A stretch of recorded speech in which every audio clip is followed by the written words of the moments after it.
เสียใหม่กลับใจมาพัฒนาก็จะมีคุณค่าเลิกดื่มสุราเลิกการพนัน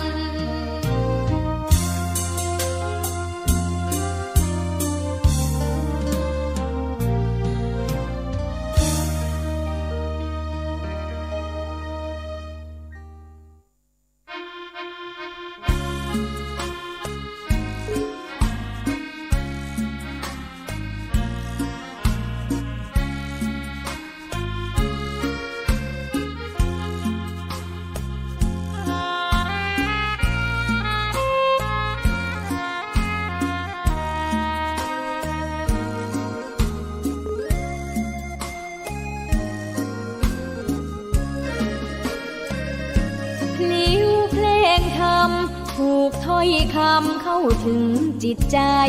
ฟังรายการวิทยุเสียงใสส่งถึงใจไปสู่ปลายนาสารธรรมน้อมนำมองพระศาสดาบอกผู้คนทั่วลาหันมาเข้าวัดฟังธรรมคลื่นเสียงนี้เป็นคลื่นธรรมะจากใจส่งถึงบ้านไกลบ้านไกลฟังได้สุขใจล้ำยามดึกดื่นค่ำคืนมีงานต้องทำเป็นคลื่นสารธรรมเน้นย้ำธรรมะเพื่อนใจเสียงคลื่นธรรม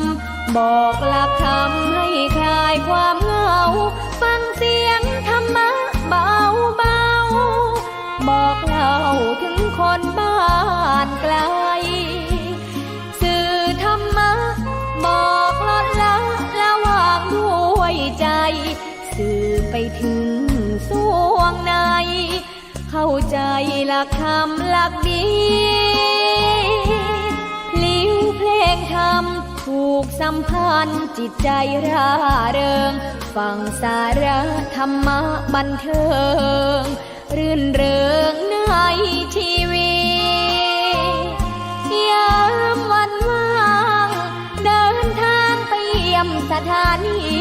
นัดพบกันน้องพี่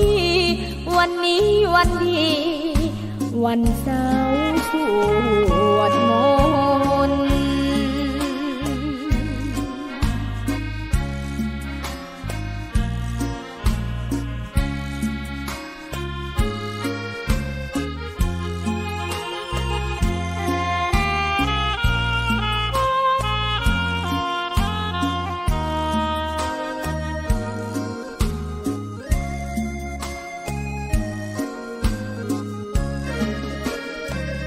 เสียงคลื่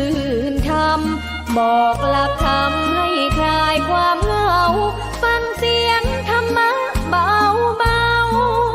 บอกเล่าถึงคนบ้านไกล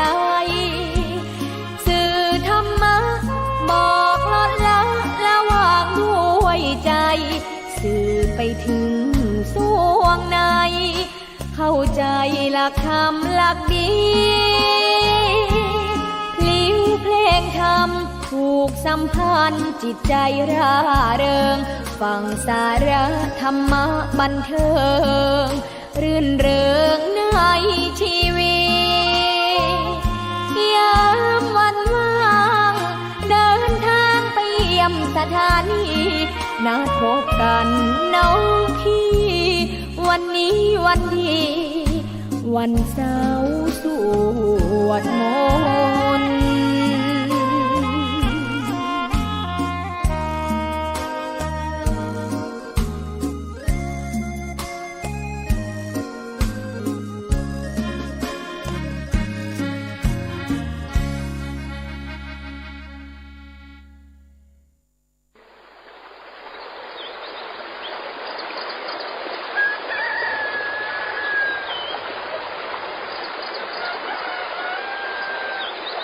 เ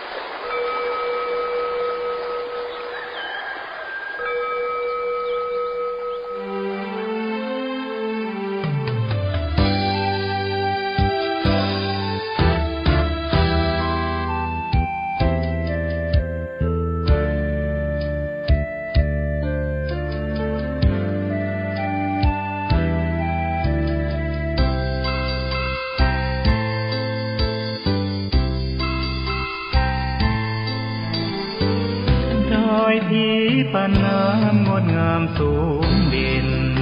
รอยธรรมเทระพระเนตรฝากเสียงผ่านสายลมลอยเชิญชวนศรัทธาร่วมบูรณาวัดป่าดงดอยยอดภูนางแก้วยังคอยทอแสงส่องฟ้าอำไพคลื่นคำสีขาวพาเราแช่มชื่นเป็นผู้รู้ผู้ตื่นเบิกบานทั้งกายและใจเคยแผ่คำสอนองค์ชินวรขจรกว้างไกลข่าวสารงานบุญที่ใดสื่อออนไลน์ไปถึงญาติโยมพระธาตุเจดีย์สีสองเมืองเปล่งประกายแล้วบนยอดดอยนางแก้วมีโอกาสแวะเวียนไหว้ชมจำลองจากดอยสุเทพดอยทุ่งคู่ธาตุบรมพลังแรงใจญาติโยมร่วมสร้างสมทันบารมีสีขาวคลื่นธรรมนำพาความสุขพระเนรชี้ทางคลายทุกข์เกิดปิติสุขให้ทุกทินทีเปิดฟังธรรมะพระจัดรายการหลายคลื่นความร่วมสร้างมหาทานบารมีพระธาตุเจดีย์สีสองเมือง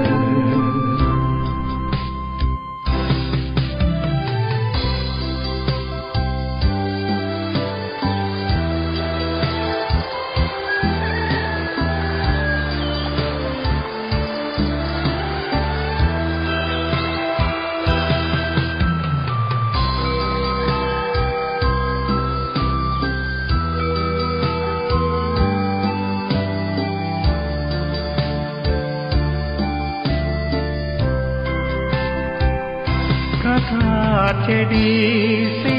สองเมืองเปล่งประกายแล้วบนยอดดอยนางแก้วมีโอกาสแวะเวียนไหว้ชมจำลองจากดอยสุเทพดอยทุ่งคู่ธาตุบรมพลังแรงใจญาติโยมร่วมสร้างสมทันบารมีสีขาวคลื่นธรรมนำพาความสุขพระเนรชี้ทางคลายทุกข์เกิดปิติสุขให้ทุกทินทีเปิดฟังธรรมะพระจัดรายการหลายคลื่นความร่วมสร้างมหาทานบารมีพระธาตุเจดีย์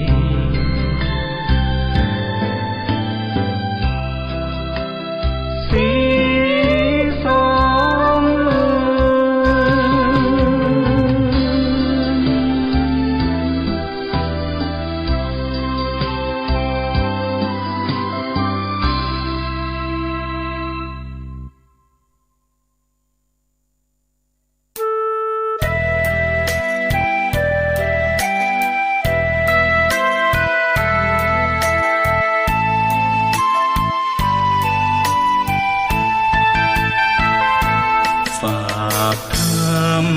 ยามดึกกับสายลมเพื่อความสุขสมทวนทั่วทุกหัวใจถึงคนทั้งโลกซึ่งอยู่แดนไกลจากคณะสงฆ์เชียงใหม่ที่ได้ตั้งใจเทศกลอนป่านนี้ศรัทธาลับหรือยังหรือกำลังฟังคลื่นนี้กันอยู่หนอขอจงตั้งใจฟังให้เพียงพอฟังด้วยหัวใจจดจ่ออย่าท้อและท้อ อยเลย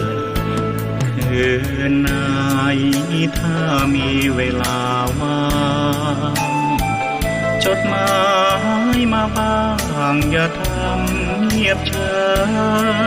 ยหรือโทรศัพท์เข้ามาติชมเชยถามปัญหาเถิดเอ่ยจะเฉลยให้สุนทรฝากทำนี้มาช่วยย้ำเตือนอย่าลืมอย่าเลือนน้ำคำที่พร่ำสอนสังคมวุ่นวายสุดแสนอาวรณ์วันกลัวโลกจะรุ่มร้อนวันคำจะลับลอย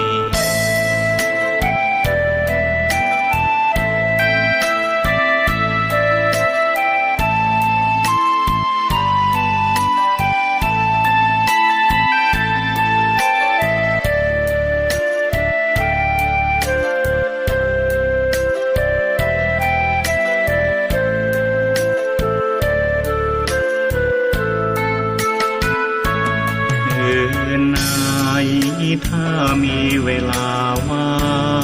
งจดหมายมาบ้างอย่าทำเงียบเฉยหรือโทรศัพท์เข้ามาติชมเชยถามปัญหาเถิดเอ่ยจะเฉลยให้สุนทรฝากทำนี้มาช่วยย้ำเตือนอย่าลืมอย่าเลือนน้ำคำที่พร่ำสอนสังคมวุ่นวายสุดแสนอาวรณ์วันกลัวโลกจะรุ่มร้อนวันคำจะลับลอย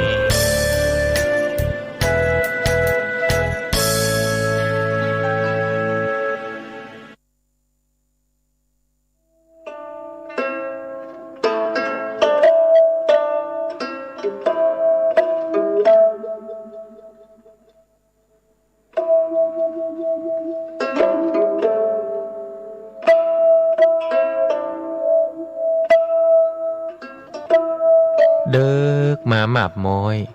น้ำย้อยตินก่อนเดิกมาอ่อนจอนดาวมองมนฟ้าง่อมเงาใจไปทุกย่อมยาวิเวกวังเวงเงียบพักมนุษย์ตั้งหลายนอนในสำนักดักเงียบปิ้งเย็นวอยลมก็บปัดสงัดหายซอยแสงเดือนมอยลอดลายกิ่งก้านหันวุยวายแสงไฟตามบ้านมะนาวเย็นคิงสะต้อนง่อมงันจับใจป่อไหมยอดมอนมานักหน่วงค้อนหรือดีเสียงลมปัดไม้สอดไซนนทรีเคล้าเสียงดนตรีกวีข้าวเศร้าดังก้องแสนเสียงสำเนียงคนเท่าดิดเด่งปันเมาสะต้านบ่กึดหาไผหือใจเหี่ยวม่านปล่อยใจว่าอันตุยลมมีปินหัวจ้างแนบข้างประสมสุขแสนอารมณ์บ่ถามใครได้มีปินหัวจ้างแนบข้างประสมสุขแสนอารมณ์บ่ถามใครได้บ่ถามใครได้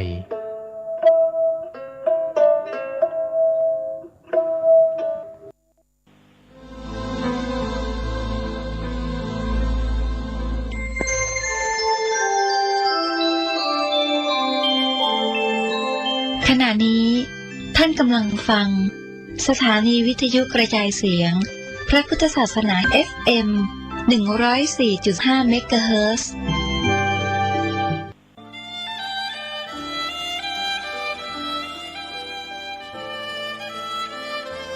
ขอเจริญพรอนุโมทนาคณะ โยมญาติมิตรทุกท่านที่ได้มีศรัทธามาทำบุญในวันนี้ เป็นการปรารภโอกาสมงคลที่ครบรอบวันเกิดก็มีคุณหมอพลโทดำรงธนชานันท์คุณนงเยาว์ธนชานันท์และอาจารย์ดร.สุรีภูมิพมรก็ต้องรวมไปถึงอาจารย์ดร.อรพินภูมิพมรด้วยก็ถือว่าทั้ง4ท่าน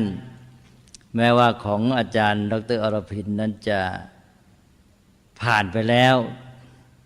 ตั้งแต่เดือนที่แล้ววันที่13พฤศจิกายนก็ถือว่ามารวมทำบุญด้วยกันในวันนี้ตรงกับวันเกิดบ้างเนื่องในวันเกิดบ้างก็ถือว่ามีความพร้อมเพรียงทางพระเรียกว่าสามัคคีในความพร้อมเพรียงในวันนี้เป็นการที่เรียกว่าหนึ่งพร้อมเพรียงในแง่วันเกิดใกล้ๆกันนะอันนี้สองก็ร่วมพร้อมเพรียงกันในแง่ของจิตใจ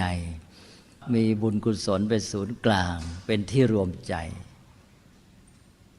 แล้วก็สามก็ร่วมกันในแง่ว่าเป็นญาติโยมที่ได้อุปถัมภ์บำรุงวัดนี้มาด้วยกันแม้แต่ว่าคุณหมอดำรงก็เป็นผู้ที่ได้บวชที่นี่ก็ทั้งเป็นโยมวัดนั่นเองรวมแล้วนี่ก็แปลว่าทั้งหมดนี่เป็นการร่วมกันหรือสามัคคีพร้อมเพรียงในความพร้อมเพรียงสามัคคีนี้ก็เป็นธรรมะสำคัญทำให้เกิดกำลังก็คือมีมิตรไมตรีมีเมตตาจิตใจก็มีความสุขบรรยากาศก็ดีไปด้วยนี่นอกจากท่านเจ้าของวันเกิดแล้วก็มีญาติมิตรหลายท่านก็มาทำบุญด้วยกันก็ถือว่าก็หมดเนี่ยก็มีความสามัคคีพร้อมเพรียงทั้งสิ้นพร้อมเพรียงทั้งทางใจแล้วก็มาพร้อมเพรียงทางกายใจพร้อมเพรียงด้วยบุญกุศลแล้วก็กายก็พร้อมเพรียงด้วยการที่มาทำพิธีมานั่งมาประชุมอยู่ด้วยกันนี้เมื่อเป็นบุญเป็นกุศลอย่างนี้ก็จะเป็นเครื่องส่งเสริมชีวิตเรียกว่าเป็นเครื่องปรุงแต่งนั่นเองคือเครื่องปรุงแต่งมีทั้งดีทั้งไม่ดีในแค่นี้ในแง่นี้ก็เป็นเครื่องปรุงแต่งที่ดีหรือเป็นปัจจัยที่ดีงามที่จะส่งเสริมให้ชีวิตเจริญงอกงามยิ่งขึ้นไปแล้วก็ในการทำบุญวันเกิดปีนี้ถ้าว่าไปแล้วเนี่ยท่านที่ไม่ตรงก็ทั้งคุณหมอดำรงเองก็คือวันที่31ธันวาคมส่วนสองท่านที่ตรงก็คุณนงเยาว์แล้วก็อาจารย์ดร.สุรีนี่ก็วันนี้19ธันวาคม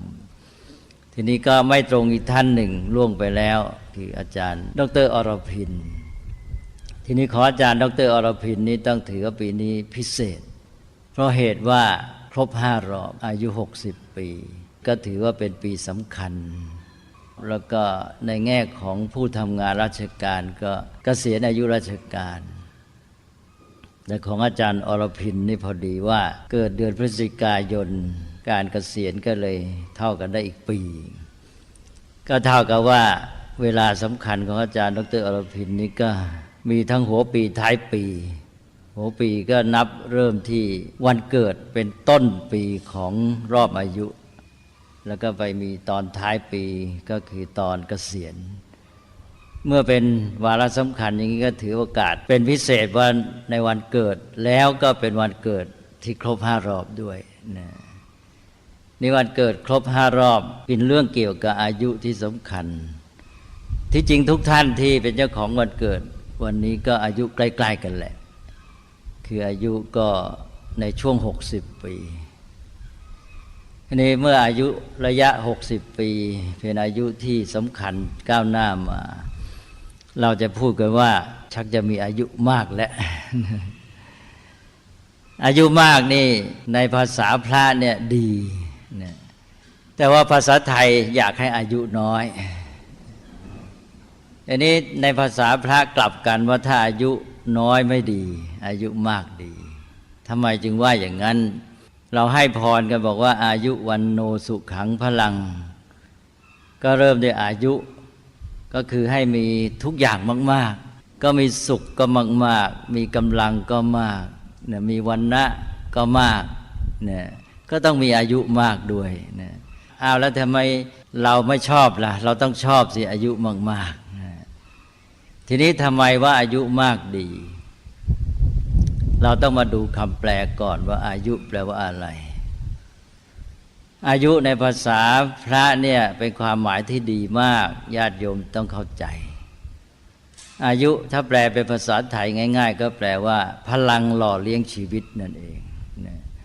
หรือปัจจัยเครื่องเสริมหล่อเลี้ยงชีวิตเนี่ยมีความเข้มแข็งดำรงอยู่ได้ดีมั่นคงฉะนั้นอายุยิ่งมากก็ยิ่งดีไม่ได้หมายความว่าช่วงการเป็นอยู่ว่าอยู่มานานแต่หมายถึงขณะนี้แหละเรามีอายุมากก็คือมีพลังชีวิตมากแสดงว่าเราต้องแข็งแรงเราจึงมีอายุมากเพราะฉะนั้นทุกคนในแต่ละขณะเนี่ยสามารถจะมีอายุน้อยอายุมากทุกคนคนที่เรียกกันในภาษาไทยว่าอายุมากก็อาจจะมีอายุในใจในตัวชีวิตเองน้อยคือพลังชีวิตน้อยนั่นเองแต่เด็กที่เราเรียกว่าอายุน้อยแกอาจจะมีอายุมากหมายความว่าตัวแกน่ะมีพลังชีวิตเข้มแข็งมีปัจจัยเครื่องหล่อเลี้ยงชีวิตเนี่ยอย่างดีก็ได้เพราะฉะนั้นในภาษาพระความหมายอายุน้อยอายุมากไม่เหมือนในภาษาไทยอันนี้อายุมีความหมายอย่างนี้แล้วเราก็ต้องพยายามเสริมอายุเพราะฉะนั้นท่านก็เลยสอนวิธีปฏิบัติก็คือธรรมะนั่นเองที่จะทำให้เราเนี่ยมีอายุมากหรือว่ามีพลังอายุเข้มแข็งนี่ทำให้มีพลังอายุเข้มแข็งทำยังไงก็มีหลายอย่างหลักอย่างหนึ่งที่ว่าทำให้เรียกว่าอายุยืนอายุยืนเพราะว่าพลังชีวิตเข้มแข็งก็อายุก็ยั่งยืนหนึ่งก็มีความใฝ่ปรารถนา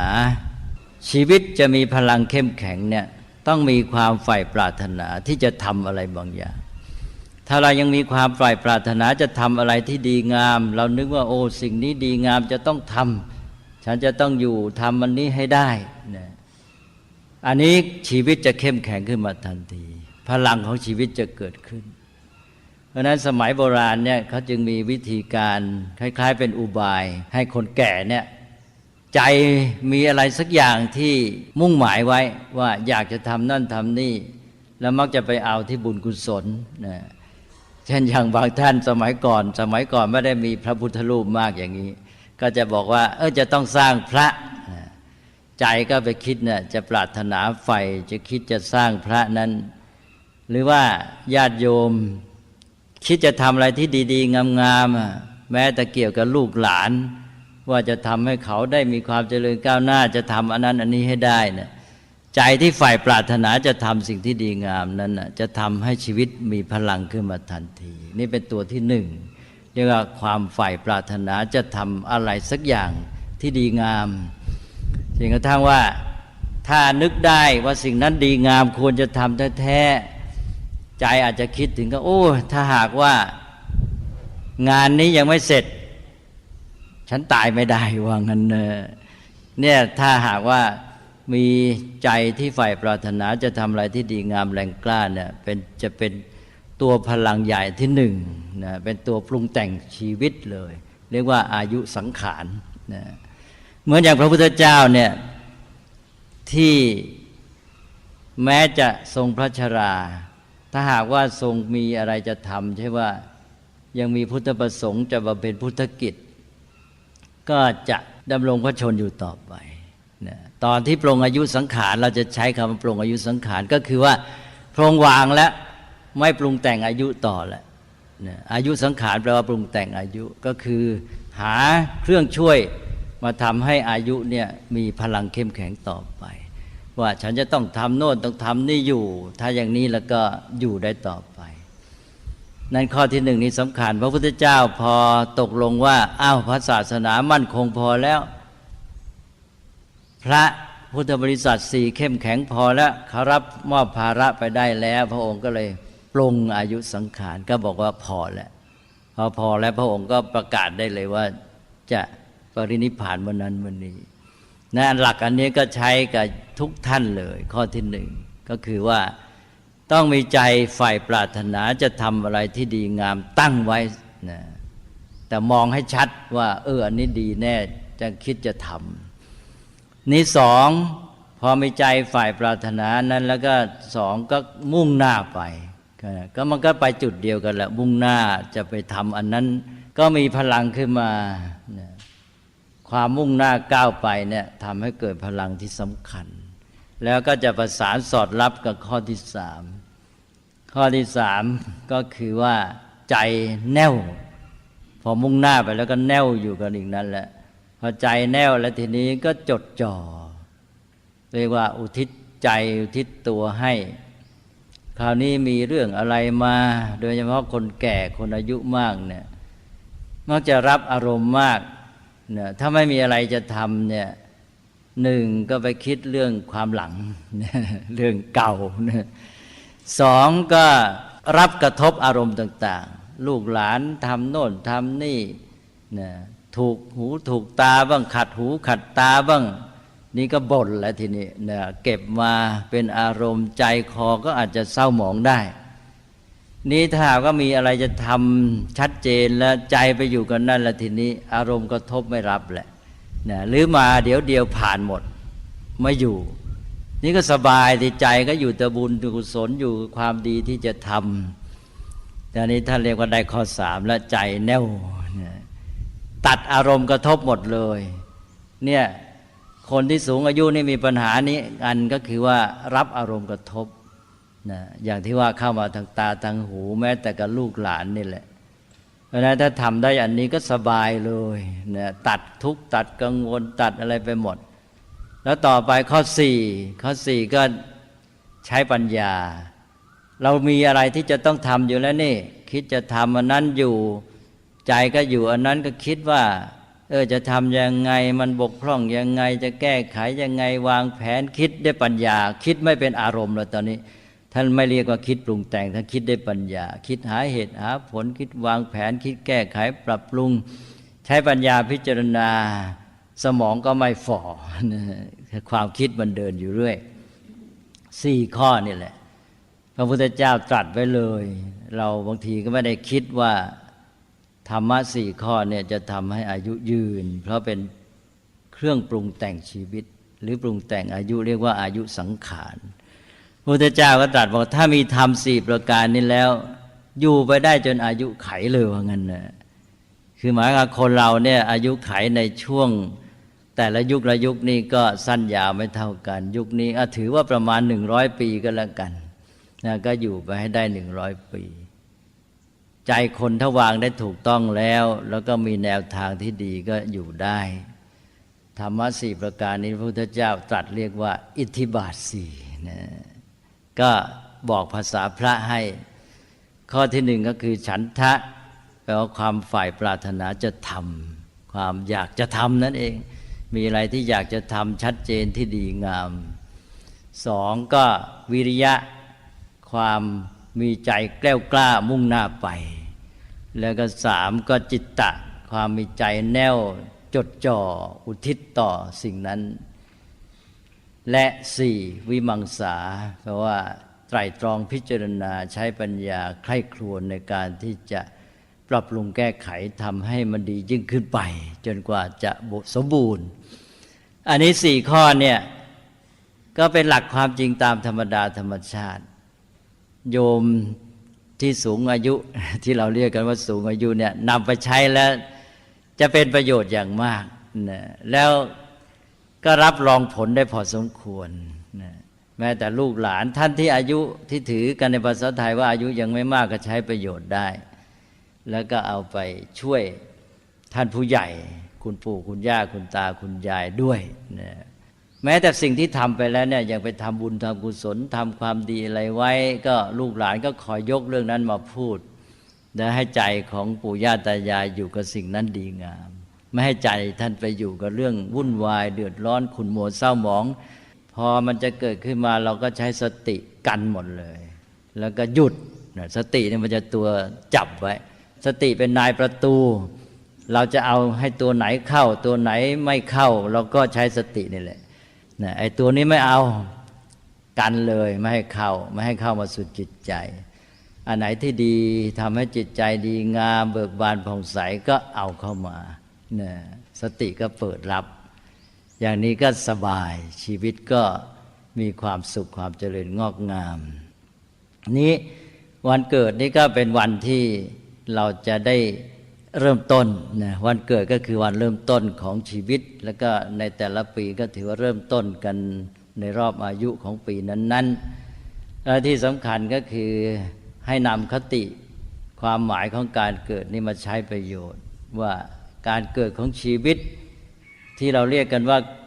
เกิดเมื่อวันนั้นปีนั้นอะไรเงี้ยมันเป็นการเกิดครั้งเดียวในแต่ละชีวิตแต่ว่าที่จริงนั้นถ้าว่าทางธรรมะแล้วเราเกิดทุกเวลาในร่างกายของเราในจิตใจของเรารูปธรรมนามธรรมทั้งชีวิตเนี่ยเกิดกันอยู่ทุกขณะเลย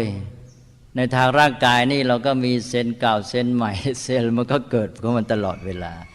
และทางจิตใจนี่ทุกขณะก็มีความเกิดแล้วเราก็มีเกิดดีเกิดไม่ดีเนี่ยเกิดโกรธขึ้นมาก็เรียกว่าเกิดความโกรธเกิดไม่ดีแหละเกิดความอิ่มใจขึ้นมาก็เป็นเกิดดีเรียกว่าเกิดกุศลเกิดปีติได้เกิดเมตตาขึ้นมาใช่ไหมเกิดมีไมตรีเกิดศรัทธาเกิดนู่นเยอะแยะหมดมีเกิดตลอดเวลาแหละอันนี้ก็เลยเรียกง่ายๆก็บอกว่าเกิดกุศลก็เกิดอกุศลในเมื่อเกิดมีโดยทั่วไปสองแบบอย่างนี้เลือกอันไหนล่ะเราก็ต้องเลือกเกิดกุศลนั้นเราก็ทำใจของเราเนี่ยให้มีการเกิดที่ดีตลอดเวลาเพราะฉะนั้นวันเกิดก็มีความหมายที่โยงมาใช้ปฏิบัติได้ก็คือให้มีการเกิดของกุศลถ้าหากว่าทำใจของเราให้เกิดกุศลได้ทุกเวลาแล้วชีวิตก็เจริญงอกงามเพราะว่าการที่ชีวิตของเราเจริญเติบโตมาเนี่ยไม่ใช่ว่าเกิดทีเดียวในวันเกิดที่เริ่มต้นชีวิตเท่านั้นน่ะมันต้องมีการเกิดทุกขณะต่อจากนั้นชีวิตจึงเจริญงอกงามโตมาได้อันนี้กุศลความดีงามต่างๆก็เริ่มต้นจากการเกิดขึ้นในใจพอเกิดขึ้นมาแล้วก็เข้าสู่ความคิด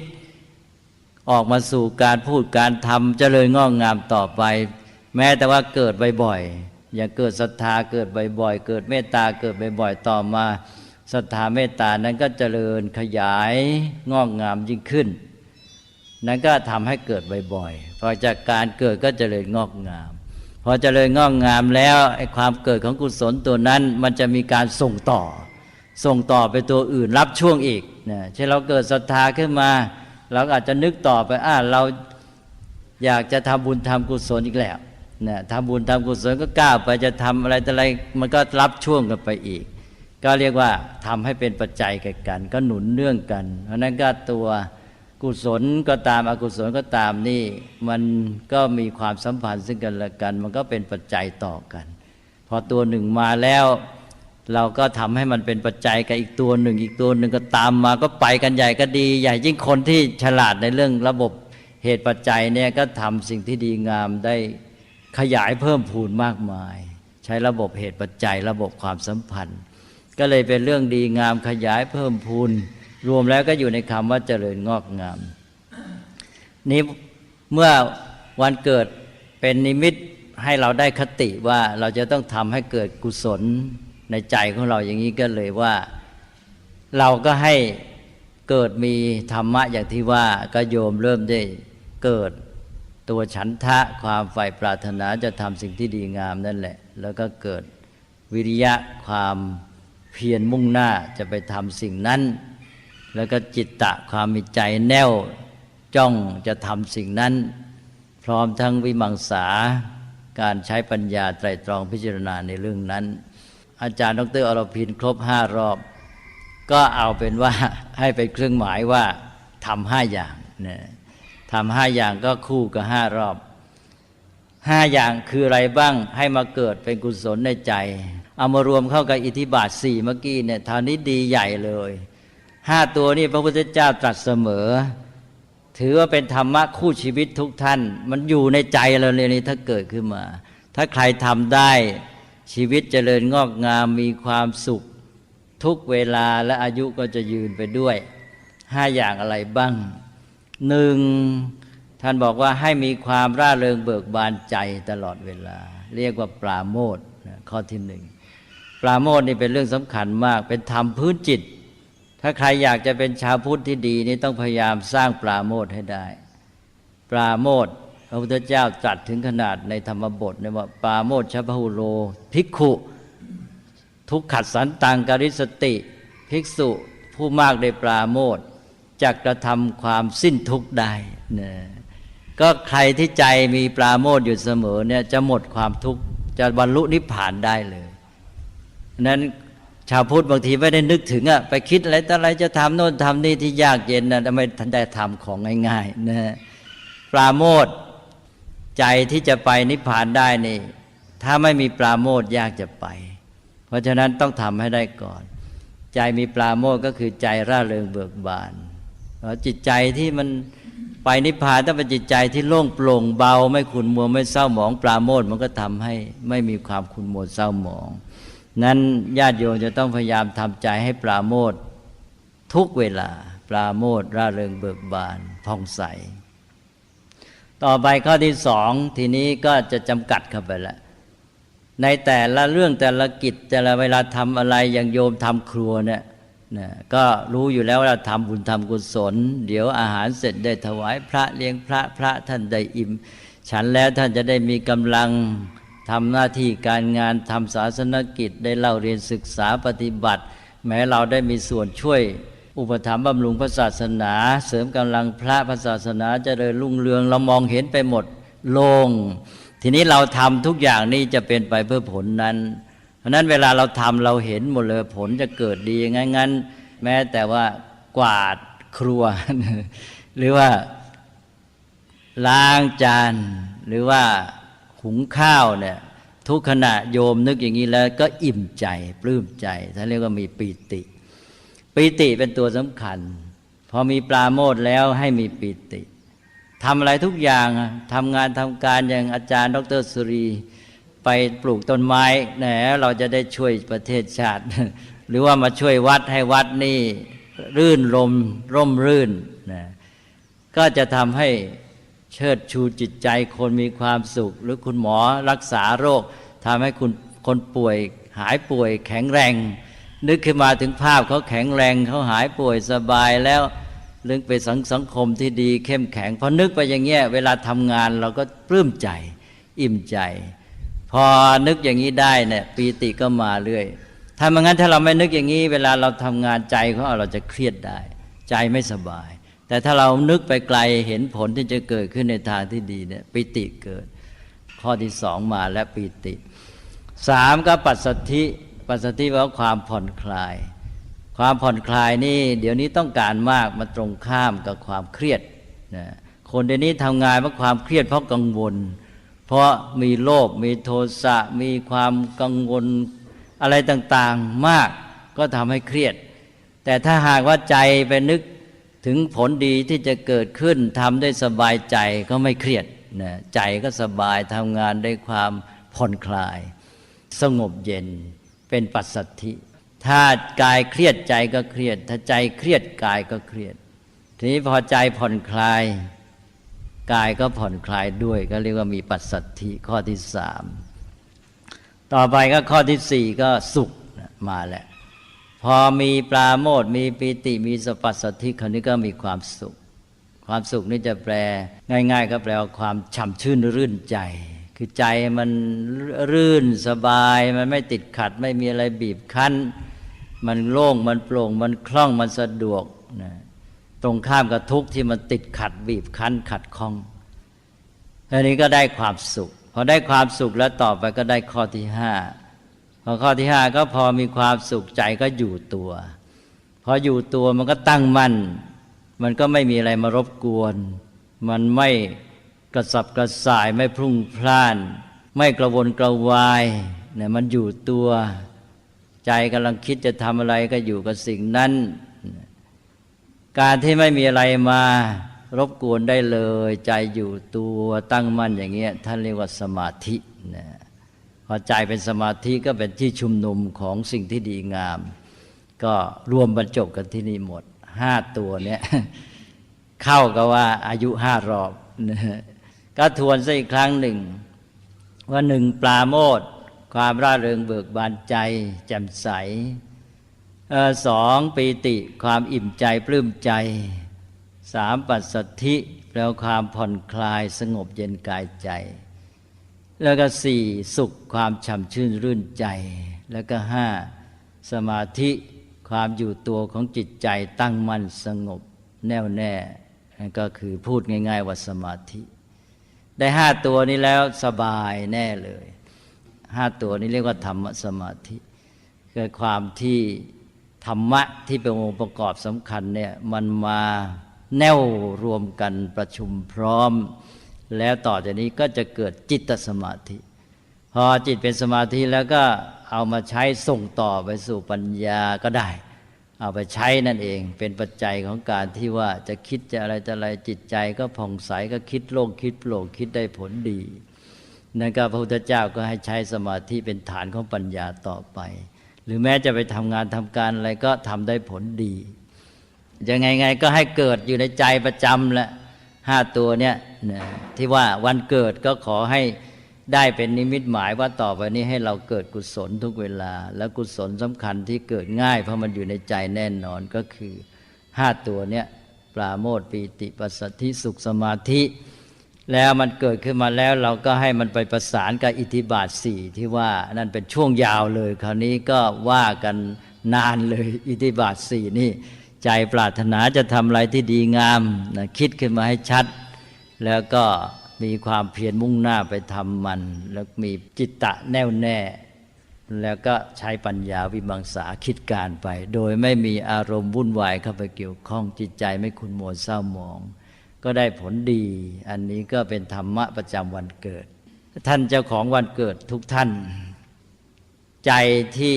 มีความคิดผุดขึ้นมาว่าจะทำบุญอันนี้ก็คือเกิดกุศลแล้วพอเกิดกุศลว่าจะทำบุญก็ต้องมีศรัทธาต้องมีใจเมตตาปรารถนาดีต่อพระต่อพระศาสนาใจเมตตาต่อญาติมิตรอย่างญาติโยมที่มาร่วมอนุโมทนาทำบุญก็มีไมตรีจิตเกิดขึ้นในใจก็ล้วนแต่เกิดดีๆทั้งนั้นเลยก็เกิดที่ดีแล้วก็รักษาคุณสมบัติที่ดีที่เกิดขึ้นนี้ไว้แล้วก็พยายามให้มันส่งต่อกันไปเกิดกุศลต่างๆก็เจริญงอกงามจิตใจของเราเจริญงอกงามแล้วชีวิตของเราก็เจริญงอกงามไปด้วยและเจริญงอกงามชีวิตของเราแล้วเพราะมันเป็นสิ่งที่ดีมันขยายไปสู่ผู้อื่นก็เกิดเป็นสิ่งที่ดีในการช่วยเหลือเอื้อเฟื้อต่อกันทำให้อยู่ร่วมกันได้ดีเช่นเกิดความสามัคคีเป็นต้นและสังคมก็ร่มเย็นเป็นสุขนั้นการเกิดกุศลนี้ก็มีคุณมหาศาลทั้งแก่ชีวิตตนเองและแก่เพื่อนมนุษย์ผู้อื่นร่วมสังคมทำให้อยู่ด้วยความมีสันติสุขกันต่อไปก็เป็นอันว่าได้ทั้งกุศลส่วนตนนั้นของแต่ละท่านแต่ละบุคคลมีศรัทธาฉันทะเมตตาไมตรีเป็นต้นแล้วก็กุศลร่วมกันมีสามัคคีเป็นต้นก็ขอให้บุญกุศลนี้เมื่อเกิดขึ้นแล้วก็เจริญงอกงามเพิ่มพูนยิ่งขึ้นไปจงเจริญงอกงามขึ้นมามีพลังแห่งชีวิตโดยเฉพาะก็คือปัจจัยเครื่องปรุงแต่งเสริมกำลังชีวิตที่เรียกว่าอายุนั้นให้เข้มแข็งเพื่อจะได้สามารถดำรงชีวิตที่ดีงามและมีความสุขและสามารถทำประโยชน์เกื้อกูลแก่เพื่อนมนุษย์ตั้งแต่ครอบครัวของตนเป็นต้นไปให้อยู่กันด้วยความร่มเย็นเป็นสุขมีความเจริญวัฒนาสถาพรยิ่งขึ้นไปตลอดกาลทุกเมื่อเทิน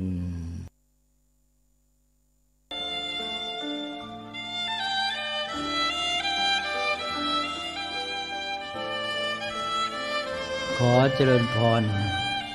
วันนี้อาตมาภาพคณะพระสงฆ์ขออนุโมทนาคณะ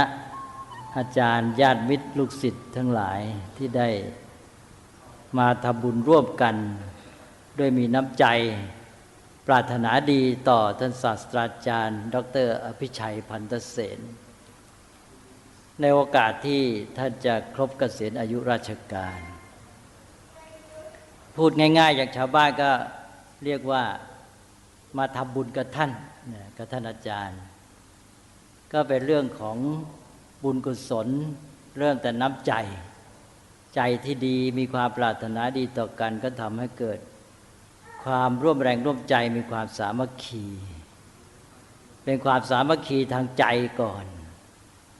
แล้วก็แสดงออกมาทางกายโดยการมาร่วมประชุมกันทางพระเรียกว่าสามัคคีสองอย่างคือจิตสามัคคีความสามัคคีทางใจแล้วก็กายสามัคคีความสามัคคีทางกายความสามัคคีที่แท้ต้องมีทั้งสองอย่างบางทีเรามาร่วมประชุมกันกายมาอยู่ด้วยกันพร้อมเพรียงแต่ว่าใจไม่รวมกันอย่างนั้นไม่ใช่สามัคคีแท้เป็นแค่กายสามัคคีแต่วันนี้นั้นชัดเจนว่าเริ่มที่จิตสามัคคีสามัคคีทางใจรวมกันแล้วก็เลยพากันมาก็ได้กายสามัคคีประสานเข้าไปก็ครบถ้วนเป็นความสามัคคีที่สมบูรณ์ก็ขออนุโมทนาด้วยการแสดงน้ำใจในโอกาสอย่างนี้ก็เป็นเรื่องสำคัญเพราะว่าสอดคล้องกับโอกาสหรือการเวลาที่สำคัญเพราะว่าการเกษียณอายุราชการนั้นเป็นความเปลี่ยนแปลงครั้งใหญ่ในชีวิตท่านที่จะเกษียณอายุราชการนี่ก็ทำงานมานานหลายท่านก็ทำงานมาตั้งแต่จบมหาวิทยาลัยก็ทำงานทันทีเลยคิดเป็นเวลานี่ยาวนานหลายสิบปีเมื่อมีการเปลี่ยนแปลงอย่างนี้เนี่ย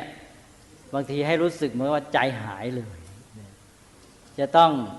เปลี่ยนแปลงจากคนที่เคยทำงานร่วมกันจากสถาบันก็มีการเปลี่ยนแปลงความสัมพันธ์ถ้าในที่สุดก็คือเปลี่ยนแปลงกับตัวงานที่ทำแล้วก็ถ้าเรารักงานชอบงานเรียกว่าคลุกอยู่กับงานมาตลอดนี่อยู่ๆมาละไปนี่ก็ใจหายเหมือนกันอันนั้นก็เป็นเรื่องสำคัญว่าญาติมิตรทั้งหลายก็เห็นความสำคัญอันนี้แหละก็เลยแสดงน้ำใจเพื่อว่าเป็นการให้กำลังใจแก่ท่านแต่ความจริงเรื่องการเปลี่ยนแปลงในโอกาสอย่างนี้ก็ไม่เหมือนกันสำหรับแต่ละท่านแล้วก็แต่ละวงงานอาชีพด้วยงานการบางอย่างนั้นเวลาเกษียณอายุราชการนั้นเหมือนอย่างกับตัดตอนขาดหายไปเลยเปลี่ยนแปลงเรียกว่าโดยสิ้นเชิงหมดฐานะหมดภาวะไปเลยแต่ว่าถ้าเป็นงานอย่างครูอาจารย์นี่บางทีไม่ค่อยเปลี่ยนแปลงอะไรเท่าไหร่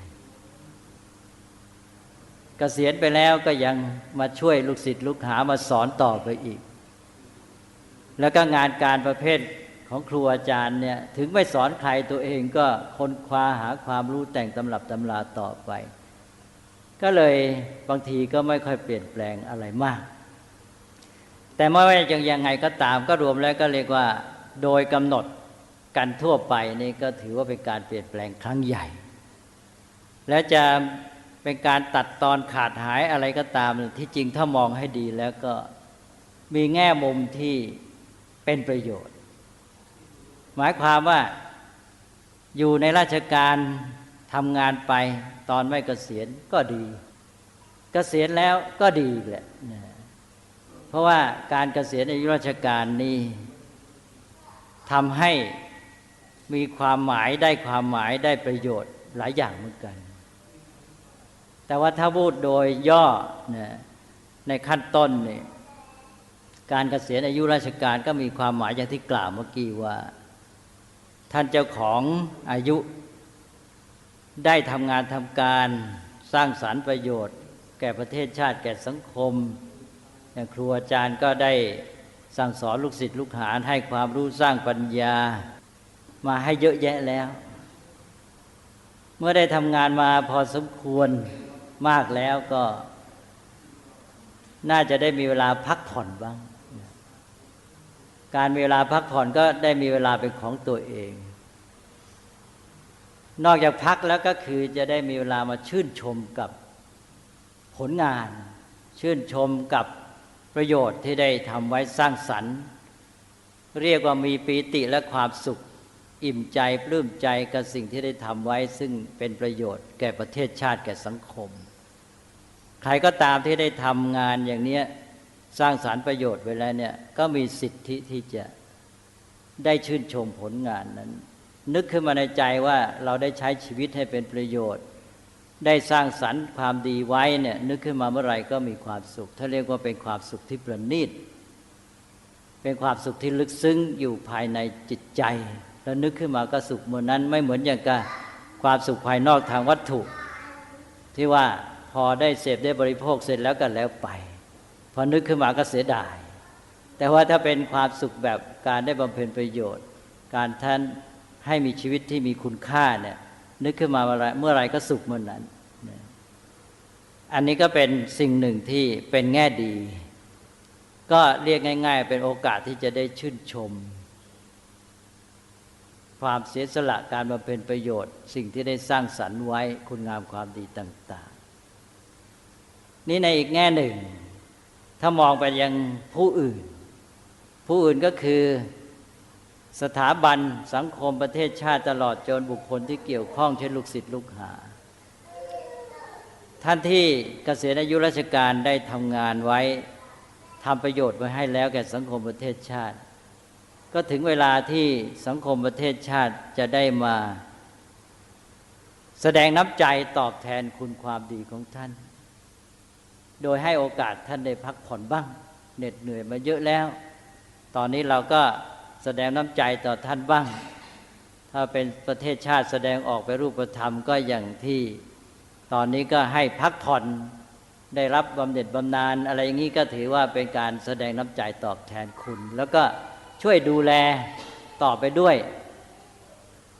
ลูกศิษย์ลูกหาสถาบันก็ไม่ทอดทิ้งท่านก็เป็นความอบอุ่นอย่างหนึ่ง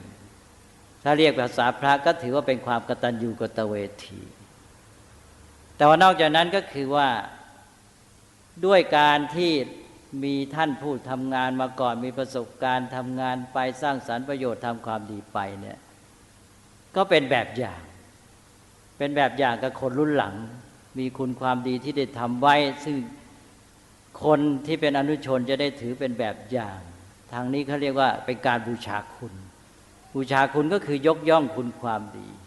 นำเอาคุณความดีนั้นมาให้ความสำคัญแล้วก็มาประกาศกันไว้อันนี้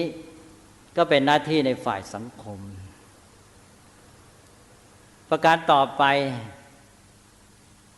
หลังจากเกษียณอายุราชการแล้วการเกษียณนี้ก็ยังมีความหมายสำคัญอีกคือตอนนี้ว่าไปในแง่หนึ่งก็เป็นอิสระแต่ก่อนนี้ต้องอยู่ในพันธะอยู่ในวงงานอะไรก็ตามก็มีภาระที่เขากำหนดให้แม้ตัวเองจะชอบงานนั้นแต่ถึงยังไงก็มีภาระรับผิดชอบผูกพันบางอย่างอยากจะทำก็ไม่มีโอกาสจะทำก็ต้องยอมให้เวลาแก่ภารกิจหน้าที่นี้ตอนนี้เป็นอิสระแล้วเป็นอิสระก็คือว่าหนึ่งในแง่พ้นจากภาระความรับผิดชอบข้อกำหนดผูกพันมัดตัวต่างๆเนี่ยอันนี้ก็เป็นอิสระที่ทำให้ปลอดโปร่งไปแล้วก็สองก็เป็นอิสระที่จะทำทีนี้เลือกใจชอบอยากจะทำอะไรก็ทำได้ตามชอบใจเรียกว่ามีฉันทะพอใจอยากจะทำอะไรบางทีเรามีงานบางอย่างที่ใจอยากจะทำแต่ว่างานการในหน้าที่รับผิดชอบในราชการนี้ก็ทำให้เราไม่สามารถจะทำได้เต็มที่ตอนนี้เป็นอิสระและจะทำไงก็ทำได้เต็มที่ก็เรียกว่ามีเวลาเป็นของตัวเองความเป็นอิสระเนี่ยเป็นเรื่องสำคัญเพราะฉะนั้นมองในแง่นี้และการเกษียณอายุราชการก็เป็นประโยชน์คนเราก็มีอายุอยู่ในโลกนี้ก็ตามขอบเขตช่วงชีวิต ตามธรรมชาติกฎธรรมชาติก็มีเวลาแน่นอนถึงแม้จะยืดหยุ่นไม่เท่ากันก็ตามแต่ก็ระยะเช่นว่าประมาณ100 ปีอะไรอย่างเงี้ยในช่วงชีวิตนี้ก็เหมือนกับว่าเขาได้แบ่งมาให้แล้วเขาอาจจะแบ่งในแง่ว่าคนหลังจากอายุ60ไปทำงานได้ตั้งร่างกายไม่แข็งแรงแต่ถ้ามองอีกแง่หนึ่งก็คือว่าก็น่าจะมีเวลาอีกส่วนหนึ่งที่จะได้ทำอะไรที่เป็นประโยชน์อย่างอื่นที่ตัวเองรักอยากจะทำอันนี้ก็กลายเป็นว่าได้แบ่งส่วนอย่างดีเลยตอนโน้นทำให้แก่สังคมตามภาระข้อกำหนดต่อไปนี้ทำของฉันบ้างแล้วนะทำที่ฉันชอบใจอยากจะทำตอนนี้เลือกทำตามที่พอใจเลยอันนี้เป็นสิ่งที่สำคัญมากเขาเรียกว่าทำสิ่งที่ตัวมีฉันทะแล้วท่านที่ตั้งใจมองชีวิตหลังเกษียณอายุราชการแบบนี้นี่จะทำให้ชีวิตมีพลังเข้มแข็งคือคนในหลายวงอาชีพแล้วก็ท่านที่ตั้งใจมองไม่ถูกเวลา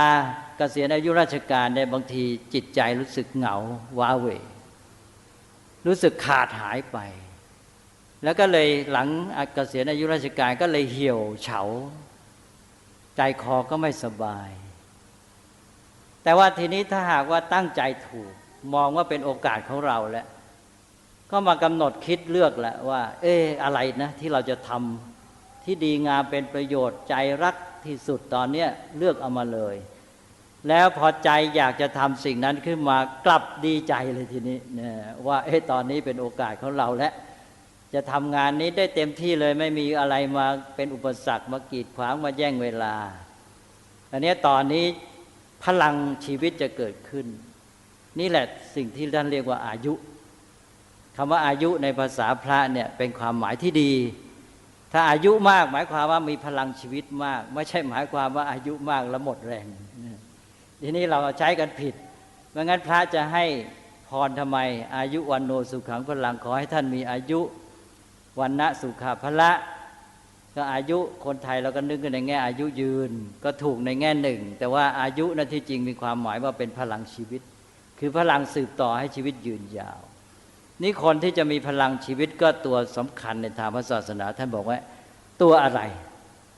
ตัวใจที่มีความรักความปรารถนาจะทำถ้าใจเรารักปรารถนาจะทำอะไร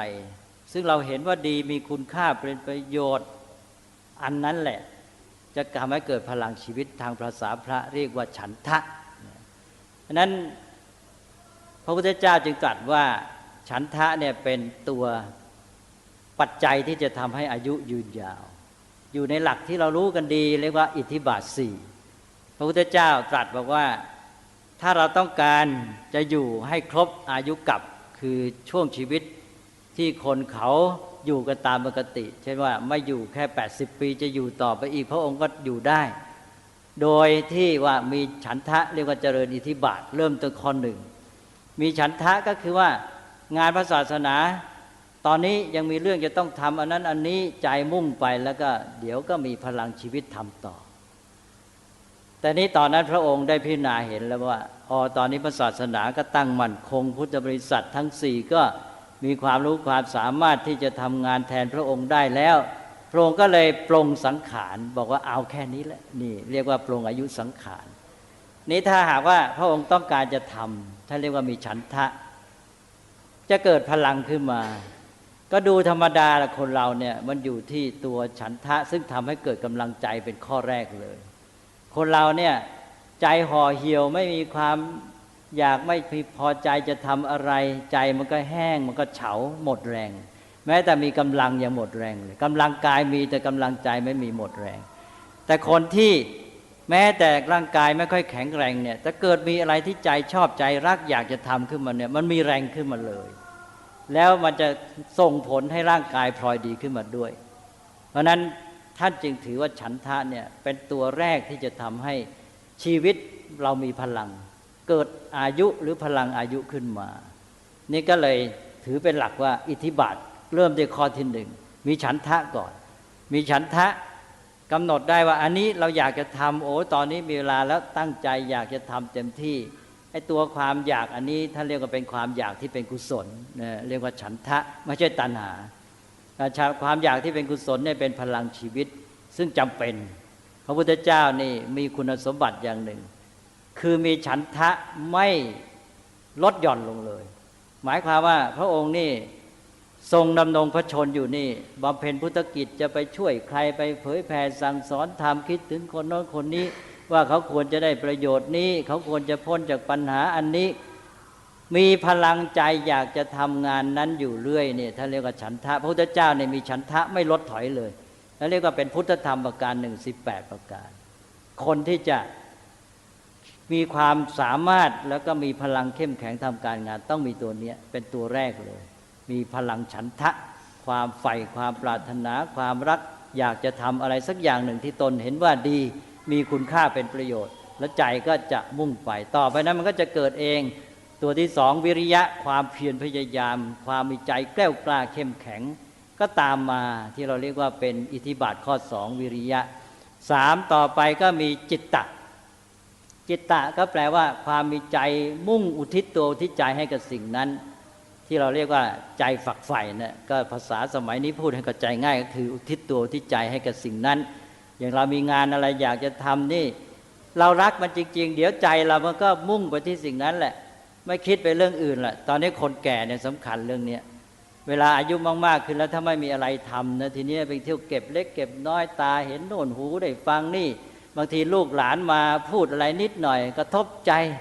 เอาเก็บไปคิดแล้วก็ใจไม่ดีไม่สบายกายหงุดหงิดนะขี้บนเนี่ยทางตูหูทางตาเนี่ยเข้ามาก็เก็บหมดเพราะอะไรเพราะว่าใจไม่มีสิ่งที่จะมุ่งไปหรือจะทำนี่ถ้าหากว่าใจเรามีอะไรจะมุ่งจะทำเนี่ยเจออะไรใครจะพูดจะอะไรทำอะไรกิริยาการมันจะขัดหูขัดตาบ้างอาจจะโกรธหน่อยตอนเฉพาะหน้าเดี๋ยวมันก็ลืมเพราะใจมันไปอยู่กับเรื่องที่จะทำเนี่ยคนแก่เนี่ยนะถ้าไม่มีเรื่องจะทำแล้วยุ่งนะเพราะใจมันจะมากระทบอย่างเงี้ยแล้วจะเกิดปัญหาแล้วก็จะพลอยให้อายุสั้นด้วยนั้นคนแก่นี่ลูกหนุ่มสาวอะไรต้องช่วยด้วยนะแล้วคนแก่เองถ้ารู้เคล็ดลับแล้วนี่ก็หายคือว่าเรามีอะไรที่อยากจะทำซะพออยากจะทำแล้วเจออะไรต่ออะไรนิดหน่อยไม่เก็บนะมันลืมหมดเพราะใจมันมุ่งอุทิศไปที่สิ่งที่ใจรักอยากจะทำนั้นให้มีไว้จิตตะมันก็เกิดเพราะจิตตะเกิดจิตมันก็แน่วแน่มันก็มีพลังร่วมเพิ่มขึ้นแล้วทีนี้วิมังสามันก็คิดสิคิดไตร่ตรองพิจารณาสิ่งที่ทำจะแก้ไขจะปรับปรุงอะไรมีข้อบกพร่องอย่างไรมีหนทางปรับปรุงทำให้ดีขึ้นอย่างไร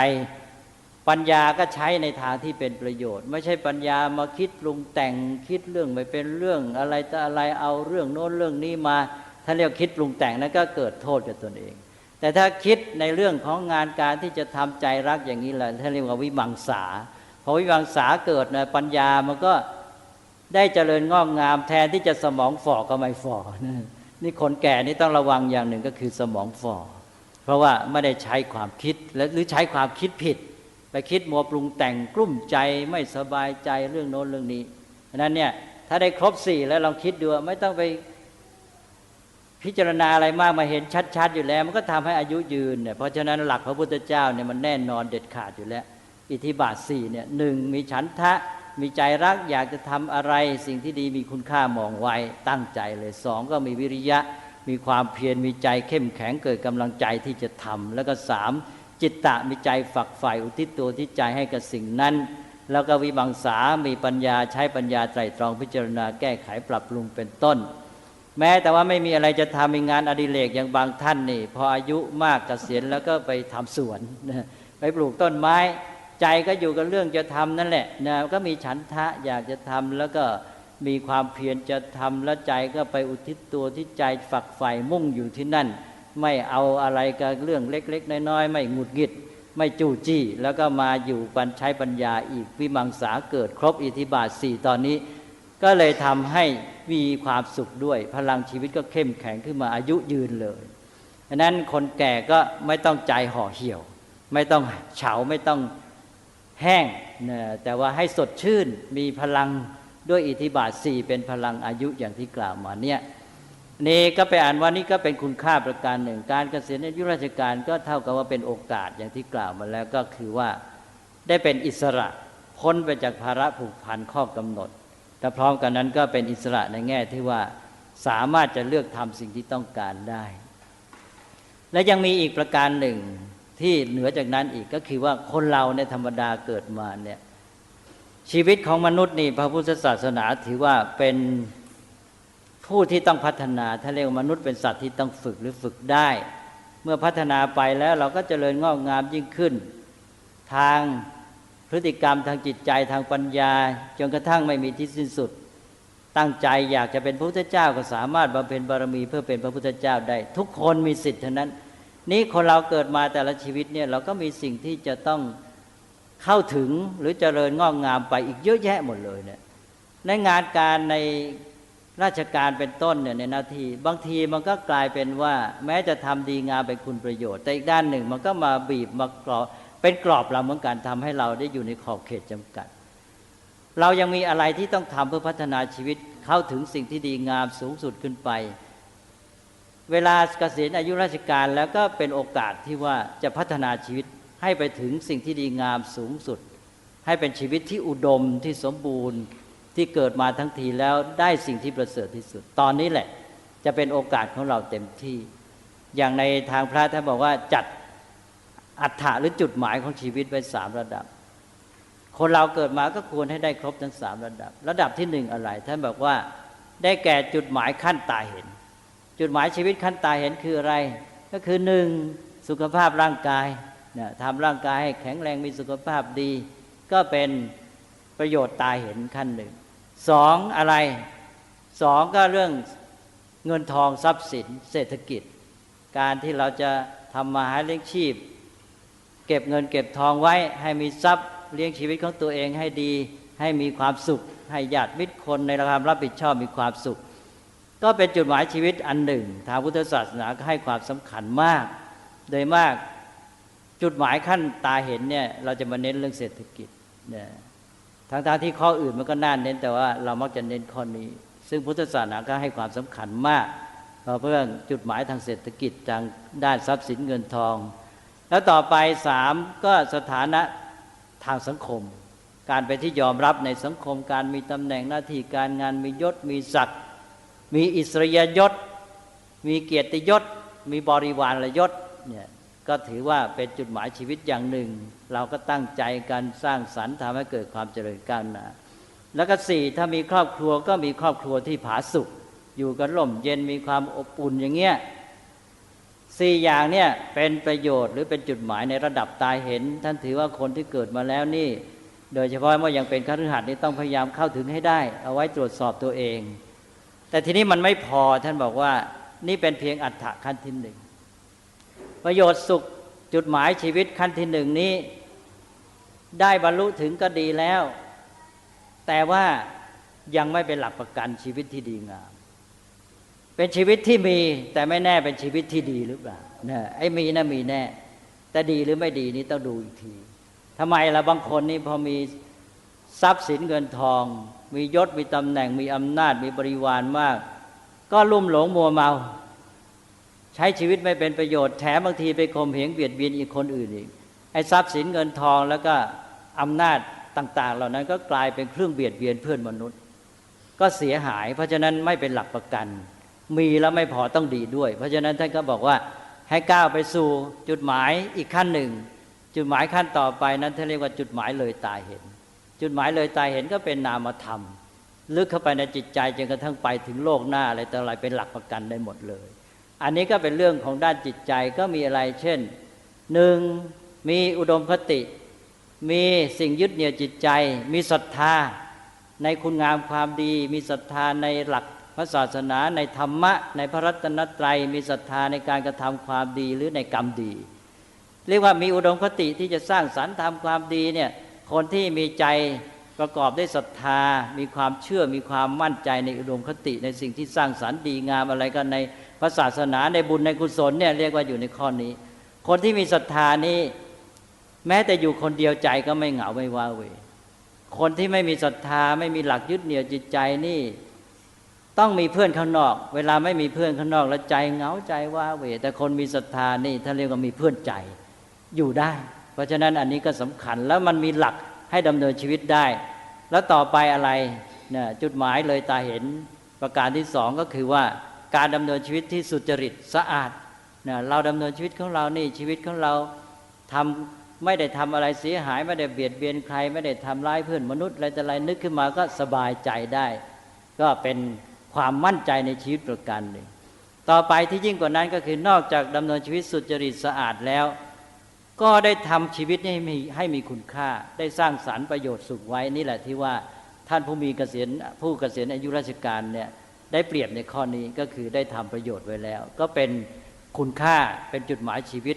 ในระดับสูงขึ้นไปขั้นเลยตาเห็นคือการที่ว่าได้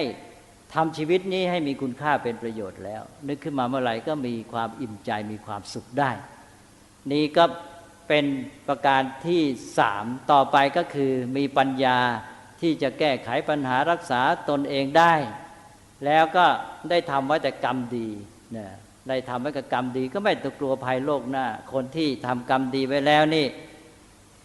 ไม่ต้องไปห่วงแล้วโลกหน้าเนี่ยท่านถือว่ามีหลักประกันอยู่ในตัวแล้วไม่ต้องไปห่วงใยก็หมดปัญหาเลย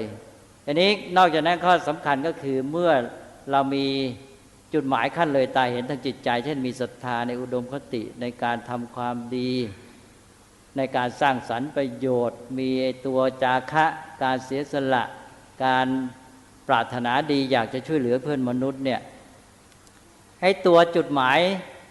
ชีวิตขั้นที่หนึ่งที่ว่าขั้นตาเห็นที่สร้างสรรค์ไว้เนี่ยจะเป็นทรัพย์สินเงินทองก็ตาม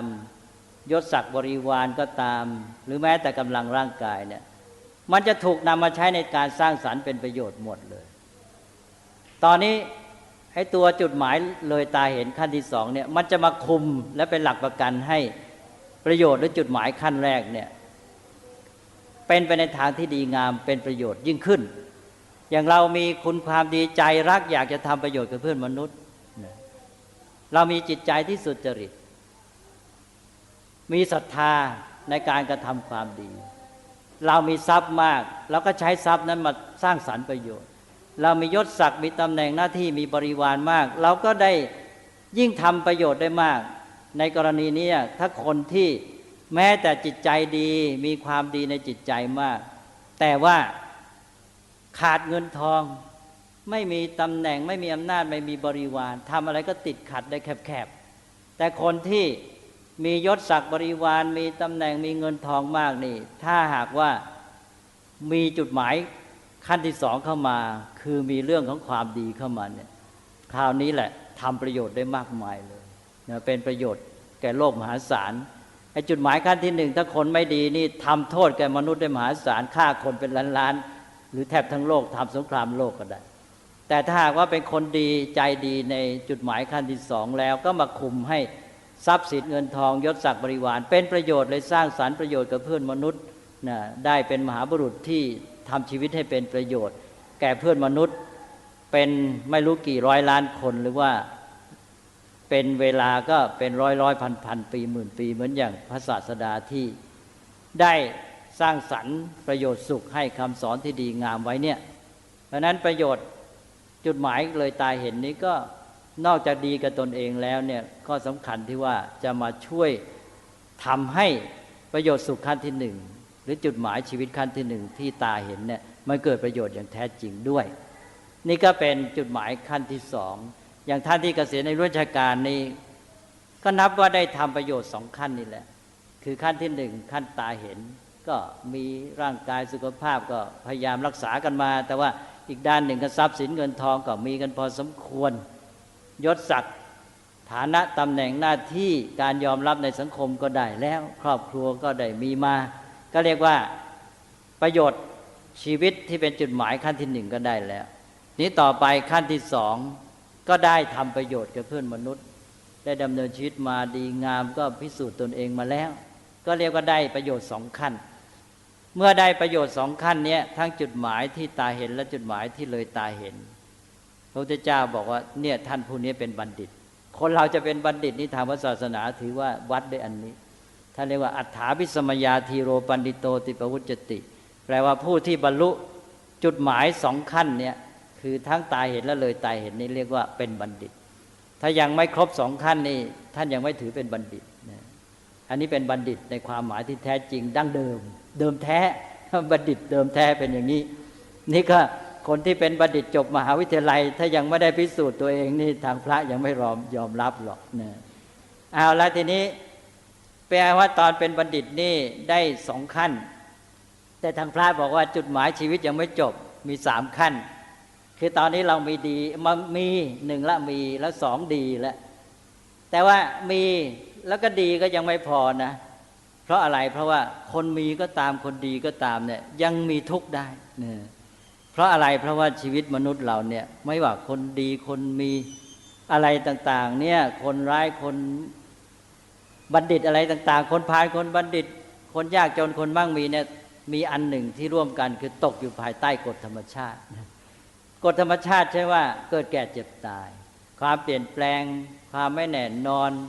อนิจจังทุกขังอนัตตาเนี่ยทุกคนมีเสมอกันนี้ในเมื่อทุกคนตกอยู่ในภาวะใต้กฎธรรมชาติอย่างเงี้ยเจอความผันผวนเปลี่ยนแปลงอะไรเป็นต้นเนี่ยคนดีก็ทุกข์เหมือนกันไม่ใช่เฉพาะคนมีนะทุกข์แน่เคยมีแล้วก็หายไปกลายเป็นจนอย่างนี้ก็ทุกข์แน่นอนแต่ทีนี้ว่าคนดีก็เจอเขาก็ทุกข์เหมือนกันแม้แต่ว่าถ้าเราตั้งใจไม่ถูกเราทำความดีแล้วคนอื่นทำไมเขาไม่ยอมรับไม่ยกย่องเราก็ชักเสียใจแล้วอันนี้เพราะฉะนั้นการมีแล้วก็ดีเนี่ยยังไม่พอพระพุทธเจ้าก็เลยบอกยังมีจุดหมายขั้นสูงขึ้นไปอีกเรียกว่าจุดหมายขั้นสูงสุดเรียกว่าปรมัตถะเมื่อกี้ไม่ได้บอกว่าจุดหมายสองขั้นต้นเรียกชื่อว่าอะไรเรียกเป็นภาษาพระซะหน่อยจุดหมายขั้นตาเห็นขั้นต้นนี่เรียกว่าทิฏฐธรรมิกัตถะขั้นที่สองเลยตาเห็นเบื้องหน้าเลยไปจนกระทั่งถึงพบหน้าเรียกว่าสัมปรายิกัตถะนี้ต่อไปนี้ขั้นสูงสุดเรียกว่าปรมัตถะประโยชน์สูงสุดนี้ก็คือว่า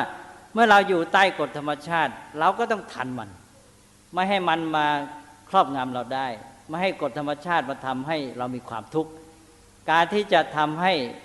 พ้นความทุกข์ได้เป็นอิสระไม่ถูกบีบคั้นจากความผลผลเปลี่ยนแปลงของธรรมชาติเนี่ย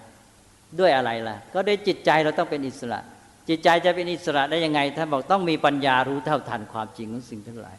ปัญญาที่รู้แจ่มแจ้งเข้าถึงความจริงของโลกและชีวิตเนี่ยจนกระทั่งทันต่อความเป็นจริงนั้นไม่อยู่เพียงด้วยความปรารถนาแต่อยู่ด้วยปัญญาคนที่อยู่ด้วยตัณหาความอยากก็อยากจะให้สิ่งโน้นเป็นอย่างนี้สั่งเป็นอย่างนั้นตามใจตัวถ้ามันไม่เป็นไปตามใจอยากเราก็ทุกข์ทันทีแต่คนที่มีปัญญานี่อย่างน้อยก็รู้แล้วสิ่งทั้งหลายมันไม่เป็นไปตามใจอยากเราหรอกมันเป็นไปตามเหตุปัจจัยของมันน่ะเราก็ต้องรู้เหตุปัจจัยไปศึกษามันพอรู้เท่าทันเหตุปัจจัยแล้วมันเหตุปัจจัยมันเป็นยังไงเราก็รู้แล้วเราจะแก้ไขเราก็ไปทำที่เหตุปัจจัยสิถ้าเราไม่ทำตามเหตุปัจจัยเหตุปัจจัยไม่เป็นไปตามที่เราต้องการเราก็รู้เท่าทันแล้วไปทุกข์ทำไมอะไรอย่างนี้เป็นต้นก็ตอนนี้เราก็อยู่ได้ปัญญาแล้วอยู่ได้ปัญญาก็เบาทุกข์ลงไปตามลำดับจนกระทั่งหมดทุกข์เลยอันนี้ท่านเรียกว่ามีปัญญารู้เท่าทันความจริงของโลกและชีวิตรู้เท่าทันพระไตรลักษณ์จิตใจก็เป็นอิสระตอนนี้ท่านเรียกว่า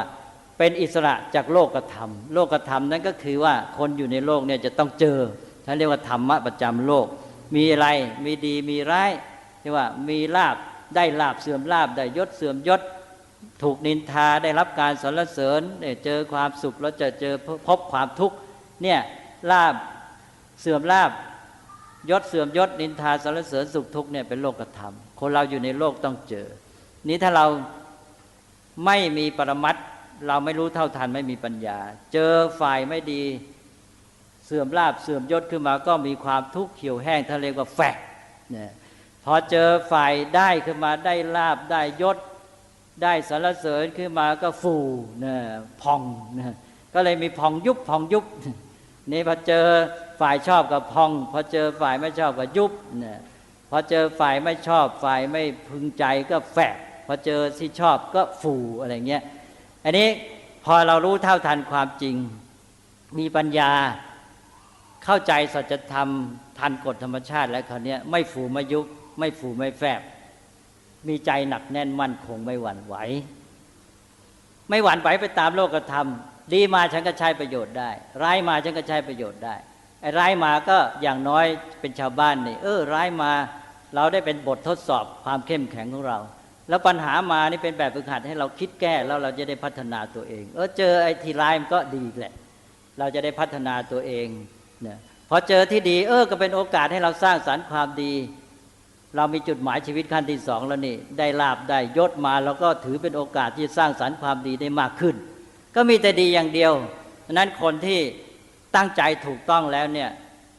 ไม่ว่าเจอร้ายหรือดีหมด ทำประโยชน์ได้หมดนั่นเรียกว่ามีโยนิโสมนสิการไม่มีปัญหาทั้งนั้นแต่ตกลงข้อสำคัญก็คือว่ามีจิตใจไม่หวั่นไหวจิตใจผ่องใสเบิกบานไม่ขุ่นมัวเศร้าหมอง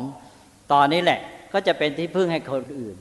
ที่ว่าคนมีก็ตามคนดีก็ตามคนชั่วคนร้ายอะไรต่างๆคนจนเขาก็มีทุกข์มีปัญหาประสบความผันผวนเปลี่ยนแปลงเขาก็หวั่นไหว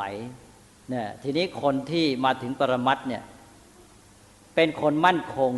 ก็จะเป็นหลักให้แก่เพื่อนมนุษย์แก่สังคมได้เต็มที่เพราะฉะนั้นจึงเป็นที่พึ่งที่แท้จริงไม่ใช่ว่ามีความดีแล้วจะเป็นที่พึ่งได้พอยังไม่พอหรอกต้องมีจิตใจเป็นอิสระแท้จริงด้วยตอนนี้เป็นที่พึ่งแก่ผู้อื่นด้วยตัวเองก็มีจิตใจไม่หวั่นไหวท่านเรียกว่าเป็นมงคลอนุดมก็เลยขอสรุปอันนี้ท่านเรียกว่าเป็นมงคลข้อที่38ข้อสุดท้ายที่พระพุทธเจ้าตรัสว่า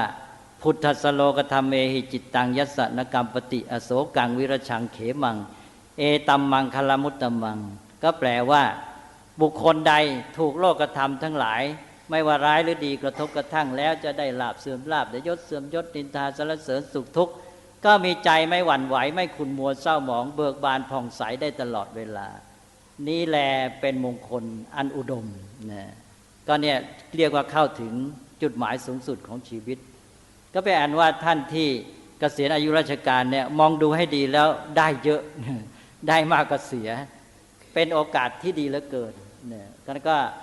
ทั้งเรียกว่าหนึ่งก็ชื่นชมสิ่งที่ตนเองได้สร้างสรรค์ไว้เนี่ยเป็นโอกาสให้สังคมลูกหลานญาติมิตรได้แสดงน้ำใจตอบแทนและเชิดชูบูชาคุณนำไปใช้เป็นแบบอย่างต่อไปแล้วตนเองก็เป็นอิสระโปร่งโล่งพ้นจากพันธะข้อกำหนดแล้วก็เป็นอิสระที่จะเลือกทำสิ่งที่ใจรักอยากจะทำต่อไปที่ยังไม่ได้ทำที่ไม่มีโอกาสจะทำตอนนี้ก็ทำได้เต็มที่และสุดท้ายก็สามารถจะพัฒนาชีวิตในขั้นสูงสุดให้เข้าถึงจุดหมายสูงสุดที่ชีวิตนี้จะมีให้ได้จนถึงขั้นปรมัตถ์ก็ครบหมดทั้งจุดหมายขั้นตาเห็นเลยตาเห็นแล้วก็จุดหมายสูงสุดดังที่อาตมาภาพได้กล่าวมาวันนี้ก็ขออนุโมทนาท่านศาสตราจารย์ดร.อภิชัยพันธเสนพร้อมทั้งท่านอาจารย์และก็ญาติมิตรลูกศิษย์ลูกหาทั้งหลายที่ได้มีน้ำใจปรารถนาดีต่อท่านมาทำบุญร่วมกับท่านก็เรียกว่ามีน้ำใจดีเป็นกุศลด้วยกันและอันนี้ก็จะเป็นส่วนหนึ่งที่จะเป็นเครื่องบำรุงจิตใจของท่านอาจารย์ด้วยที่จะทำให้ท่านนึกขึ้นมาก็จะได้เกิดปีติและความสุขปีติเนี่ยเป็นสิ่งสำคัญความอิ่มใจคนเราอิ่มกายแล้วก็ไม่พอต้องอิ่มใจด้วยพออิ่มใจแล้วได้ทำงานอะไรสำเร็จหรือว่าได้สิ่งที่ดีงามพบสิ่งที่น่าปรารถนาอิ่มใจมันก็หล่อเลี้ยงใจบางทีถ้าไม่ต้องกินข้าวเลยอิ่มแล้วนะแต่คนที่ไม่มีความสุขทางใจนี่บางทีอาหารอร่อยบางทีหมดรสเลยไม่อยากรับประทานใช่ไหมแต่ว่าคนที่อิ่มใจนี่ก็กินอาหารได้ด้วยถึงไม่มีอาหารจะกินก็อิ่มใจก็สบายมีความสุขอยู่ได้ท่านเรียกว่ามีปีติเป็นภักษาดังนั้นก็ได้ครบทั้งสองอย่างทั้งกายทั้งปีติทางกายอิ่มกายแล้วก็ทั้งปีติทางใจอิ่มใจด้วยและอิ่มใจที่สำคัญก็คือปีติในธรรมเนี่ยพอท่านได้เข้าถึงธรรมเห็นธรรมแล้วมีปีติในธรรมคราวนี้จะมีความสุขอย่างแท้จริงก็เป็นอันว่าจะได้เข้าถึงอัตถะคือประโยชน์หรือจุดหมายของชีวิตทั้ง3ขั้นที่กล่าวมาก็ขออนุโมทนาอีกครั้งหนึ่งต่อท่านอาจารย์และก็ทุกท่านที่มาร่วมทำบุญด้วยกันมีน้ำใจดีเป็นกุศลทั้งกายวาจาใจกุศลนี่แหละเป็นตัวมงคลที่แท้จริงจะเป็นปัจจัยให้เกิดความสุขความเจริญงอกงามยิ่งขึ้นไปในโอกาสอันดีงามเป็นสิริมงคลอันเกิดจากน้ำใจญาติมิตรที่ประกอบด้วยความปรารถนาดีมีเมตตาธรรมเป็นต้นนี้จงเป็นปัจจัยอภิบาลรักษาประกอบเข้ากับคุณพระรัตนตรัยอภิบาลให้ ท่านศาสตราจารย์ดร.อภิชัยพันธเสนพร้อมทั้งครอบครัวญาติมิตรลูกศิษย์ลูกหาทั้งหลายเจริญยอดงามด้วยจตุรพิธพรชัยมีพลังกายใจ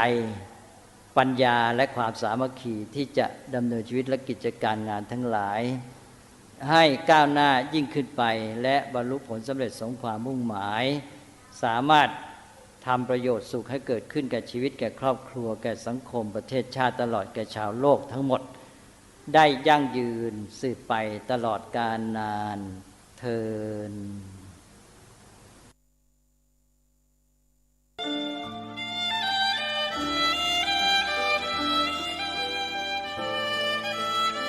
ขอเจริญพรญาติโยมชาวธรรมะร่วมสมัยทุกท่านขออนุโมทนาที่ชาวธรรมะร่วมสมัยได้มีศรัทธาในพระรัตนตรัยและมีฉันทะในการทำบุญทำกุศลตลอดจนฉันทะในการศึกษาพระธรรมวินัยดังที่ปรากฏในรายการของชาวธรรมะร่วมสมัยอยู่แล้ววันนี้ทางคณะได้มาที่วัดอีกครั้งหนึ่งนี่มาครั้งนี้เหมือนกับว่าเป็นการประจำปีไปแล้วเพราะปีที่แล้วนี่ก็มานอกจากผู้ดำเนินรายการคือพันเอกทองขาวพวงรอดพันแล้วญาติโยมก็มากันจำนวนมากอย่างคุณสันติเนี่ยซึ่งก็ได้ยินเสียงกันบ่อยๆเพราะว่าญาติโยมก็นิยมในการที่ท่านได้ให้ข้อคิดเห็นต่างๆก็มาโยมสุชาดาก็มาโยมอื่นๆก็หลายท่านเนี่ยคงจะมีพูดออกเสียงทางวิทยุเป็นครั้งคราวแล้วก็เมื่อเช้านี้นึกถึงชื่อผู้ดำเนินรายการคือพันเอกทองขาวนึกชื่อไม่ออกนึกหยุดเป็นนานว่าทำไมนึกไม่ออกตอนนี้ความจำชักเสื่อมพอนึกถึงชื่อพอนึกขึ้นได้นามสกุลก็มาด้วยก็พันเอกทองขาวพ่วงรอดพันนี่วันนี้อาจารย์กมลก็มาแล้วก็นึกถึงอาจารย์สนิทตอนแรกก็นึกไม่ออกนึกชื่ออาจารย์สนิทนึกไม่ออกพอนึกชื่ออาจารย์สนิทได้สีสำแดงก็มาด้วยที่เป็นอย่างนี้ก็คือว่ามันเป็นเรื่องของคนที่อายุชักมากขึ้นนึกเรื่องที่เป็นปัจจุบันไม่ค่อยออกทีนี้นามสกุลน่ะติดอยู่กับชื่อนั้นเป็นเรื่องติดมาแต่เก่าเพราะฉะนั้นพอนึกชื่อได้นามสกุลก็ติดมาเองก็เป็นเรื่องค่อนข้างธรรมดาเหมือนอย่างหลวงลุงที่นั่งอยู่ข้างซ้ายตามมาเนี่ยท่านก็อายุ89แล้วเรื่องเก่าๆจำได้ดีนักแต่ว่าเรื่องใหม่นี่ประเดี๋ยวเดียวลืมอันนี้ก็เป็นเรื่องของสังขารอย่างหนึ่งอันนี้ญาติโยมเนี่ยก็ชาวธรรมะร่วมสมัยแม้ว่าตัวญาติโยมเองอาจจะไม่ได้พบกันบ่อยแต่ว่ามีใจร่วมกันก็คือใจไปรวมกันอยู่ที่ธรรมะอยู่ที่รายการที่ฟังดังนั้นก็ชื่อว่าเป็นความสามัคคีอย่างหนึ่งสามัคคีกันได้ใจอย่างนั้นแล้ววันนี้ก็มาพบปะพร้อมเพรียงกันก็เป็นกายสามัคคีก็ได้ครบคือได้ทั้งจิตสามัคคีแล้วก็กายสามัคคีแล้วก็มากายสามัคคีจิตสามัคคีในทางที่ดีคือมาร่วมกันทำบุญทำกุศลเพราะฉะนั้นก็ขออนุโมทนาเป็นอย่างมากก็ต้องขออภัยด้วยตามปกติงานต่างๆเนี่ยอาตมาไม่ค่อยได้ออกมาเฉพาะวันสำคัญบางครั้งก็ไม่ได้ลงถ้าพอดีไม่ปกติแล้วร่างกายไม่อำนวยวันนี้ก็ต้องออกตัวไว้ก่อนเหนื่อยที่พูดนี่ชีพจรมาไม่ทันถ้าชีพจรมาได้สัก109ขึ้นไป110ขึ้นไปก็จะไหว ตอนนี้มาไม่ทันคงต้องพูดสักพักหนึ่งนะแล้วพอดีว่าเมื่อวานนี้ไปตรวจอยู่โรงพยาบาลตั้ง4 ชั่วโมงครึ่งกลับมาพระก็ถามว่าเหนื่อยเพลียไหมไม่เหนื่อยไม่เพลียหรอกเมื่อวานมันจะมาเหนื่อยวันนี้เป็นธรรมดาของอาตมาว่าวันที่เดินทางหรือวันที่ไปทำกิจธุระนั้นวันนั้นไม่เพลียแต่จะเพลียวันรุ่งขึ้นเมื่อคืนก็นอนตั้ง7 ชั่วโมงแล้วพอตื่นสักเดี๋ยวก็เพลียกันใหญ่แหละอันนี้พระที่อยู่ด้วยท่านก็ไม่ทัน จำไม่ได้คือนึกว่าเราไปมาแล้วจะเพลียนะวันนั้นมันไม่เพลียหรอกมันจะเพลียวันรุ่งขึ้นก็เป็นอย่างนี้เป็นธรรมดานี่อย่างที่กล่าวแล้วว่าตามปกติเนี่ยไม่ออกมางานนี้เพราะร่างกายปรับตัวไม่ค่อยไหวเช่นว่าฉันอาหารเสร็จเนี่ยอย่างรายการวันนี้ก็มีทำบุญถวายภัตตาหารด้วยพอฉันภัตตาหารเสร็จแล้วตามปกติเนี่ยเลือดก็ไปเลี้ยงกระเพาะมากคนมักจะง่วงนอนอันนั้นก็เป็นเรื่องค่อนข้างธรรมดาแต่ของอาตมาเนี่ยไม่แค่นั้นคือถ้าไม่ได้นอนในเวลาสัก10 นาทีหลังจากฉันเนี่ยจะเป็นปัญหากับสมองเลยสมองจะไม่สบายเป็นปัญหาไปแทบทั้งวันก็ไม่คุ้มกันอันนั้นก็จำเป็นจะต้องรีบนอนนะเพื่อจะให้สมองมันทำงานได้หลังจากนั้นแล้วนอนสักครึ่งชั่วโมงก็ได้แล้วหลังจากนั้นจะทำงานไปกี่ชั่วโมงก็ทำไปนะวันนี้ที่จริงนั้นไม่ได้กะว่าจะออกมาหรอกแต่ทีนี้พระครูประหลัดบอกว่าเป็นรายการมาเยี่ยมไข้เนี่ยก็มาเยี่ยมก็เลยบอกว่าตามปกติก็ไปเยี่ยมกันที่กุฏิเลยแต่นี้ได้ยินว่ามาญาติโยมตั้ง100 กว่าเขาไปที่กุฏิไม่ไหวก็เลยต้องมาที่นี่แล้วเมื่อกี้อาจารย์ทองขาวบอกว่านิมนต์กล่าวธรรมโมวาทก็เลยผิดคาดไปเพราะเข้าใจว่าจะมาเยี่ยมไข้เท่านั้นอันนี้ถ้าหากว่าเป็นการเยี่ยมไข้เนี่ยความจริงตามปกติต้องเล่าอาการเพราะมิฉะนั้นแล้วก็อ้าวไหนว่ามาเยี่ยมไข้แล้วกลับไปถามไม่รู้เป็นอะไรเนี่ยนี้ถ้าหากว่าเป็นรายการเยี่ยมไข้อาตมาก็ต้องถือโอกาสเล่าเพราะว่าโยมพบกันแล้วต้องรู้ถ้าไม่พบไม่เป็นไรถ้าไม่พบกันแล้วไปแต่พบไปแล้วนี่ต้องเล่าเพื่อหนึ่งจะได้รู้เข้าใจตามที่เป็นจริงจะพูดจะอะไรก็จะได้บอกได้ถูกทั้งตนเองก็เข้าใจบอกคนอื่นก็ได้แล้วอีกประการหนึ่งก็คือจะได้ปฏิบัติต่อกันได้ถูกต้อง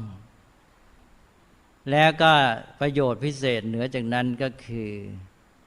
โยมก็อาจจะได้พิจารณาไปตามพระไตรลักษณ์ให้เห็นว่าสังขารที่มันไม่เที่ยงมันเปลี่ยนแปลงไปมันเป็นไปตามเหตุปัจจัยมันไม่เป็นไปตามใจปรารถนาของเราจะเอาตามใจชอบของตนไม่ได้เนี่ยเป็นอนิจจังทุกขังอนัตตาเนี่ยอันนี้โยมก็จะได้พิจารณาด้วยก็ขอโอกาสเล่าอาการหน่อยโยมคงจะไม่รังเกียจนะคือที่เป็นอยู่เนี่ยขณะนี้เอาปัจจุบันเนี่ยมีเจ็บปวด4 บริเวณนะหนึ่งก็คือบริเวณศีรษะที่เกี่ยวกับเรื่องตานะไม่ใช่ว่าเป็นเรื่องของตัวปวดหัวอะไรเองอ่ะมันเจ็บปวดเนื่องจากลูกตาแล้วก็หมอก็เพิ่งพบว่าเป็นต้อหินนะทั้ง2 ตาโยมได้ยินแล้วบางท่านสายหน้าเลยต้อกระจกนะก็เป็น2 ตา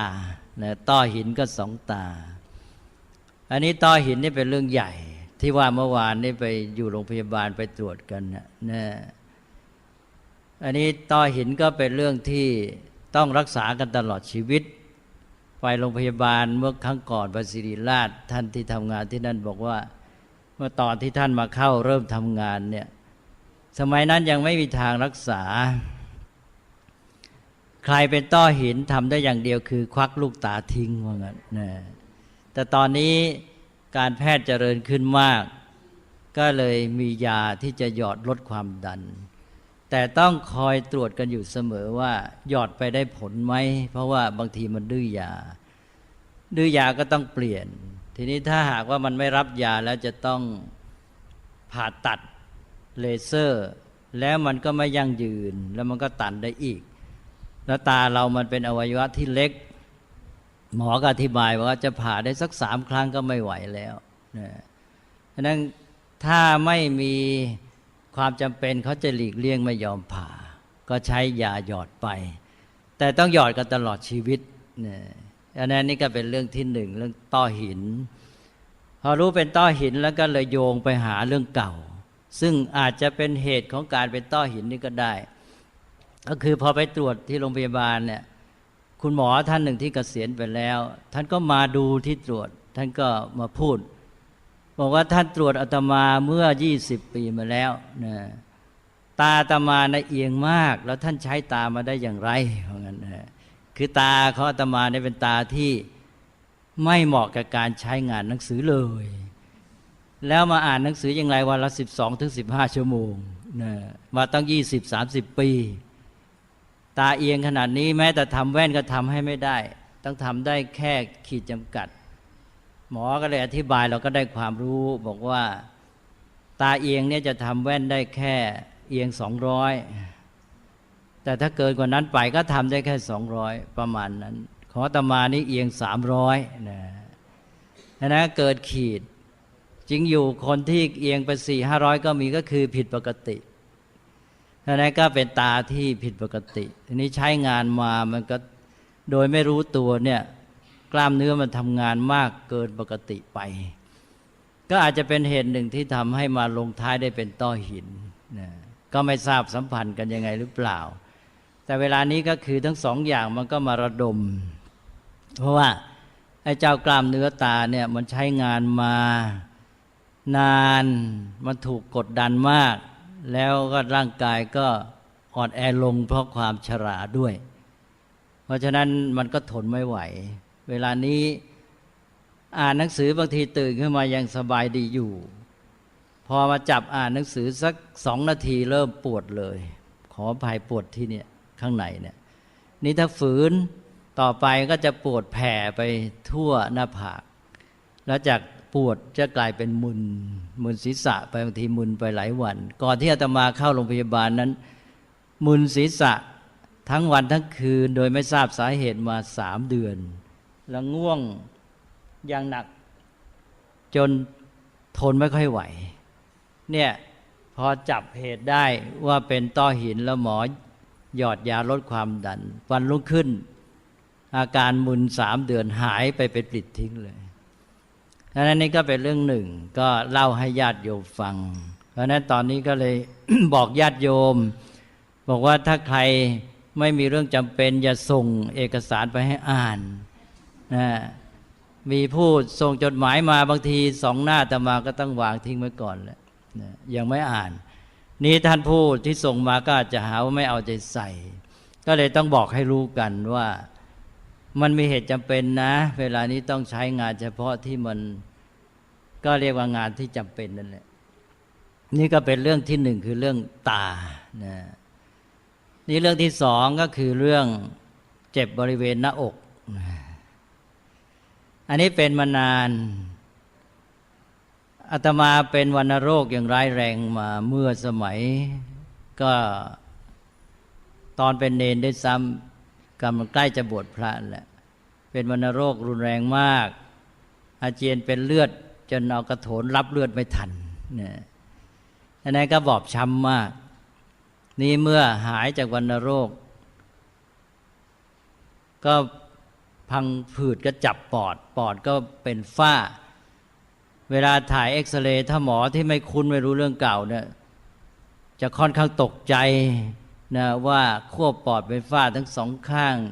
กลัวจะเป็นมะเร็งปอดและเอาและนะจับตรวจกันยกใหญ่บางทีต้องเสียเวลาตรวจกันนานเป็นมางี้หลายครั้งจนกระทั่งว่าหมอชักจับเรื่องได้ก็เลยบอกว่าอ๋อเรื่องเก่าก็รู้กันแต่นี้การที่ปอดมันมีพังผืดจับมากการที่ถุงลมโป่งพองไปบ้างอะไรพวกนี้มันก็ทำให้ ปอดเนี่ยไม่แข็งแรงเท่าที่ควรนะอาตมาเวลาพูดเนี่ยต้องใช้กำลังมากจนชินไม่รู้ตัวอย่างที่บอกโยมเมื่อกี้ว่าถ้าชีพจรมา120 130ความดันขึ้น180 190ก็พูดได้แข็งแรง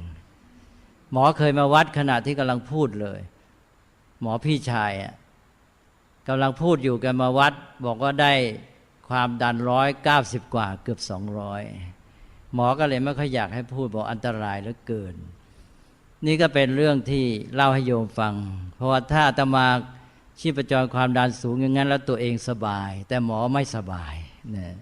คือตัวเองก็สบายกายว่าพูดได้เต็มที่แต่หมอไม่สบายใจก็เป็นห่วงนะ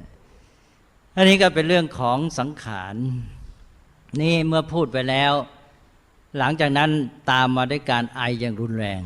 นะหลังจากเนี้ยตอนพูดไม่เป็นไรแล้วก็วันรุ่งขึ้นก็จะเพลียมากๆเพราะนั้นก็ไม่ให้พูดบ่อยๆเนี่ย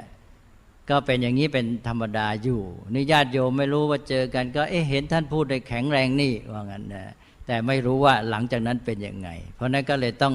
เล่าให้ฟังสักทีนี่ก็เรื่องของปอดเรื่องของการเจ็บปวดบริเวณหน้าอกซึ่งตอนนี้ก็เจ็บมาตั้งเป็นอาทิตย์แหละเนี่ยก็ระบมก็เป็นเรื่องธรรมดาไปแล้วต่อไปก็3เจ็บปวดนี่ที่ลำไส้เนี่ยเจ็บปวดที่ลำไส้นี่ก็เป็นเรื่องสืบเนื่องมาจากเก่าจนกระทั่งหมอเนี่ยจับพอได้ก็ที่วิชัยยุทธก็ไปใช้กล้องส่องกล้องก็ไปเนี่ยหมอก็สรุปว่าพังผืดมันรัดลำไส้จนกระทั่งมันจะตันก็ถามคุณหมอบอกว่าก็ไม่ผ่าเอาพังผืดออกหรือคุณหมอก็บอกว่าพังผืดเนี่ยถ้าไปเอาออกแล้วมันยิ่งงอกไวใหญ่เลยเพราะฉะนั้นเดี๋ยวก็ต้องผ่าอีกเพราะฉะนั้นจะผ่าต่อเมื่อมันหมดทางไปแล้วคือลำไส้ตันเพราะฉะนั้นมันตันเมื่อไหร่ก็ทำเมื่อนั้นนะต่อมาที่ศิริราชก็เอาบ้างศิริราชก็จับไปตรวจหมอก็ส่องกล้องเข้าไปติดอีกไปไม่ได้กล้องไปไม่ได้หมอก็เลยใช้วิธีสูบลมเข้าไปในลำไส้อยู่ครึ่งชั่วโมงนะจนกระทั่งไส้โป่งหมดแล้วก็กล้องก็พอไปได้พอตื่นขึ้นมาแล้วนี่อึดอัดแทบแย่เพราะว่าลมเต็มลำไส้เต็มท้องหมดเพราะสูบอยู่ตั้งครึ่งชั่วโมงก็หมอก็สรุปได้ว่าก็อย่างนั้นแหละก็คือรังพังผืดมันรัดลำไส้จนกระทั่งว่าลำไส้นี้ก็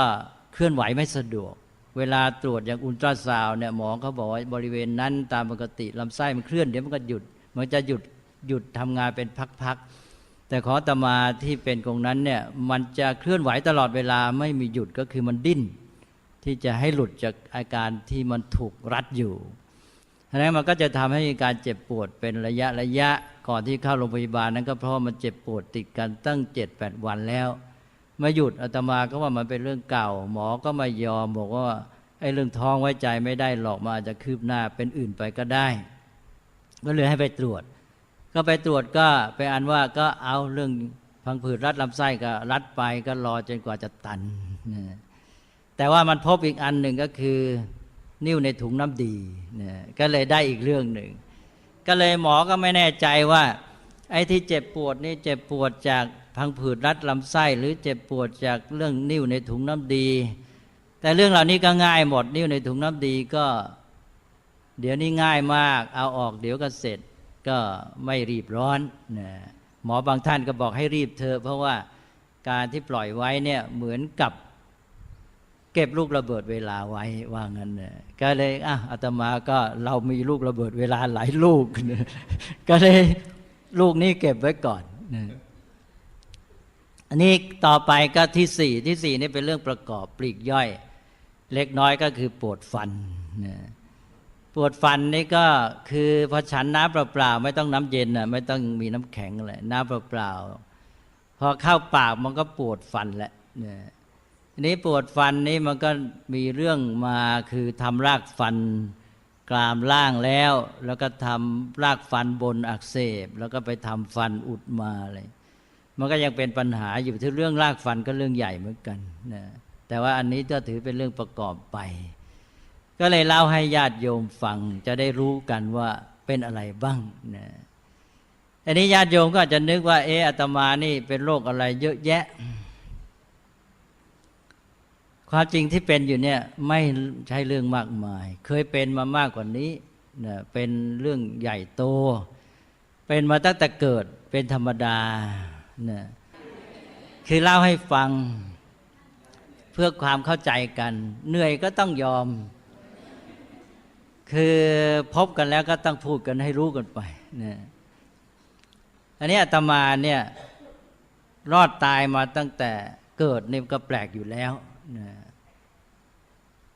ก็เล่ามาเป็นลำดับเอาเรื่องแรกก่อน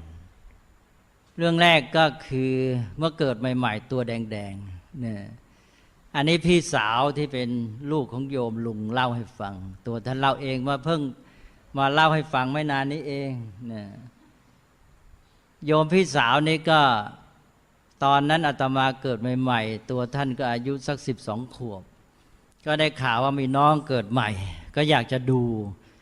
ก็มาที่บ้านแล้วก็เข้าไปที่เปลแล้วอุ้มขึ้นมาพออุ้มออกจากเปลวขึ้นมาตามคำท่านเล่าท่านบอกตัวอาตมาก็ลื่นปรูดว่างั้นเนอะ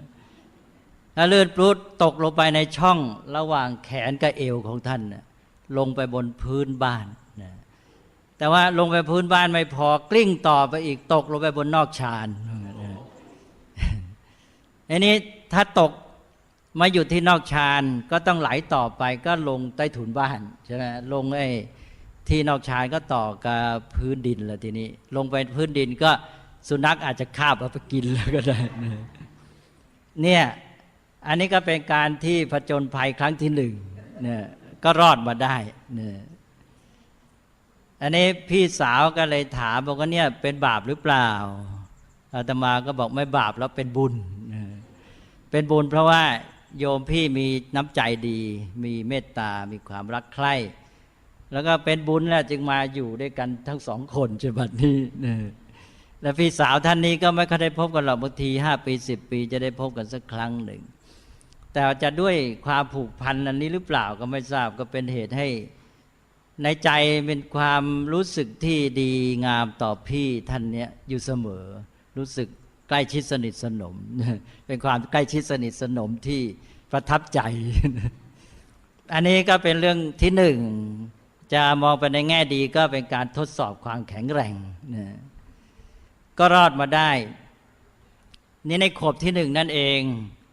ไม่ทราบว่าตอนไหนต่อมาแต่ไม่เกี่ยวเนื่องกับเหตุการณ์ที่1อาตมาก็ป่วยหนักจนกระทั่งท่านผู้ใหญ่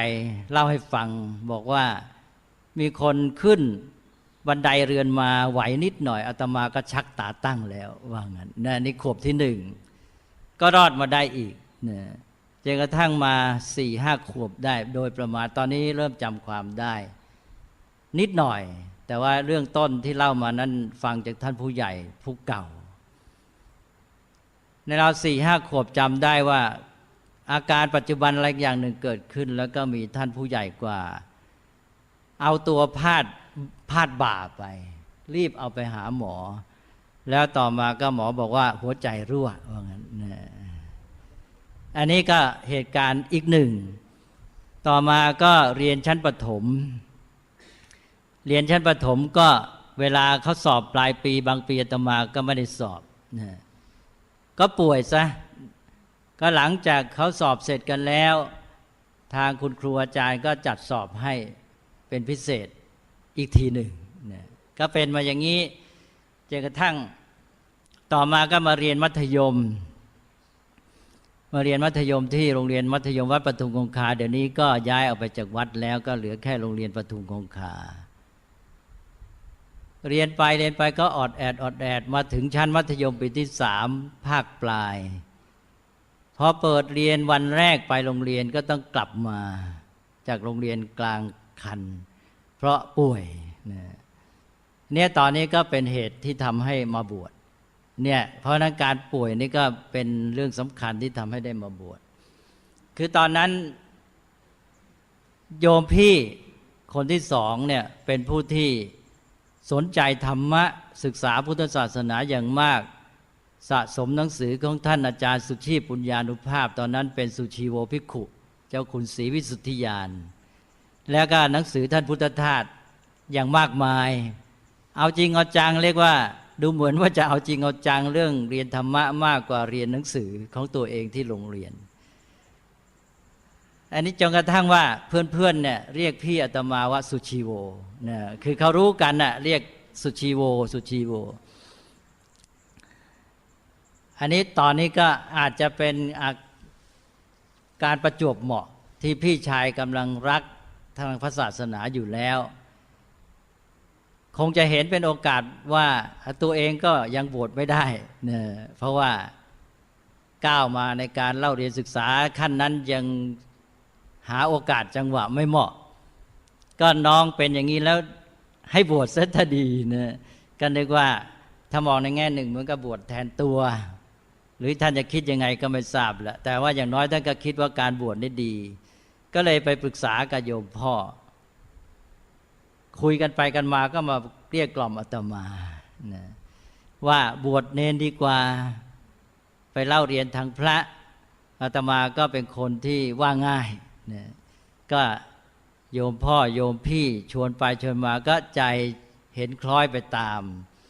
ตกลงบวชก็เลยหยุดเรียนตั้งแต่บัดนั้นก็กลับเลยกลับไปสุพรรณนะแล้วก็ไปเตรียมตัวบวชและโยมก็จัดการเตรียมบวชจัดพิธีบวชให้อย่างกับบวชพระเลยนั่นแหละก็บวชแล้วก็เล่าเรียนมาก็มีอาการป่วยแล้วก็ไปตามเรื่องเหมือนก็ดีขึ้นบ้างในที่สุดพอมาถึงเรียนมหาจุฬาเรียนไปแค่ปี2นะก็เป็นวัณโรคที่เล่าให้ฟังเมื่อกี้รุนแรงมากก็เป็นอันว่าไปเรียนไม่ได้ก็ขาดเรียนไปกี่เดือนไม่ทราบอย่างน้อยก็2 เดือนแล้วเสร็จแล้วทางมหาจุฬาก็มีมติบอกว่าให้สอบแล้วตกลงก็ไปสอบมหาจุฬาก็แปลว่าก็มาจนกระทั่งบัดนี้จะตอบมาก็เจ็บปวดอะไรต่ออะไรมีเรื่อยๆอันนี้ปลีกย่อยแล้วไม่ต้องเล่าเข้าโรงพยาบาลกันแทบทุกปีนะอันนี้ก็เป็นเรื่องธรรมดาจนกระทั่งมาผ่าใหญ่อีกครั้งหนึ่งก็คือผ่าเส้นเลือดใหญ่ที่ไปเลี้ยงสมองหมอค้นกันมานานนี่แล้วคืออาตมาเนี่ยถ้าหันไปพูดกับใครสักเดี๋ยวเนี่ยจะหน้ามืดได้จนกระทั่งตัวเองเนี่ยรู้ตัวเวลาหันไปพูดกับใครจะหน้ามืดเราต้องรีบหันกลับนะหันเอียงไปอย่างเงี้ยหมอก็ทำพวก MRI MRA แล้วเขาก็จับได้ว่าเส้นเลือดใหญ่ที่ไปเลี้ยงสมองเนี่ยเขาเรียก carotid artery เนี่ย1มันเล็กกว่าปกติถือว่าเล็กมาแต่กำเนิด2ก็คือนอกจากเล็กแล้วมันงอเมื่องอแล้วเวลาหันเนี่ยมันจะพับเลือดมันขึ้นไม่ได้ก็หน้ามืดนะในที่สุดก็หมอก็ผ่าตัดเพื่อจะขยายเส้นเลือดใหญ่นี้แล้วก็ทำให้ตรงก็ไปตัดเอาเส้นเลือดจากขาเนี่ยเอามาแซมที่เส้นเลือดที่คอนะแล้วก็หลังจากนั้นมาอีกปีก็เริ่มมีอาการชีพจรความดันแปรปรวนอยู่ๆนอนอยู่เนี่ยชีพจรอาจจะมาเต้นตุบๆขึ้นไป90 100แหละนะวันหนึ่งมีนอนอยู่ชีพจรขึ้นไป130นอนเฉยๆก็คุณหมอก็หาเหตุกันก็วันเนี่ยที่ไปตัดไอ้เส้นเลือดใหญ่เนี่ยที่เส้นเลือดใหญ่ที่ไปเลี้ยงสมองเนี่ยมันมีศูนย์ประสาทอยู่อันหนึ่ง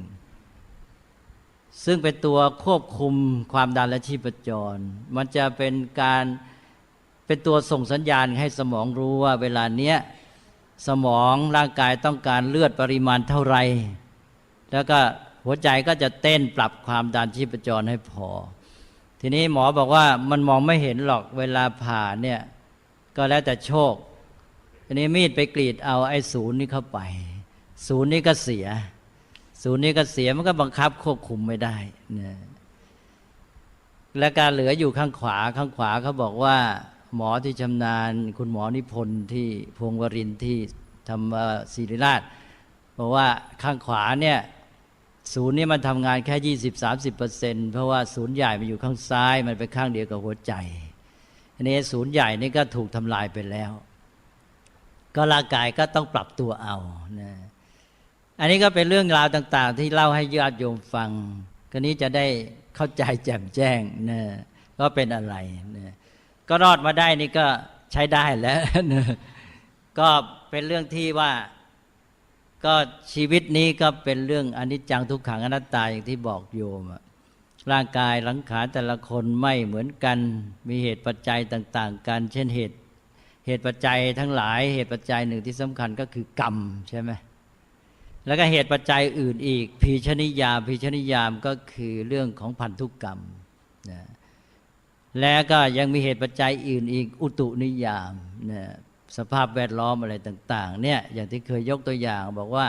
พระพุทธเจ้าก็ตรัสไว้แล้วบอกว่า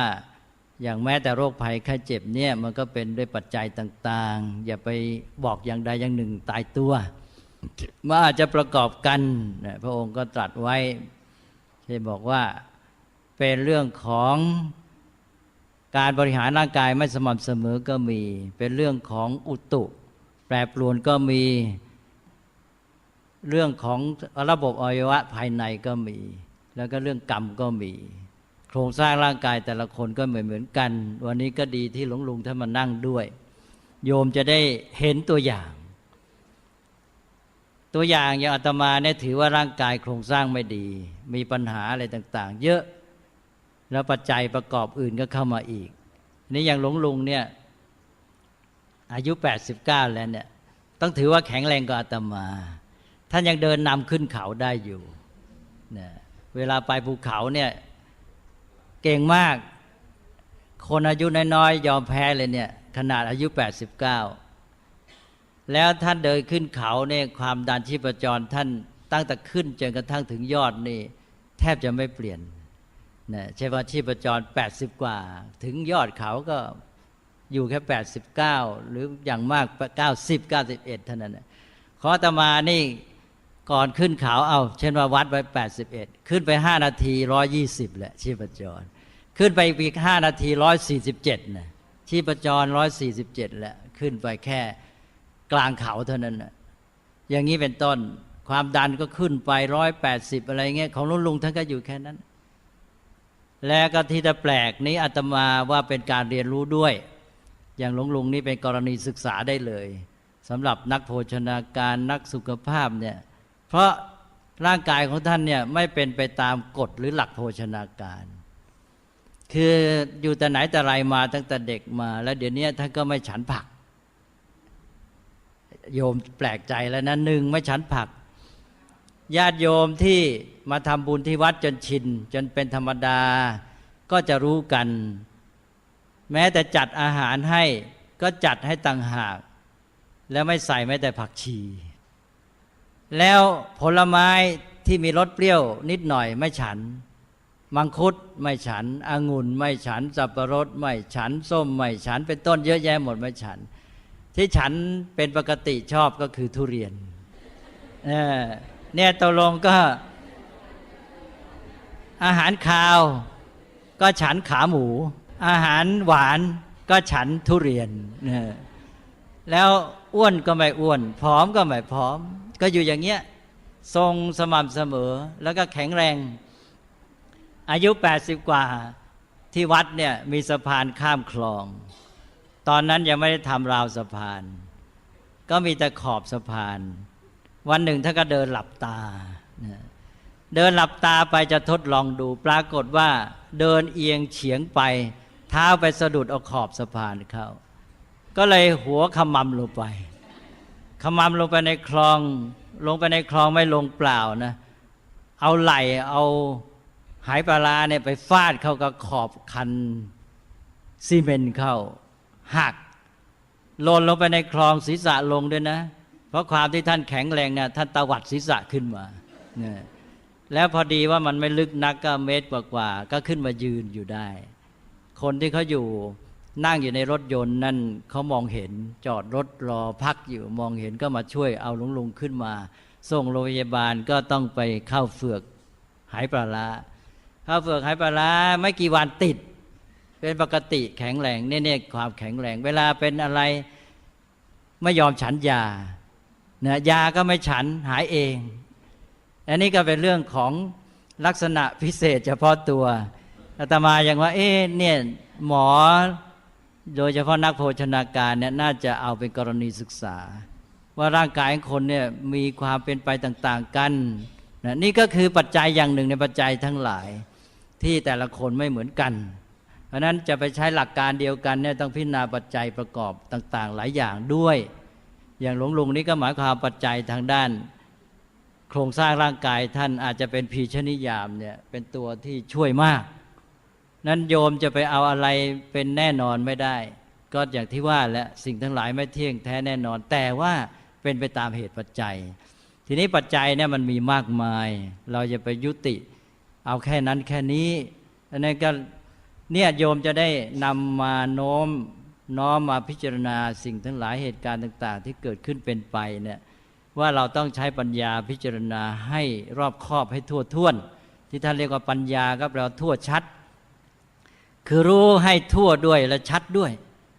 ชัดก็ใช่ว่าเห็นปัจจัยหนึ่งเรารู้ชัดแล้วว่ามะม่วงนี่เกิดจากไอ้เม็ดมันเนี่ยก็รู้ชัดแหละแต่ว่าต้องให้ทั่วด้วยก็คือมันมีปัจจัยหลายอย่างเคยพูดบ่อยๆแล้วบอกว่าโยมมีแต่เหตุตัวเม็ดมะม่วงอย่างเดียวต้นมะม่วงมาขึ้นได้ไหมเนี่ยก็โยมก็บอกไม่ได้ทำไมมันขาดปัจจัยอะไรปัจจัยดินปัจจัยปุ๋ยปัจจัยน้ำปัจจัยอุณหภูมิอุตุเท่านั้นละอุณหภูมิแล้วก็ปัจจัยอากาศแก๊สอะไรต่างๆเหล่านี้ต้องพรั่งพร้อมเมื่อปัจจัยพรั่งพร้อมบริบูรณ์แล้วต้นไม้นั้นก็งอกขึ้นมาเป็นมะม่วงเหมือนกับเราทำกรรมเนี่ยอันนี้ก็ต้องย้ำกันบ่อยๆคนมักจะมองแค่ตัวเหตุแล้วไม่มองปัจจัยก็มองว่าทำไมเราทำอันนี้แล้วไม่ได้ผลอย่างนั้นโยมทำแต่เหตุแล้วปัจจัยทำหรือเปล่าปัจจัยตัวประกอบเนี่ยเราต้องพิจารณาด้วยถ้าเราต้องการผลแบบนี้คือผลนั้นมันมีแน่แต่ว่าผลที่ตรงเหตุนั้นมันแค่นี้แต่ผลที่ประกอบด้วยปัจจัยเนี่ยมันมีอื่นใช่ว่าทำความดีอันนี้แล้วต้องการผลในเชิงธรรมชาติ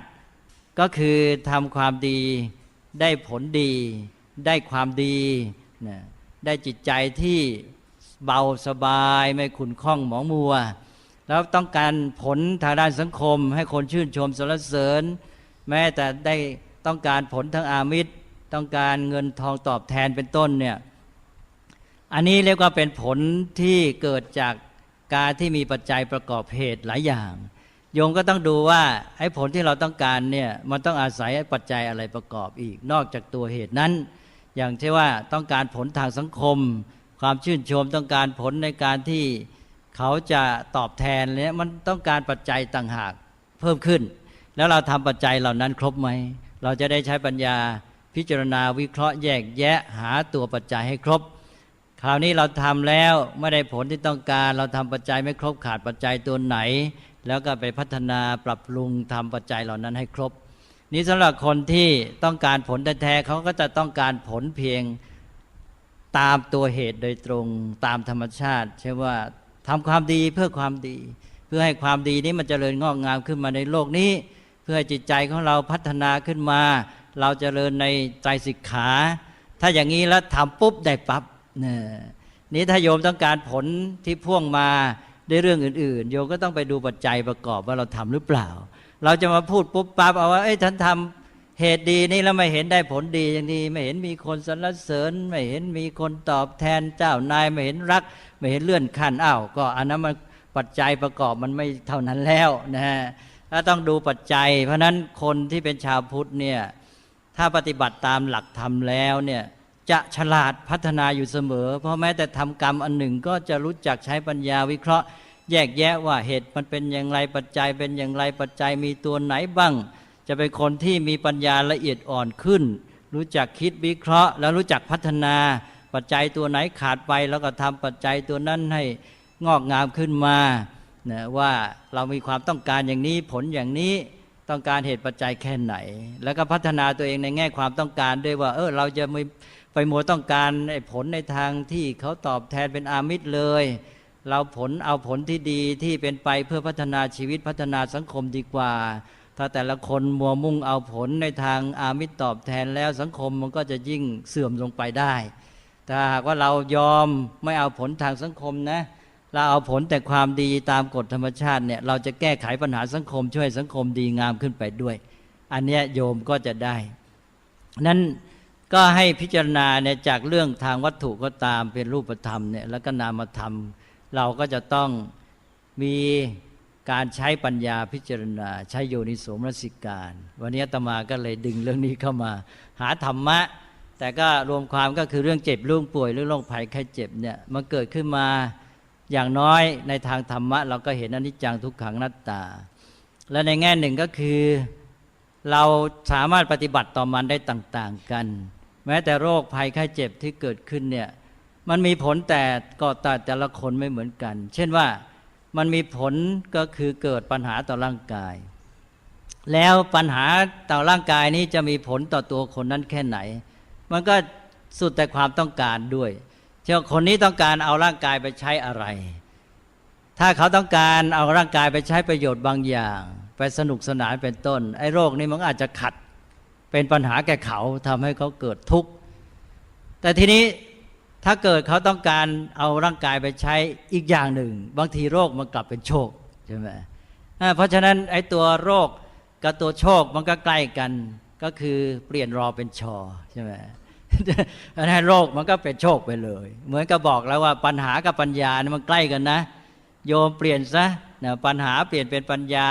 เปลี่ยนตัวหอเป็นตัวยอปั๊บมันเปลี่ยนเป็นปัญญาก็โยมเจอปัญหาเราก็คิดแก้ไขใช้ปัญญาพัฒนาเกิดโยนิโสมนสิการโยมก็ได้ปัญญาใช่ไหมเพราะนั้นเราจะไปท้อใจเจอปัญหาแล้วอย่าท้อบอกใครชนะปัญหาได้คิดเอาจริงเอาจังสู้ในที่สุดปัญหากลายเป็นปัญญาคราวนี้เราได้แล้วไม่เสียแล้วเนี่ยก็ฉะนั้นก็เหมือนการโรคก็เป็นโชคได้ก็อยู่ที่เราเปลี่ยนนั้นก็ไม่ต้องไปมัวท้อใจอยู่นะเพราะฉะนั้นก็เลยตรงตามหลักพระพุทธเจ้าตรัสว่าอาโรคขยะปรมาลาภาความไม่มีโรคเป็นลาภอันประเสริฐหรือเป็นลาภอย่างยิ่งอันนี้เป็นหลักความจริงหลักความจริงก็คือเราจะต้องพยายามอย่าให้เป็นโรครักษาสุขภาพไว้แต่ถ้าคนไหนเกิดเป็นโรคแล้วล่ะเนี่ยเกิดเป็นโรคก็ต้องทำโรคให้เป็นลาภใช่ไหมนี่มันเป็นอย่างนี้คือตอนหลักความจริงนะเป็นอย่างนั้นความไม่มีโรคเป็นลาภอย่างยิ่งแต่พอเป็นโรคก็ทำโรคให้เป็นลาภซะตอนนี้เป็นทางปฏิบัติอันที่หนึ่งเป็นหลักความจริงที่บอกว่าความไม่มีโรคเป็นลาภอย่างยิ่งนั่นเป็นหลักความจริงแต่ตอนที่ว่าทำโรคให้เป็นลาภอันนี้เป็นข้อปฏิบัติก็เหมือนกันแหละมีญาติโยมทางกระทรวงเขาขอให้พูดเรื่องโรคเอดส์เราก็บอกว่าไอ้โรคเอดส์เนี่ยคนทั่วไปก็ต้องมองเป็นเคราะห์ร้ายใช่ไหมแต่ว่าคนที่เป็นโรคแล้วอย่ามัวไปมองเป็นเคราะห์คนที่เป็นโรคเอดส์แล้วก็ต้องมองว่าเป็นโชคนะก็ทำให้มันเป็นโชคทำให้เป็นลาภได้มีวิธีเยอะนั่นก็เลยบอกเขาไปว่าวิธีทำโรคเอดส์ให้เป็นลาภ แล้วมันก็จะได้ผลทางที่จะเอาประโยชน์จากโรคเอดส์นะมีเยอะเลยนะพระพุทธเจ้าตรัสไว้แล้วประวัติภาษาวกมีอยู่ในพุทธศาสนาเนี่ยเราไม่มีทางสิ้นหวังย้ำกันอยู่เรื่อยเพราะว่าแม้แต่จะตายนะก็ยังสามารถบรรลุธรรมนะคือหนึ่งคนที่เป็นอยู่สบายๆพระพุทธเจ้าก็สอนให้เอาโยนิโสมนสิการเอาความตายมาใช้เป็นประโยชน์ใช่ไหมให้มีมรณสติและลึกถึงตายก็คือเอาความตายมาใช้ประโยชน์จะทำให้เกิดปัญญาก็ตามทำให้เกิดความไม่ประมาททำให้เตือนใจทำแต่ความดีไม่ทำความชั่วแต่นี้ถ้าคนที่จะตายเนี่ยก็ยังเอาความตายมาใช้ประโยชน์ได้เจ็บหนักอย่างพระสาวกหลายรูปเนี่ยท่านบรรลุอรหัตผลตอนที่ป่วยหนักเพราะความเจ็บปวดมากท่านกลับปรารภเอาความเจ็บป่วยโรคนั้นมาเป็นอารมณ์ก็เลยบรรลุธรรมไปเลยใช่ไหมเป็นอรหันต์เป็นชีวิตสมะสีเนี่ยโยมอย่าไปท้อใจทุกอย่างเนี่ยโรคภัยไข้เจ็บเอามาเป็นโชคเนี่ยแล้วก็แม้แต่ความตายไม่ต้องไปกลัวเอามาเป็นลาภหมดเลยนะนั่นก็สบายใจได้อาตมาก็เลยพูดไปชักหายเหนื่อยนะ ก็อย่างนี้แหละคือชีพจรมาและโยมจะค่อยๆหายเหนื่อยตอนแรกบางทีมันมาไม่ทันก็จะเพลียแต่โดยมากกว่าอาตมาจะลงเนี่ยสมัยก่อนเนี่ยพอจะลงนี่ชีพจรมาแล้ว110 120แหละเพราะนั้นก็จะไม่เป็นปัญหาพอพูดก็ไปได้เลยแต่ถ้าชีพจรยังไม่มาอาตมาก็จะเหนื่อยพอพูดไปชีพจรเริ่มมา110 120คราวนี้แล้วก็ไปเถอะพูดเป็น2 ชั่วโมงก็พูดได้อันนี้ก็เล่าให้โยมฟังนะแล้วก็อย่าลืมเรื่องของกายก็ตามเรื่องของใจก็ตามเราก็ต้องบริหารนะทางพระท่านก็ถือเป็นการบริหารเพราะว่าเรื่องของชีวิตของเราเนี่ยประกอบด้วยขันธ์5นี่เป็นภาราฮาเวปัญจขันธาใช่ไหมเบญจขันธ์นี่เป็นภาระก็เป็นความรับผิดชอบเป็นของหนักที่เราจะต้องแบกจะต้องรับภาระต้องบริหารให้ดีบริหารขันธ์5ในฝ่ายร่างกายก็ทำให้ปราศจากโรคภัยแค่เจ็บน้อยก็เป็นหน้าที่ของทุกคนจะต้องเอาใจใส่แล้วก็บริหารทางด้านจิตใจโดยเฉพาะบริหารสังขารทางด้านจิตใจสังขารไม่ใช่เฉพาะร่างกายสังขารทางจิตใจก็คือการปรุงแต่งถ้าโยมปรุงแต่งไม่ดีเป็นอปุญญาวิสังขารใช่ไหมอปุญญาวิสังขารก็ปรุงแต่งก็เป็นบาปใจคอก็หม่นหมองมีความทุกข์นี้โยมเลื่อนขั้นมาเป็นปุญญาวิสังขารปรุงแต่งดีก็ปรุงแต่งบุญใจให้คอให้สบายอย่าไปเก็บเอาอารมณ์ที่กระทบกระทั่งมาโยมหลายท่านเนี่ยเวลามานั่งอยู่คนเดียวแล้วก็ไปเก็บเอาอารมณ์ที่กระทบหูกระทบตาบางทีก็ลูกหลานทำโน่นทำนี่ไม่ถูกใจเก็บเอามาคิดปรุงแต่งอย่างนี้ก็เป็นอปุญญาวิสังขารก็เป็นทุกข์นิโยมมีสติขึ้นมาบอกว่าหยุดไม่เอาละอันนั้นไม่ดีเป็นอปุญญาวิสังขารโยมก็ปรุงแต่งดีเก็บเอาอารมณ์ที่ดีไปเอามาคิดว่าวันนี้ได้ไปทำบุญที่วัดร่วมกับคณะชาวธรรมะร่วมสมัยเมื่อวันก่อนนี้ไปทอดกฐินไปทำบุญทำความดีได้ฟังธรรมอะไรต่างๆเก็บเอาอารมณ์ที่ดีที่เข้ามาทุกทางเนี่ยมาปรุงแต่งก็ทำจิตใจให้เกิดปีติปราโมทย์ก็กลายเป็นกุศลเป็นปุญญาภิสังขารปรุงแต่งดีอันนี้ก็คือบริหารสังขารอย่างหนึ่งบริหารสังขารทางกายอย่าไปพอต้องบริหารสังขารฝ่ายนามธรรมด้วยแล้วบริหารสังขารฝ่ายนามธรรมนี่แหละที่จะเจริญงอกงามแท้จริงเพราะบริหารสังขารฝ่ายรูปธรรมร่างกายเนี่ยถึงยังไงมันก็ต้องแก่ไปตามวัยในที่สุดมันก็ต้องทรุดโทรมเราก็ทำให้ดีที่สุดให้มีโรคน้อยที่สุดเหมือนอย่างหลวงลุงเนี่ยแล้วว่าบริหารสังขารฝ่ายนามธรรมนี้ต้องบริหารกันเรื่อยไปเพื่อความเจริญงอกงามจนกระทั่งแม้แต่จบชีวิตยิ่งบริหารไปก็ยิ่งเจริญงอกงามจนกระทั่งบรรลุมรรคผลได้เลยก็เอาและอาตมาภาพก็ได้พูดมากระโยมวันนี้ก็ยืดยาวก็คิดว่าคงจะได้คติเป็นประโยชน์บ้างเริ่มตั้งแต่ความเข้าใจซึ่งกันและกันเพราะโยมมาหลายท่านเนี่ยยังไม่รู้อาตมาเป็นอะไรนะและก็ทำไมถึงเป็นอย่างนี้ทำไมจะต้องมายากนักอะไรอย่างนี้นะบางทีก็อาจจะไปนึกอย่างนั้นนะอันนี้ก็นอกจากเข้าใจเรื่องของกันและกันในทางรูปธรรมก็หวังว่าเป็นโอกาสที่ได้มาทำบุญทำกุศลแล้วก็ได้คติทางนามธรรมโยมก็ทำบุญได้ครบที่จะไปเลี้ยงพระเป็นทานแล้วก็ได้มาวัดก็มีโอกาสที่ว่าเว้นจากการทำสิ่งที่ไม่ถูกต้องทางกายวาจาอยู่ในการสำรวมกายวาจาก็เป็นศีลแล้วก็ได้ฟังธรรมเป็นต้นทำจิตใจให้เบิกบานผ่องใสได้ปัญญาได้ทั้งภาวนาทางจิตและได้ทั้งภาวนาทางปัญญาขออนุโมทนาเวลาก็ล่วงเลยมามากแล้วก็ขอถือโอกาสนี้อำนวยชัยอวยชัยให้พรแก่โยมญาติมิตรทุกท่านรัตนัตยานุภาเวนะรัตนัตยเตชะสาด้วยเดชานุภาพคุณพระรัตนตรัยพร้อมทั้งบุญกุศลที่ญาติโยมและพระทั้งหลายได้บำเพ็ญมาเป็นการสามัคคีร่วมกันจงเป็นปัจจัยอันมีกำลังอภิบาลรักษาให้ชาวธรรมะร่วมสมัยทุกท่านเจริญงอกงามด้วยจตุรพิธพรชัยมีกำลังกายกำลังใจกำลังปัญญากำลังความสามัคคีที่จะดำเนินชีวิตและกิจการงานให้รายการธรรมะร่วมสมัยนี้เข้มแข็งมั่นคงแล้วก็สามารถเอื้ออำนวยประโยชน์สุขแก่ประเทศชาติสังคมแก่ชีวิตของคนทั้งหลายไปจนกระทั่งทั่วโลกได้และก็ขอให้มีความร่มเย็นงอกงามในธรรมโดยทั่วกันทุกท่าน ทุกเมื่อเทิน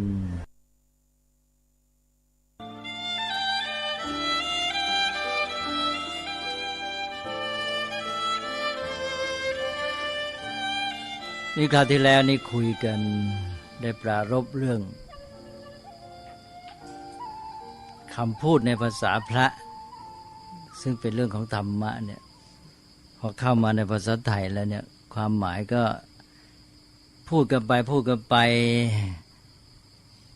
แล้วก็ไม่ได้มีการทบทวนศึกษาทำความเข้าใจนานๆเขาก็เพี้ยนไปคลาดเคลื่อนไปเนี่ยความหมายผิดไปจากเดิมมากบ้างน้อยบ้างบางคำก็ตรงข้ามเลยอันนี้ที่จริงมันก็เป็นเรื่องธรรมดาของภาษาจะมีการที่ความหมายมันเปลี่ยนแปลงไปเนี่ยงอกบ้างแล้วก็คลาดเคลื่อนไปจากเดิมบ้าง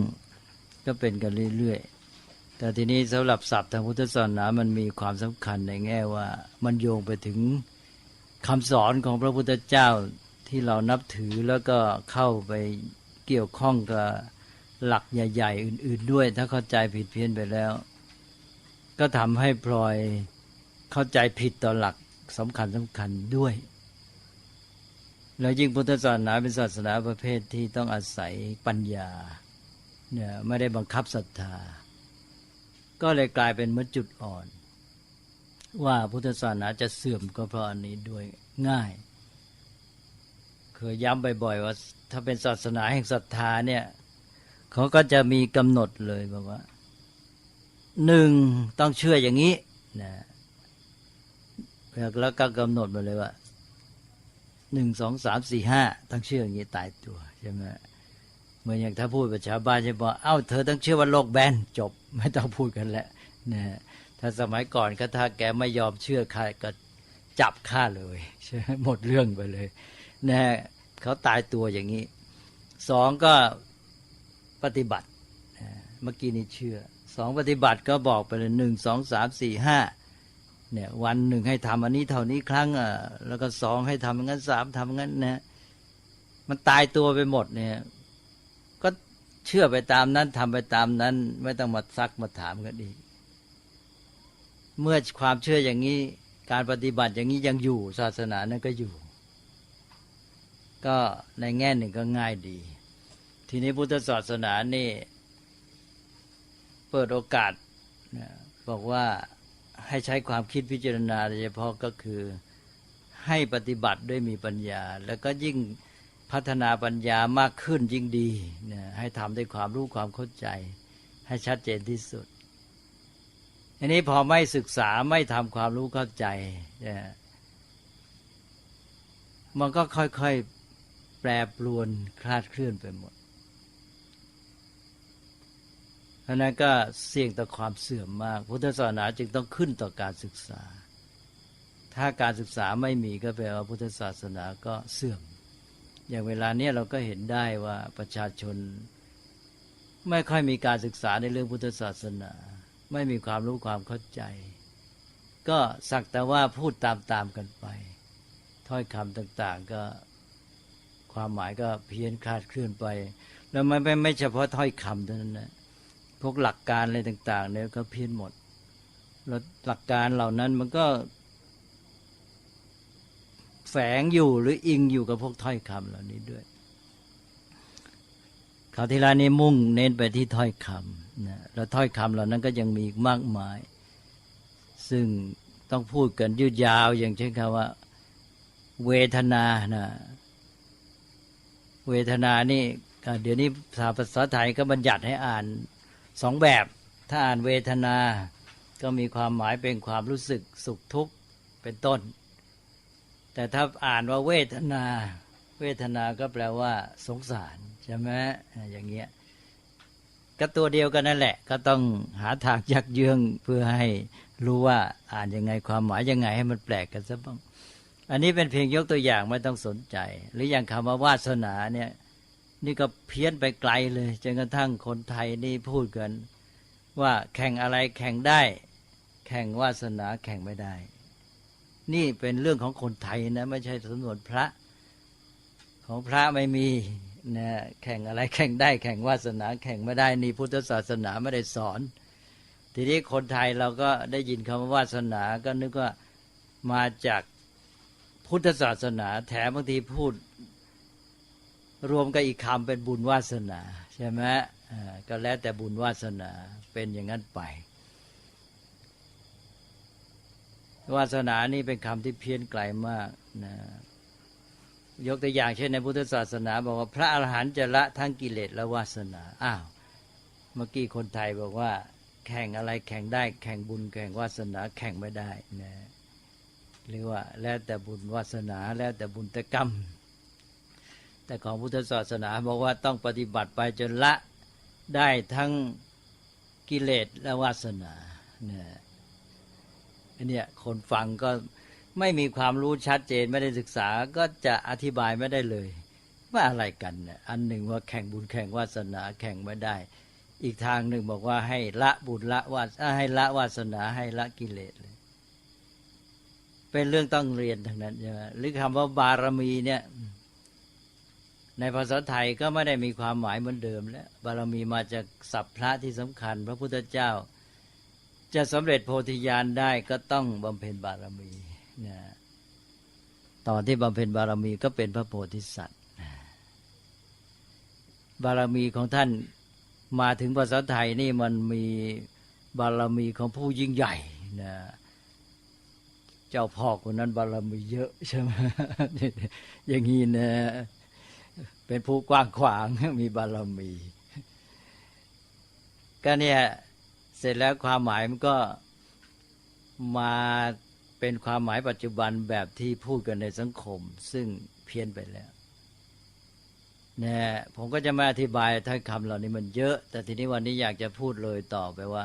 มันไม่เฉพาะถ้อยคำมันในแง่หลักการแนวความคิดมันเพี้ยนไปหมดอย่างคำว่าแล้วแต่เวรแต่กรรมเมื่อกี้ก็แล้วแต่บุญแต่กรรมเนี่ยนะลักษณะคำพูดคนไทยเนี่ยให้เห็นอันหนึ่งนะมันโน้มเอียงไปในทางที่จะทำให้อยู่นิ่งไม่ทำอะไรนะแม้แต่คำอย่างที่พูดคราวที่แล้วอย่างสบายก็โน้มไปในทางเฉยปล่อยเลื่อยเปื่อยนะแล้วแต่บุญแต่กรรมก็แปลว่าไม่ทำอะไรใช่ไหมแล้วแต่บุญแต่วาสนาแข่งบุญแข่งวาสนาไม่ได้มันก็หยุดหมดเลยทีนี้วันนี้อยากจะพูดสักประโยคหนึ่งคือข้อความที่พูดกันว่าเกิดมาใช้กรรมทุกท่านคงเคยได้ยินนะแล้วจะรู้สึกว่าไปรู้สึกคือเข้าใจผิดว่าเป็นคำสอนของพระพุทธศาสนาแม้แต่ชาวพุทธเองหลายคนก็จะพูดอย่างนั้นนะ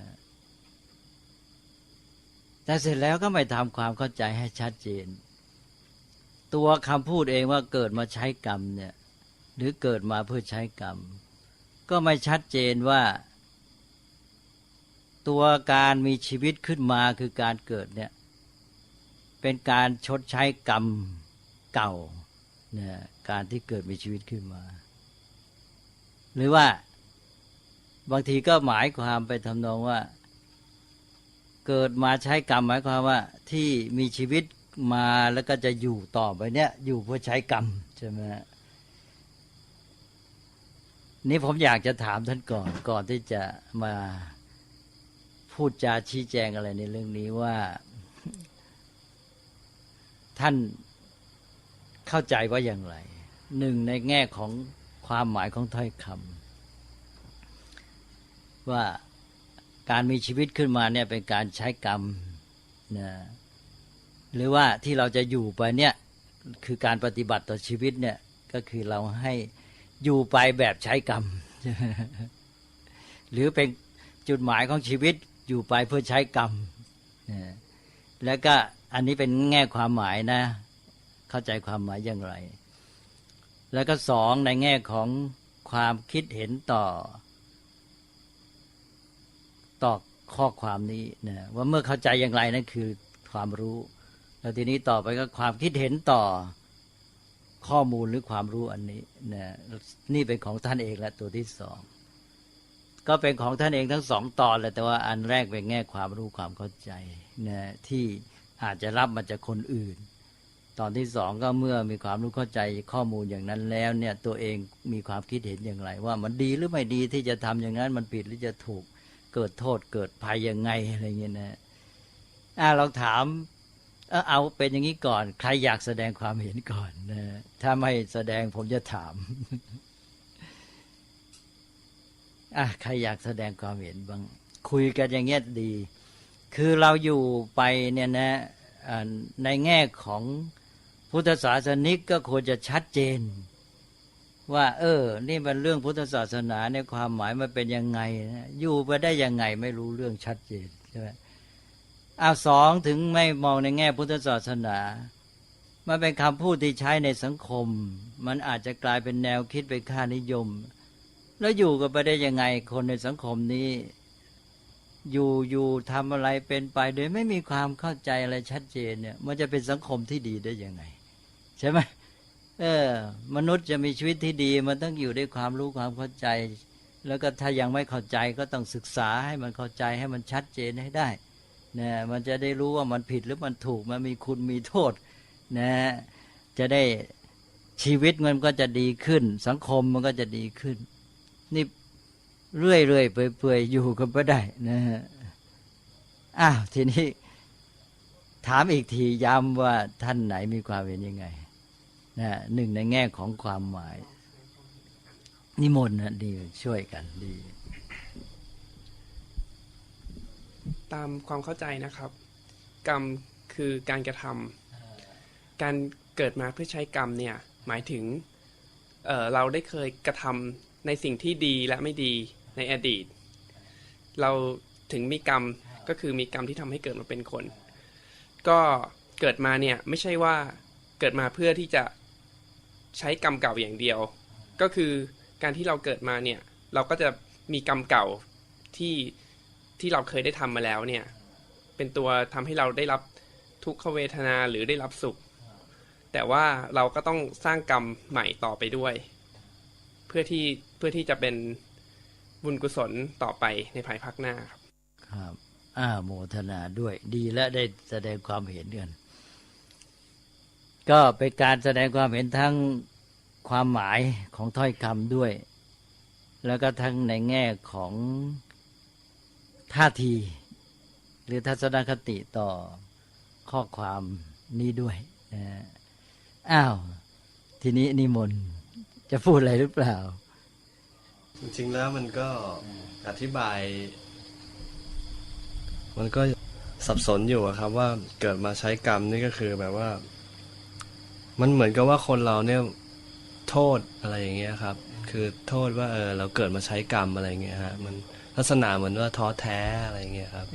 นี่ไม่ได้เผชิญหน้ากับความจริงครับก็คงจะเหมือนกับท่านที่พูดไว้ครับก็อันนี้นี่ที่ท่านพูดเนี่ยพูดในแง่ความหมายนะความหมายของถ้อยคำนั้นตามที่ท่านเข้าใจทีนี้ตัวท่านเองมีทัศนคติอย่างไรต่อถ้อยคำนี้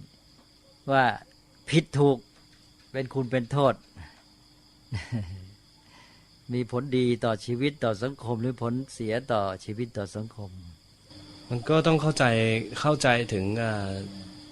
ความหมายให้ดีครับว่าเราจริงๆแล้วถ้าเรามัวแต่คิดว่าเราเกิดมาแล้วใช้กรรมแล้วก็คงไม่เจริญอะไรอย่างเงี้ยครับก็คือแบบอันนี้ก็ทัศนคติเท่าที่นึกได้ตอนนี้ท่านอื่นมีอะไรไหมครับนิมนต์พูดกันตามสบายแต่เป้าหมายของเราคือต้องการความชัดเจนนะอย่าปล่อยทิ้งไว้เรื่องราวเหล่านี้นะมีอะไรไหมไม่มีเดี๋ยวถามนะลองท่านนันทมโนลองพูดดูเนี่ยท่านเข้าใจว่ายังไงตามที่รู้มาอาจจะเป็นผู้ใหญ่ได้บอกเล่าสั่งสอนไว้หรืออะไรก็แล้วแต่เกิดมาใช้กรรมนะครับว่าคิดว่าเป็นคำพูดที่เป็นคำพูดของคนที่รู้สึกว่าตัวเอง ไม่ได้ประโยชน์ในการกระทำอะไรต่างๆ อย่างเช่นคนจนอย่างนี้ยนะครับก็ไม่มีเงินไม่มีสตางค์ก็จะเกิดปัญหาต่างๆก็จะโทษตัวเองว่ากรรมเก่าที่มาจากชาติก่อนอะไรอย่างเงี้ยครับก็โทษกรรมดีกว่าทางคนจนเนี้ยก็อาจจะโทษกรรมไปที่ว่าเจอตัวเองเกิดมาจนอะไรอย่างเงี้ยก็ต้องชดใช้กรรมตัวนี้ไปก็อาจ ค จะ น ไม่ ที่ด้อยที่เสียเปรียบ ใช่ครับ ก็จะเอามาใช้สำหรับเป็นข้ออ้าง ใช่ครับ หรือปลอบใจ สังเกตว่าคำว่าเกิดมาใช้กรรมเนี่ยจะไม่เป็นคำพูดของคนที่ค่อนข้างที่จะมีทรัพย์สินมีเขาเรียกมีความสบาย ได้เปรียบในชีวิต ครับคำทัศนคติของ แล้วดีไหมล่ะทีนี้ตัวความคิดเห็นของท่านเอง ความคิดเห็นก็คือว่าไม่ดีครับถ้าเป็นอย่างนั้นถ้าเป็นอย่างนั้นก็คือถ้ามีคนมาพูดอย่างนี้นะครับกับผมนะครับผมได้ยินผมก็จะบอกว่าให้ศึกษาของกรรมที่คุณทำมาตรงนี้ที่คุณเกิดมามีชีวิตเนี่ยเพราะอะไรถึงได้มาเป็นอย่างนี้อาจจะบอกว่าไม่ได้ศึกษาแล้วไปไม่ได้เรียนนะครับก็ไม่มีอาชีพการงานที่ดีเนี่ยครับผมก็ต้องมองย้อนให้เขามองย้อนกลับไปว่าเพราะอะไรผมก็จะแนะนำอย่างนี้ครับเป็นแนะนำใช่ครับแต่ว่าไม่ได้พูดในแง่คุณโทษผลดีผลร้ายก็แสดงว่าอยู่ในตัวว่าท่านเห็นว่าถ้าขืนถืออย่างนี้แล้วมีผลร้ายแน่ใช่ไหมฮะเป็นผลเสียต่อชีวิตแล้วก็โยงไปถึงสังคมทำให้เป็นคนท้อแท้เนี่ยเป็นคนที่ไม่กระตือรือร้นขนขวายเนี่ยไม่เพียรพยายามเนี่ยแล้วก็ไม่ทำการนี่สำคัญขัดหลักพุทธศาสนาตรงว่าไม่กระทำถ้าไม่กระทำแล้วก็ขัดหลักพุทธศาสนาเพราะพุทธศาสนาบอกแล้วเป็นศาสนาแห่งการกระทำและความเพียรนะแต่ว่ากระทำอะไรถ้าพูดกันอีกทีนะไม่ใช่ทำเรื่อยเปื่อยนะอ้าวมีใครจะแสดงความเห็นอีกไหมหรือพอแล้วนะอย่างนั้นก็ผมจะพูดบ้างแหละนะคือในแง่ความหมายนี่ก็อย่างที่ว่ามันคลุมเครือคนที่พูดเนี่ยว่าเกิดมาใช้กรรมเนี่ยเป็นการพูดถึงตัวการเกิดการมีชีวิตขึ้นมาเนี่ยเป็นผลของกรรมแค่นั้นจบแล้วจะทำไงก็ว่ากันต่อไปอีกทีถ้าอย่างนี้มันก็ยังพอว่านะหมายความว่าต่อจากนี้ก็เราก็จะทำไงมีเรื่องแต่ว่าหลายคนจะพูดแบบว่าเกิดมาใช้กรรมคือว่าเกิดมามีชีวิตแล้วก็เป็นอยู่ต่อไปเพื่อใช้กรรมไอ้กรรมในที่นี้หมายถึงกรรมเก่าในชาติก่อนใช่ไหม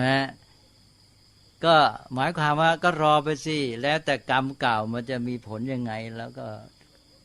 เขาเรียกว่าก้มหน้ารับกรรมไปใช่ไหมก็เลยไม่ต้องทำอะไรไม่ต้องขนขวายกระตือรือร้นไม่ต้องปรับปรุงแก้ไขเท่านั้นนี่หลายคนมีความเข้าใจอย่างนี้เชื่อไหมจริงไหมจริงท่านอริยญาโนเนี่ยก็สัมผัสคนมาเยอะด้วยเป็นไงใช่ไหมคนมีความเข้าใจเยอะบางคนเหมือนกับยอมสยบเลยแบบว่านี่ครับยอมสยบไม่ยอมทำอะไรเนี่ยลักษณะนี้แหละครับคือเขามองไปในแง่ของการมีชีวิตอยู่ทั้งหมดทั้งชีวิตเนี่ยก็คือการยกให้แก่การรอผลกรรมเก่าแล้วแต่ผลกรรมเก่าจะเป็นยังไงนะนี่เรามาวิเคราะห์อย่างนี้เอาความหมายที่หนึ่งการเกิดมามีชีวิตเนี่ยเรียกได้ง่ายๆชีวิตเนี่ยเป็นผลของกรรมในแง่นี้มีแง่ถูกเยอะนะแต่ว่าเป็นการพูดเน้นในส่วนที่สำคัญสำหรับมนุษย์คือความจริงว่าชีวิตมนุษย์เนี่ยในแง่หนึ่งในส่วนหนึ่งก็เหมือนกับชีวิตสัตว์อื่นน่ะมันต้องอาศัยปัจจัยหลายอย่างใช่ไหมปัจจัยที่เรียกว่าธรรมชาติทั้งหลายนะเป็นกฎธรรมชาติทั่วไปเหตุปัจจัยเรื่องดินน้ำลมไฟหรือจะใช้ภาษาปัจจุบันก็แล้วแต่นะที่มันประกอบกันขึ้นนะแม้แต่เรื่องของกรรมพันธุ์ก็มีส่วนเรื่องของการสืบต่ออะไรต่างๆของ ธรรมชาติเนี่ยที่เป็นเหตุเป็นผลกันเนี่ยอันนี้ก็เหมือนกับชีวิตทั้งหลาย แต่อีกด้านหนึ่งก็คือว่ามนุษย์มีส่วนพิเศษก็คือกรรมเพราะมนุษย์นี่มีความสามารถมีเจตจำนงมีสติปัญญาในการคิดพิจารณานะซึ่งเราพูดง่ายๆใช้คำว่ากรรมก็มนุษย์นี่ก็มีการรู้จักคิดพิจารณามีกิเลสมีความโลภความโกรธความหลงต่างๆแล้วก็ตั้งเจตจำนงไปกระทำการต่างๆไปและอันนี้แหละที่เรียกว่ากรรมเนี่ยก็มีผลขึ้นมาเป็นตัวปรุงแต่งชีวิตนะซึ่งชีวิตเนี่ยมันเป็นไปตามเหตุปัจจัยตามกระบวนการธรรมชาติแต่มันทำให้ชีวิตนั้นมีลักษณะพิเศษของตัวไปนะนี่เราพูดตัดเอาเพียงบางแง่เราก็พูดว่าเกิดมาการเกิดหรือการมีชีวิตเนี่ยเป็นผลของกรรมนะมีกรรมเป็นปัจจัยถ้าพูดให้ชัดก็ในแง่ว่ามีกรรมเป็นปัจจัยอันสำคัญใช่ไหมเพราะภาษาไทยเนี่ยมันจะคลุมเครือเกิดมาใช้กรรมก็อาจจะมีความหมายหนึ่งในแง่อย่างนี้ซึ่งควรจะทำความเข้าใจให้ชัดว่าถ้าจะยังใช้คำพูดนี้อยู่ต้องเข้าใจเพียงว่าชีวิตตามที่เกิดมาเนี่ยมีกรรมเป็นปัจจัยอันสำคัญสำหรับมนุษย์วงเล็บโดยเฉพาะสำหรับมนุษย์เนี่ยแต่ทีนี้ว่าเพราะกรรมมันเป็นปัจจัยที่สำคัญมันก็เป็นหลักการเลยมันไม่ใช่เฉพาะในอดีตใช่ไหมที่ว่ามันเกิดมาเนี่ยมีกรรมเป็นตัวปรุงแต่งเป็นปัจจัยสำคัญเนี่ยก็แสดงว่ากรรมมันเป็นเหตุปัจจัยสำคัญที่เป็นหลักการอยู่ไม่เฉพาะในอดีตนี่เราพูดถึงอดีตที่มารับผลขณะนี้ต่อไปไอ้กรรมนี่แหละก็จะเป็นตัวปรุงแต่งเป็นปัจจัยสำคัญเพราะนั้นเมื่อพูดอย่างนี้มันจะเล็งถึงปัจจุบันและอนาคตว่าเอาละสิถ้างั้นเรามาอย่างนี้เพราะกรรมมันดีหรือไม่ดีก็มามีผลอย่างนี้เพราะฉะนั้นถ้าเราต้องการผลให้มันดีต่อไปเราก็ต้องจัดการกับกรรมนี้ให้ดีเลยตอนนี้ใช่ไหมนี่ถ้าพูดอย่างนี้มันจะเล็งถึงปัจจุบันและอนาคตที่จะต้องจัดการกับกรรมให้ดีก็คือจะต้องปรับปรุงพัฒนาแก้ไขถ้ากรรมที่ทำมามันทำให้เกิดผลไม่ดีใช่ไหมก็แสดงว่าเราจะต้องเปลี่ยนแปลงทำให้มันดีขึ้นถ้ามันดีอยู่แล้วก็รักษาแล้วก็ทำให้ดียิ่งขึ้นไปนะนี่พูดแบบว่าเอาไอ้ความเข้าใจตามศัพท์นี่มาพิจารณาแต่เดี๋ยวจะเข้าสู่หลักการพุทธศาสนานะตอนนี้ก็เท่ากับว่าเราควรจะพูดในแง่ของความหมายของคำนี้ว่าเป็นเรื่องของการพูดถึงเพียงขั้นของการเกิดมีชีวิตขึ้นมาแค่นั้นไม่พูดถึงการมีชีวิตหรือการที่จะดำเนินชีวิตหรือปฏิบัติต่อชีวิตต่อไปแล้วก็เมื่อเข้าใจถูกต้องมันจะเล็งไปถึงการปฏิบัติต่อไปในแง่ที่ว่าจะต้องทำให้เรารู้หลักการที่จะว่าเราจะต้องปฏิบัติต่อกรรมหรือจัดการกับกรรมนี้ให้ดีที่สุดนะเพื่อให้เกิดผลที่ดีต่อไปนะอย่างนี้ก็ยังดียังได้ขั้นหนึ่งทีนี้เราก็พูดในแง่อื่นๆต่อไปด้วยถ้าหากว่านะอันนี้โยมหาหลักการแล้วถ้าหากว่าไปมองว่าเกิดมาใช้กรรมก็คือว่าเราอยู่ไปทั้งชีวิตเนี่ยเป็นเรื่องของการที่รับผลกรรมเก่าแล้วเราก็มีแนวคิดมีทัศนคติว่าเราจะอยู่อย่างนั้นชดใช้รับผลกรรมไปอย่างนี้ท่านเรียกว่าลัทธิปุพเพกตะเหตุวาทเป็นลัทธิมิจฉาทิฏฐิเลยแปลสั้นๆว่าลัทธิกรรมเก่าไม่ใช่หมายความพุทธศาสนาปฏิเสธกรรมเก่านะแต่ลัทธิกรรมเก่าเนี่ยคือถือว่าบุคคลจะได้สุขหรือได้ทุกข์หรือได้สุขได้ทุกข์อย่างไรเนี่ยย่อมเป็นไปแล้วแต่กรรมที่ทำไว้ในชาติปางก่อนก็แปลว่าจบนี่ลัทธินี้เรียกว่าลัทธิปุพเพกตะเหตุวาทเรียกสั้นๆว่าลัทธิปุพเพกตะวาทนะเป็นลัทธิเดียรถีหนึ่งในบรรดาประชุมลัทธิเดียรถี3เดียรถีเคยได้ยินใช่ไหมฮะ ก็แปลว่าพูดง่ายๆก็คือพวกลัทธินอกศาสนา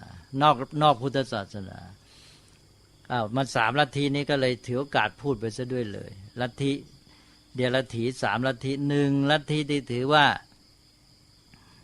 บุคคลจะได้สุขได้ทุกข์หรือได้สุขไม่ใช่สุขไม่ใช่ทุกข์อย่างไรก็แล้วแต่กรรมที่ทำไว้ในชาติปางก่อนนะนี่พวกลัทธิที่ถืออย่างนี้เช่นลัทธินิครนนะเคยได้ยินไหมลัทธินิครนนะเนี่ยพวกนิครนถืออย่างนี้แกก็เลยบำเพ็ญตบะนะเพราะแกถือว่าเนี่ยไอ้กรรมเก่ามันทำให้เรามามีทุกข์อย่างนี้เราต้องให้หมดกรรมซะเราก็บำเพ็ญตบะไม่ยอมตามใจกิเลสเป็นต้นนะทรมานร่างกายทีนี้ลัทธิที่2ลัทธิที่ถือว่าบุคคลจะได้สุขได้ทุกข์หรือไม่ใช่สุขใช่ทุกข์ก็ตามเป็นไปเพราะการบันดาลของเทพผู้เป็นใหญ่ว่างั้นนะเรียกว่าลัทธิอิสระนิมมานะเหตุวาทชื่อยาวจังเรียกสั้นๆว่าอิสวนนิรมิตวาทนะก็อิสระนี่เป็นภาษาบาลีภาษาสันสกฤตว่าอิสวนนะพระผู้เป็นเจ้าองค์หนึ่งเขาเรียกว่าพระอิศวรได้แก่พระศิวะแต่ในที่นี้ก็หมายถึงพระผู้เป็นลัทธิพระผู้เป็นเจ้าทั่วไปนะผู้เป็นใหญ่มีอำนาจเหนือสรรพสัตว์เหนือโลกสร้างสรรค์บรรดาลทุกอย่างแล้วก็3ลัทธิที่ถือว่าบุคคลจะได้สุขก็ตามได้ทุกข์ก็ตามไม่ใช่สุขไม่ใช่ทุกข์ก็ตามย่อมเป็นไปเองโดยไม่มีเหตุไม่มีปัจจัยเรียกว่าถึงคราวก็เป็นไปนะถึงคราวก็เป็นไปเองนี่เรียกถ้าพูดภาษาไทยง่ายกันลัทธิแล้วแต่โชคนะลัทธิแล้วแต่โชคก็มันถึงคราวก็เป็นไปลัทธิทั้ง3นี้ท่านบอกไม่เป็นไปเพื่อการกระทำใช่ไหมทำไมจึงว่าไม่เป็นไปเพื่อการกระทำ1เชื่อว่าอะไรจะเป็นไงกันแล้วแต่กรรมเก่าอ้าวเราจะไปทำอะไรมีประโยชน์อะไรล่ะใช่ไหมถ้าทำไปมันก็ไม่ได้เรื่องมันแล้วแต่กรรมเก่าก็รอไปสิใช่ไหมเราทำไปไม่มีประโยชน์2ลัทธิที่ว่าพระผู้เป็นเจ้าบันดาลอ้าวเราทำไปทำไมล่ะถ้าพระผู้เป็นเจ้าท่านไม่เอาด้วยท่านก็บันดาลไปสักอย่างเพราะนั้นทางที่ดีก็คือไปอ้อนวอนท่านเอาใจก็เกิดลัทธิบูชายันใช่ไหมเส้นสวง3ลัทธิแล้วแต่โชคไม่มีเหตุไม่มีปัจจัยอ้าวทำไปจะมีประโยชน์อะไรล่ะใช่ไหมมันถึงคราวมันก็เป็นไปเองแล้วที่เขาเรียกเรื่องดวงเนี่ยครับก็นี่แหละต้องระวังนี่แหละเราสามารถแยกว่าอยู่ในลัทธิอะไรได้บ้างก็ใกล้ลัทธิที่3นี่มากแต่ว่าพวกเนี้ยดวงเขาก็พยายามนะเขาก็จะพยายามทำตัวให้เป็นเหตุปัจจัยคือว่าเขาจะอธิบายในแง่ว่าสรรพสิ่งในโลกในจักรวาลเนี่ยมันมีอิทธิพลต่อกันนะใช่ว่าดวงดาวนะพระอาทิตย์พระจันทร์นะดาวพระราหูเราที่จริงพระราหูขึ้นโลกนี่แหละแล้วก็ดาวพฤหัสดาวเกตดาวมฤตยูอะไรก็แล้วแต่นะมันจะส่งผลมีอิทธิพลต่อความเป็นไปในชีวิตของแต่ละคนนี่เขาก็อธิบายให้เป็นเหตุปัจจัยเหมือนกันทีนี้ที่ผมอธิบายให้ฟังก็คือให้เห็นว่ามันมีความเป็นไปได้อยู่เราก็อย่าไปดูถูกทำไมนี่เอาเลยขอแทรกนิดหนึ่งคือเมื่อ 20-30 ปีก่อนแล้วผมก็ได้ยินมานานคือมีนักวิทยาศาสตร์ที่เขาค้นคว้าทำนองวิจัยถึงเรื่องความเป็นไปของชีวิตมนุษย์อิทธิพลทั้งสิ่งแวดล้อมต่อชีวิตมนุษย์เนี่ยสิ่งแวดล้อมมีอิทธิพลมากนะฮะอย่างง่ายๆอย่างเช่นว่าอากาศร้อนอากาศหนาวก็มีอิทธิพลแล้วใช่ไหมไม่ต้องมากหรอกความรู้สึกเนี่ยใช่อากาศดีเราก็สบายใจก็ผ่องใสปลอดโปร่งอากาศร้อนจิตใจก็งุนงานได้ใช่ไหมไม่ต้องพูดถึงทุกข์หรอกมันใจร้อนด้วยดีไม่ดีเกิดเรื่องกันง่ายด้วยใช่ไหมเนี่ยอิทธิพลต่อสิ่งของสิ่งแวดล้อมต่อชีวิตจิตใจนี่นักวิทยาศาสตร์ก็ไปค้นคว้าเรื่องพระจันทร์เขาก็ ตั้งข้อสังเกตว่าในวันถ้าเรียกแบบเราก็เท่านั้นค่ำเท่านั้นค่ำเนี่ยมักจะมีเหตุการณ์ประเภทนี้มีสถิติสูงคือนักวิทยาศาสตร์ก็จะทำงานแบบที่มีข้อมูลมีข้อสังเกตอะไรต่างๆแล้วนะฮะมีการทดสอบอันนี้เขาก็รวบรวมสถิติแล้วก็ลองมาวิเคราะห์ในเชิงก็แบบเราก็คือเรื่องเหตุปัจจัยในที่สุดเขาก็มาตั้งสมมติฐานเพราะว่ามันสอดคล้องกับเรื่องของหลักเหตุผลที่มีอยู่ว่าพระจันทร์เนี่ยเรารู้อยู่แล้วมันชัดอยู่แล้วว่ามันมีอิทธิพลต่อความเป็นไปในโลกก็อย่างง่ายที่สุดก็คือน้ำขึ้นน้ำลงนะขึ้นแรม15 ค่ำใช่ไหม8 ค่ำอะไรเงี้ยนะน้ำขึ้นน้ำลงโดยอิทธิพลของพระจันทร์ทีนี้ที่น้ำขึ้นน้ำลงมันไม่เฉพาะในน้ำทะเลหรือในแม่น้ำเท่านั้นนะน้ำมันมีอยู่ทุกคนทุกแห่งในร่างกายของเราเนี่ยน้ำเป็นส่วนใหญ่ของชีวิตเชื่อไหมนะก็เช่นเดียวกันแหละเวลาพระจันทร์อยู่ในค่ำแรมอย่างนั้นน่ะมันก็มีแรงดึงดูดน้ำในตัวเราเนี่ยจะมีผลอย่างนั้นด้วยแล้วการที่น้ำมีสภาพไปตามการดึงดูดพระจันทร์เนี่ยน้ำที่มันเปลี่ยนแปลงนั้นน่ะมีผลต่อจิตใจด้วยเขาพูดเข้าทีไหมเนี่ยคือเหตุปัจจัยทั้งหลายเนี่ยบางทีเรามองไม่เห็นความสัมพันธ์เรามองข้ามอะไรบางอย่างเราก็มองไม่เห็นใช่ไหมแต่ที่จริงเนี่ยเอาเป็นว่าสิ่งทั้งหลายในจักรวาลในโลกเนี่ยมันมีความสัมพันธ์เป็นเหตุปัจจัยต่อกันส่งผลต่อกันโดยตรงโดยอ้อมโดยใกล้โดยไกลใช่ไหมนะมากบ้างน้อยบ้าง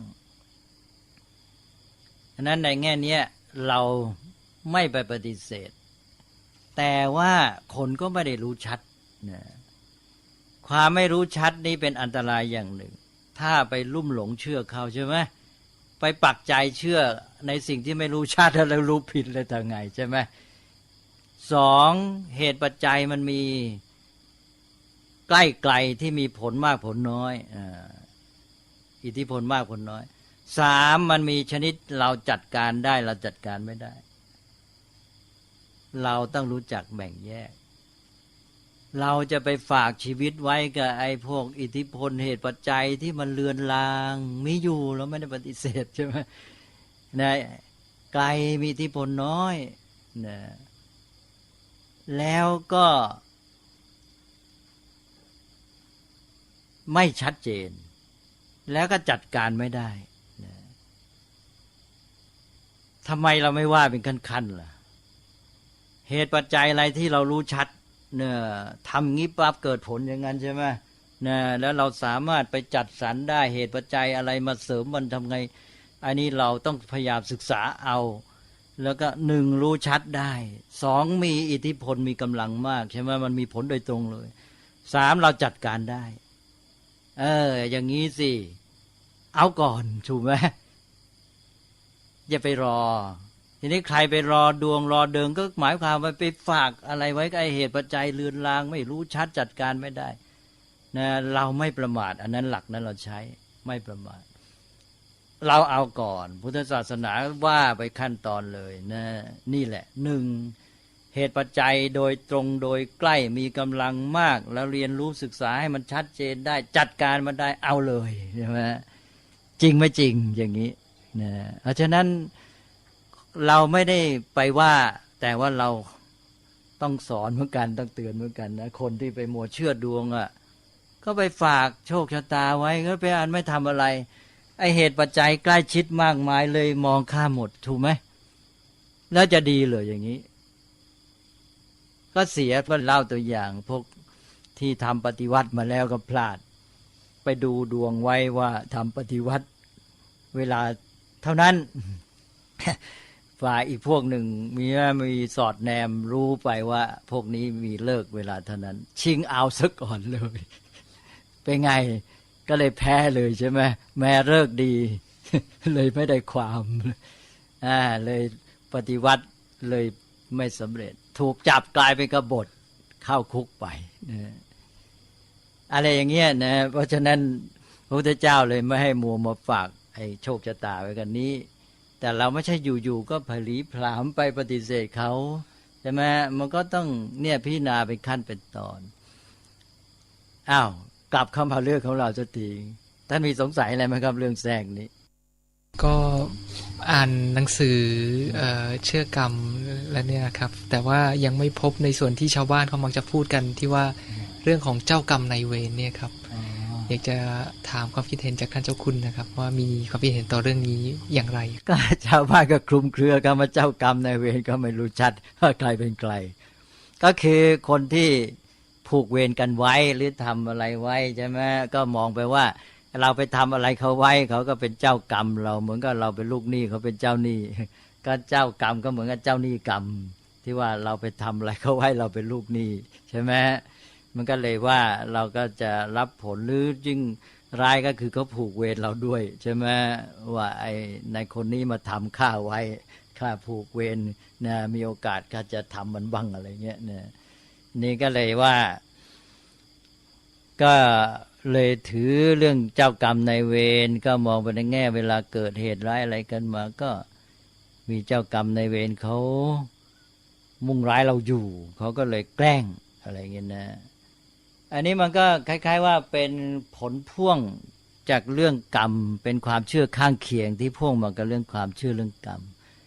เราก็ยอมให้ในระดับหนึ่งแต่ว่าเราต้องจัดให้ดีว่าเราจะปฏิบัติแค่ไหนคือมันก็เป็นธรรมดาบอกว่าเราเกิดมามันก็มีแล้วคนที่เราไปเจตนาบ้างไม่เจตนาบ้างแม้แต่เผลอไผลไปทำให้เขาไม่พอใจเขาก็ผูกใจเจ็บอะไรนะฮะจริงว่าเอาพูดกันยาวในสังสารวัฏนี่เนี่ยอาจจะไปฆ่ากันไว้อะไรทำกันไว้มันก็เลยมีเวรมีกรรมอะไรแบบเนี้ยก็อย่างหนึ่งก็คือว่าเมื่อมีความเชื่อเนี่ยมันก็จะทำให้จิตใจไม่สบายก็จะพลอยมายึดมั่นแล้วก็ทำให้เกิดผลได้จริงๆเพราะนั้นก็ทำให้โปร่งไปซะก็คือว่าอุทิศกุศลให้เจ้ากรรมนายเวรพออุทิศไปแล้วใจแล้วก็เหมือนกับทำใจให้โปร่งโล่งนะปล่อยจิตออกไปได้ปลดเปลื้องนะหรือปลดปล่อยจิตให้มันเบาโล่งโปร่งไปนะแล้วการที่เรามีเมตตาทำบุญอุทิศกุศลเนี่ยมันไม่เสียหายอะไรมันก็เป็นเรื่องของการทำความดีเพื่อปฏิบัติต่อสิ่งที่ไม่เห็นในอีกแบบหนึ่งที่ไม่ต้องไปทำร้ายไม่ต้องไปพึ่งเทพเจ้าไปมัวอ้อนวอนเส้นสวงบูชายันแก้ปัญหานั้นไปซะก็มาใช้วิธีง่ายๆแบบที่ว่าเอาแค่การทำความดีและอุทิศกุศลแผ่เมตตาเนี่ยเพราะมนุษย์เนี่ยสัมพันธ์กับสิ่งที่อยู่เรียกว่าเหนือธรรมชาติซึ่งทางพุทธศาสนาที่จริงก็ท่านไม่ถือว่าเหนือธรรมชาติแต่มนุษย์เนี่ยใช้สำนวนว่าเหนือธรรมชาติก็คือสิ่งที่มนุษย์ไม่รู้ ยังไม่เข้าใจเมื่อเรายังมีสิ่งที่ไม่รู้ไม่เข้าใจเนี่ยเราก็มีความหวาดกลัวเมื่อมีความหวาดกลัวมนุษย์ก็จะมีวิธีแสดงออกวิธีปฏิบัติดำเนินชีวิตอย่างที่ว่าเมื่อไม่หาทางออกอย่างอื่นอย่างทางกรรมเนี่ยแกก็จะไปนึกว่ามีเทพเจ้าผู้ยิ่งใหญ่บันดาลใช่ไหมก็เลยเกิดลัทธิอ้อนวอนบวงสรวงบูชายันที่นี้จะไปกันใหญ่เพราะนั้นในแง่นี้พุทธศาสนาจะมาช่วยในขั้นที่ว่าไม่ต้องไปมัวไปอ้อนวอนบวงสรวงบูชายันซึ่งเป็นการเบียดเบียนก่อปัญหาหนักเข้าไปอีกใช่ไหมก็ให้มาใช้ทำกรรมดีแล้วก็อุทิศกุศลอะไรไปเนี่ยแล้วก็เรื่องรายละเอียดค่อยศึกษาไปตอนนี้เอาแค่นี้ก่อนแต่ว่าไอ้นั่นเป็นปมข้างเคียงแต่ตัวสำคัญต้องกลับมาหาหลักกลับมาสู่หลักการที่แท้เมื่อกี้นี้ผมพูดถึงว่าลัทธิเดียลัทธิสามลัทธินะฮะให้แยกไว้ให้ดีว่าไม่ใช่พุทธศาสนาโดยเฉพาะลัทธิกรรมเก่าเนี่ยบางทีใกล้มากจนกระทั่งบางทีเอาพุทธศาสนาไปเป็นลัทธิกรรมเก่าก็คือเป็นลัทธินิครนจำไว้เลยนะพุทธศาสนาถือหลักกรรมนะกรรมนี่มันมีทั้งอดีตปัจจุบันอนาคตกรรมเก่าการปัจจุบันมันเป็นกระบวนการไปเป็นความจริงของเหตุปัจจัยมันก็ดำเนินไปเรื่อยๆใช่ไหมเมื่อมันเป็นกระบวนการความจริงที่ดำเนินไปเป็นเหตุปัจจัยมันก็อยู่ของมันไปมันก็แล้วแต่ที่ทำตอนไหนไอ้ที่มันเป็นอดีตมันก็เก่ามาทำปัจจุบันก็เป็น กำลังทำเป็นปัจจุบันเฉพาะหน้าทำต่อไปก็เป็นอนาคตมันไม่ใช่มาตัดตอนอย่างเดียวกรรมเก่าก็จบใช่ไหมเมื่อเป็นกระบวนการก็ไปเรื่อยไปก็เป็นเหตุปัจจัยเอาแล้วทีนี้เราตัดไอ้เรื่องลัทธิที่ไม่ถูกต้องออกไปทีนี้ว่าเอาเรามาดูว่าพุทธศาสนาถ้าถือหลักเรื่องเกี่ยวกับชีวิตที่ว่าถ้าอยู่ไปเพื่อใช้กรรมหรือเกิดมาเพื่อใช้กรรมนี่พุทธศาสนาจะพูดยังไงดีถ้าพูดยังไงจึงจะถูกหลักพุทธศาสนาเพราะคำว่าเกิดมาใช้กรรมนี่ไม่เห็นมีเลยในพุทธศาสนาที่ไหนนะมีไหมท่านเคยเจอไหมเกิดมาใช้กรรมส่วนมากจะเชื่อกันว่าเหมือนกับว่าเคยไปฆ่าอะไรมาต้องมาใช้กรรมเป็นนู่นเป็นนี่แทนอย่างเงี้ยอันนั้นสิก็คือไอ้ที่เราพูดเมื่อกี้ว่าเรามองถึงความหมายในแง่ว่าเอาชีวิตที่เกิดมาการเกิดมามีชีวิตนั้นชีวิตที่เกิดมาตอนนั้นน่ะนะได้รับผลจากกรรมที่เป็นมาอันนั้นเราพูดไปขั้นหนึ่งแต่ตอนนี้ความหมายของหลายคนมันจะมีถึงว่าอยู่ไปมีชีวิตนี้ไปนะตลอดชาติเนี่ยเพื่อ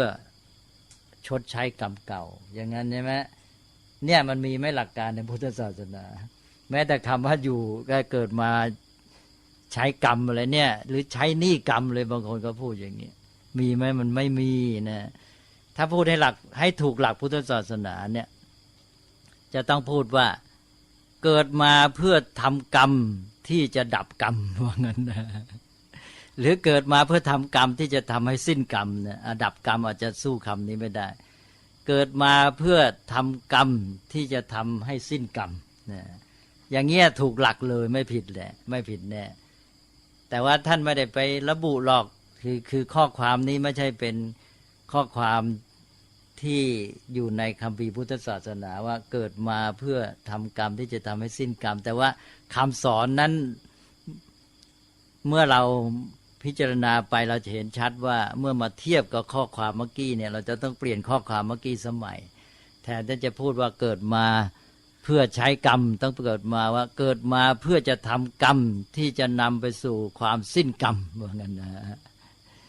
ทีนี้ต้องทำแล้วนะมาต้องทำไม่ใช่อยู่ไปรอให้มันมีผลเกิดขึ้นแล้วก็หมดไปนะทำกรรมให้สิ้นกรรมพระพุทธเจ้าตรัสหลักกรรมไว้นะในที่หนึ่งก็ตรัสถึงว่าคือตรัสเรื่องกรรมนี่กล่าวตรัสไว้เยอะเพราะหลักกรรมเป็นหลักใหญ่แต่นำมาพูดเฉพาะในส่วนที่ใช้พิจารณาเรื่องนี้แห่งหนึ่งพระองค์ตรัสไว้กรรมสี่เนี่ยกรรมดำกรรมขาวกรรมทั้งดำทั้งขาวแล้วก็กรรมไม่ดำไม่ขาวนำไปสู่ความสิ้นกรรมนะทีนี้กรรมดำก็กรรมชั่วนั่นแหละอกุศลนะกรรมขาวก็กรรมดีเป็นกุศลนะความดีทั้งหลายกรรมทั้งดำทั้งขาวก็ปนกันไปชั่วบ้างดีบ้างนี้กรรมไม่ดำไม่ขาวเป็นไปเพื่อความสิ้นกรรมนี่แหละอันนี้สำคัญที่ว่าชาวพุทธเนี่ยก็จะมีวิธีปฏิบัติต่อกรรมทั้งสี่นี่เลยกรรมดำนี่ควรจะละเว้นใช่ไหมกรรมอกุศลกรรมขาวนี่ควรทำนะแต่ก็ยังไม่ใช่อุดมคตินะควรทำกรรมขาวกรรมที่เป็นกุศลแล้วก็กรรมดำกรรมขาวก็ทำคล้ากันไปนี่เป็นธรรมดาของมนุษย์แต่เราก็ต้องพยายามว่าทำกรรมดำให้น้อยทำกรรมขาวให้มากแล้วก็กรรมไม่ดำไม่ขาวเป็นไปเพื่อความสิ้นกรรมอันนี้คือกรรมที่มันไม่ประกอบด้วยกิเลสแต่ว่าประกอบด้วยปัญญานะแล้วก็ถูกแนวทางของเรียกง่ายๆกับแนวทางของพุทธศาสนาเราใช้คำเพื่อเป็นเครื่องหมายรู้หรือว่าเป็นกรรมที่ถูกแนวทางของเหตุปัจจัยนะที่มันจะไม่ก่อผลปรุงแต่งต่อไปนะอันนี้ก็กรรมไม่ดำไม่ขาวประเกิดด้วยปัญญาอย่างที่ว่าเราทำอะไรเนี่ยอย่างคนทำอะไรทำชั่วด้วยความเห็นแก่ตัวทำร้ายเขาเนี่ยหรือทำความดีเราก็ยังมีกิเลสของเราอยู่เนี่ยมีความปรารถนาอย่างโน้นอย่างนี้นะ ยังมีความยึดมั่นถือมั่นอยู่ ทีนี้ว่ามันมีการกระทำที่ว่าก็เรียกสำหรับชาวบ้านก็เรียกว่าเป็นความดีนี่แหละนะแต่ว่ามันประกอบด้วยปัญญาทำไปด้วยปัญญาต้องถ้าใช้ภาษาชาวบ้านก็คือปัญญาบริสุทธิ์เหตุผลบริสุทธิ์ว่ามันเป็นสิ่งที่ควรกระทำด้วยเหตุผลเพื่อแก้ไขปรับปรุงอันนั้นหรือทำสิ่งนั้นให้ดีงามมันไม่มีความปรารถนาส่วนตัวหรืออะไรไปเกี่ยวข้องนะเหมือนอย่างพระพุทธเจ้ากันและการพระอรหันต์เนี่ยท่านก็ทำใช่ไหมพระพุทธเจ้าก็เดินทางไปโปรดผู้โน้นผู้นี้พระอรหันต์ท่านก็ทำอะไรของท่านไปที่เราเรียกกันว่าความดีนะแต่ท่านไม่ได้ยึดถือแต่ว่าท่านรู้ว่าสิ่งนี้เป็นประโยชน์นะเป็นสิ่งที่เป็นประโยชน์ทำให้คนนั้นเขาได้หายโง่อย่างนี้เป็นต้นใช่ไหมหรือทำให้เขาพ้นจากความทุกข์นะแล้วพระองค์ก็ทำเนี่ยทำนั้นสิ่งนั้นมันเป็นประโยชน์โดยรู้ด้วยปัญญาทำด้วยความเข้าใจไม่ได้ไปยึดมั่นเพื่อผลตอบแทนแก่ตัวหรืออะไรทั้งสิ้นทำแบบเนี้ยฉะนั้นกรรมไม่ดำไม่ขาวก็จะมีคำอธิบายหลายแบบแต่แบบหนึ่งที่เราจะเข้าใจง่ายก็คือในที่แห่งหนึ่งตรัสว่าก็คือมรรคมีองค์8นี่เองมรรคมีองค์8นี่แหละเรียกว่ากรรมไม่ดำไม่ขาวเป็นไปเพื่อความสิ้นกรรมก็หมายความว่าเมื่อเราดำเนินชีวิตถูกทำการต่างๆถูกต้องเข้าหลักของมรรคมีองค์8เช่นมีสัมมาทิฏฐิมีความเข้าใจถูกต้องก็คือมีปัญญาเห็นชอบนะทำการไปด้วยความรู้เข้าใจเรื่องความเป็นเหตุปัจจัยเนี่ยเราต้องการให้เกิดประโยชน์นี้เนี่ยช่วยเหลือคนนี้ทำให้ชีวิตให้ดีงามงั้นก็ทำไปนะอย่างเนี้ยก็จะเป็นกรรมที่ทำไปเพื่อความสิ้นกรรมเพราะมันจะไม่ก่อให้เกิดกรรมที่จะมาปรุงแต่งชีวิตนะให้วุ่นวายอีกอันนี้มนนะกรรมไม่ดำไม่ขาวเนี่ยครับคือยังสงสัยอยู่นิดนึงว่าอย่างสมมุติว่ามรรค8เนี่ยครับเป็นกรรมไม่ดำไม่ขาวใช่ไหมครับไม่กรรมไม่ดำไม่ขาวในความหมายแต่ว่ามรรค8เนี่ยการเจริญมรรค8เนี่ยมันก็ส่งผลในทางที่ดีคือก็คือส่งผลมันก็ยังส่งผลกรรมที่ดีให้กับตัวเราอยู่ดีแล้วมันจะต่างอะไรกับกรรมที่เป็นสีขาวอะครับนี่มันเป็นความหมายเฉพาะไงหมายความว่าคือว่าถ้าพูดแบบภาษาชาวบ้านเช่นว่าท่านที่ทำอย่างนั้นน่ะชาวบ้านก็เรียกว่าดีใช่ไหมเป็นความดีแต่ว่าความดีของคนทั่วไปเนี่ยเขาทำด้วยความยึดแล้วมีความปรารถนาส่วนตัวอย่างนั้นอย่างนี้ใช่ไหมทีนี้ถ้าเป็นกรรมแบบนี้เป็นความดีที่เราเรียกกันโดยสมมติน่ะเป็นความดีแต่ที่จริงน่ะมันก็เป็นเรื่องของการกระทำที่เป็นไปตามปัญญาที่มองรู้เหตุปัจจัยแล้วก็ทำไปเพื่อผลที่ท่านเรียกว่าประโยชน์ใช่ไหมทำให้เกิดการพัฒนาชีวิตอะไรต่างๆเป็นต้นซึ่งไม่เกี่ยวกับความยึดถือคือหมายความว่ารู้ความจริงตามเหตุปัจจัยธรรมชาติมันเป็นของมันอย่างนั้นนะแล้วก็เห็นว่ากระบวนการเป็นอย่างนี้แล้วจะเป็นประโยชน์ทำให้เกิดผลที่ดีงามเนี่ยนะก็คือคำว่าดีเนี่ยมันก็ทิ้งไม่ได้เหมือนกันแต่ว่ามันดีโดยรู้ตามที่ตกลงพูดกันแต่ไม่ใช่ดีในความยึดถือพอจะเข้าใจไหมฮะคือไม่ใช่เป็นความยึดมั่นส่วนตัวที่พอมีความยึดมั่นจะมีความปรารถนาส่วนตัวขึ้นมาสมมุติว่าเราทำบุญที่แบบประกอบด้วยความเห็นที่ถูกต้องตรงตามแบบหมายถึงว่าไม่มีกิเลสไม่ได้หวังผลตอบแทนอะไรอย่างเงี้ยครับอย่างนี้จะเรียกว่าเป็นกรรมที่ไม่ดำไม่ขาวหรือว่าเนี่ยเข้าแนวเราเรียกได้ว่าเข้าแนวทางคือว่ามีชื่อเลยนะท่านเรียกว่าโอปฏิกบุญกับอโนปฏิกบุญโอปฏิกบุญที่ประกอบด้วยอุปธิเนี่ยเช่นว่าเป็นความเข้าใจความปรารถนาผลอะไรต่ออะไรของมนุษย์ปุถุชนที่ทำบุญทำความดีก็ยังมีอุปธิมีกิเลสปนอยู่พอเข้าใจใช่ไหมทีนี้อโนปฏิกบุญนี่บุญที่ไม่มีกิเลสก็อย่างที่ว่าทำก็ทำโดยรู้ว่าอันนี้เป็นสิ่งที่เป็นประโยชน์ก็ที่เรียกสมมติกันว่าดีงามนะที่เราเรียกว่าดีงามก็คือมันเป็นประโยชน์มันเกื้อกูลทำให้สิ่งทั้งหลายมันอยู่ในภาวะที่ดีหรือดียิ่งขึ้นอะไรเงี้ยนะเราก็ทำไปเพื่อนั้นโดยเราไม่ได้ไปยึดเพื่อพุ่งหมายผลอะไรต่ออะไรอย่างเงี้ยนะ มันก็เข้าแนวอโนปฏิกบุญแต่ว่าจิตของมนุษย์ปุถุชนเนี่ยจะให้บริสุทธิ์แท้เนี่ยมันยากเราจึงบอกว่าเข้าแนวเข้าใจไหมฮะคือว่าจะให้บริสุทธิ์ผุดผ่องเหมือนอย่างพระอรหันต์เนี่ยมนุษย์ปุถุชนมันบางทีมันก็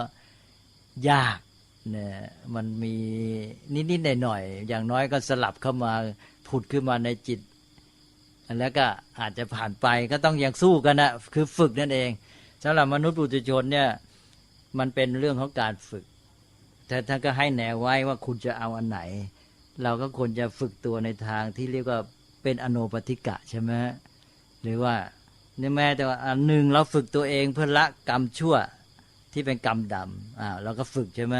มาทำกรรมที่ดีทีนี้แม้ในทางกรรมที่ดีเนี่ยมันก็มีกรรมที่ดีโดยยังโดยยึดถืออยู่ยังมีปรารถนาส่วนตัวอะไรอยู่ใช่ไหมแล้วก็ยังมีกรรมดีที่เราเรียกในภาษาชาวบ้านว่ากรรมดีที่ท่านถือนี่แหละกรรมที่ไม่ดำไม่ขาวเนี่ยที่ว่ามันไม่เกี่ยวกับความยึดความปรารถนาของตัวตนอะไรแล้วเนี่ยนะเราก็ต้องฝึกอีกทีหนึ่งก็คือฝึกว่าให้พ้นจาก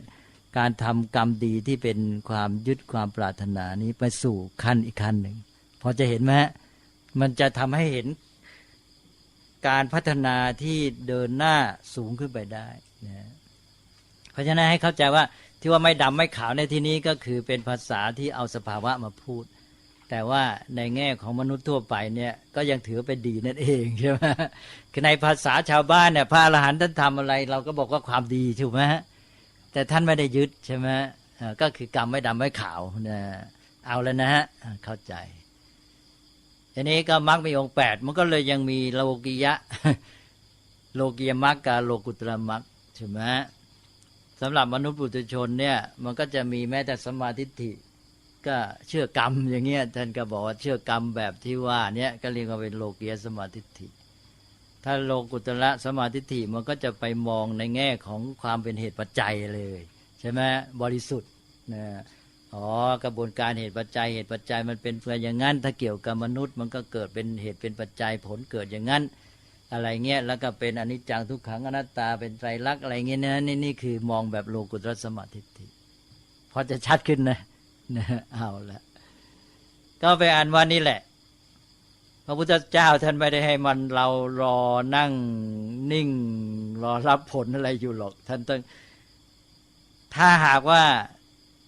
เกิดมาแล้วมันยังไม่ดีใช่ไหมก็ต้องแก้ไขปรับปรุงทำให้มันดียิ่งขึ้นนะแต่ว่าที่ให้ถูกก็คือว่าทำกรรมที่เป็นไปเพื่อความสิ้นกรรมก็คือทำกรรมชนิดที่ว่าเนี่ยนะซึ่งเป็นกรรมการกระทำอย่างสูงเลยที่มันบริสุทธิ์สะอาด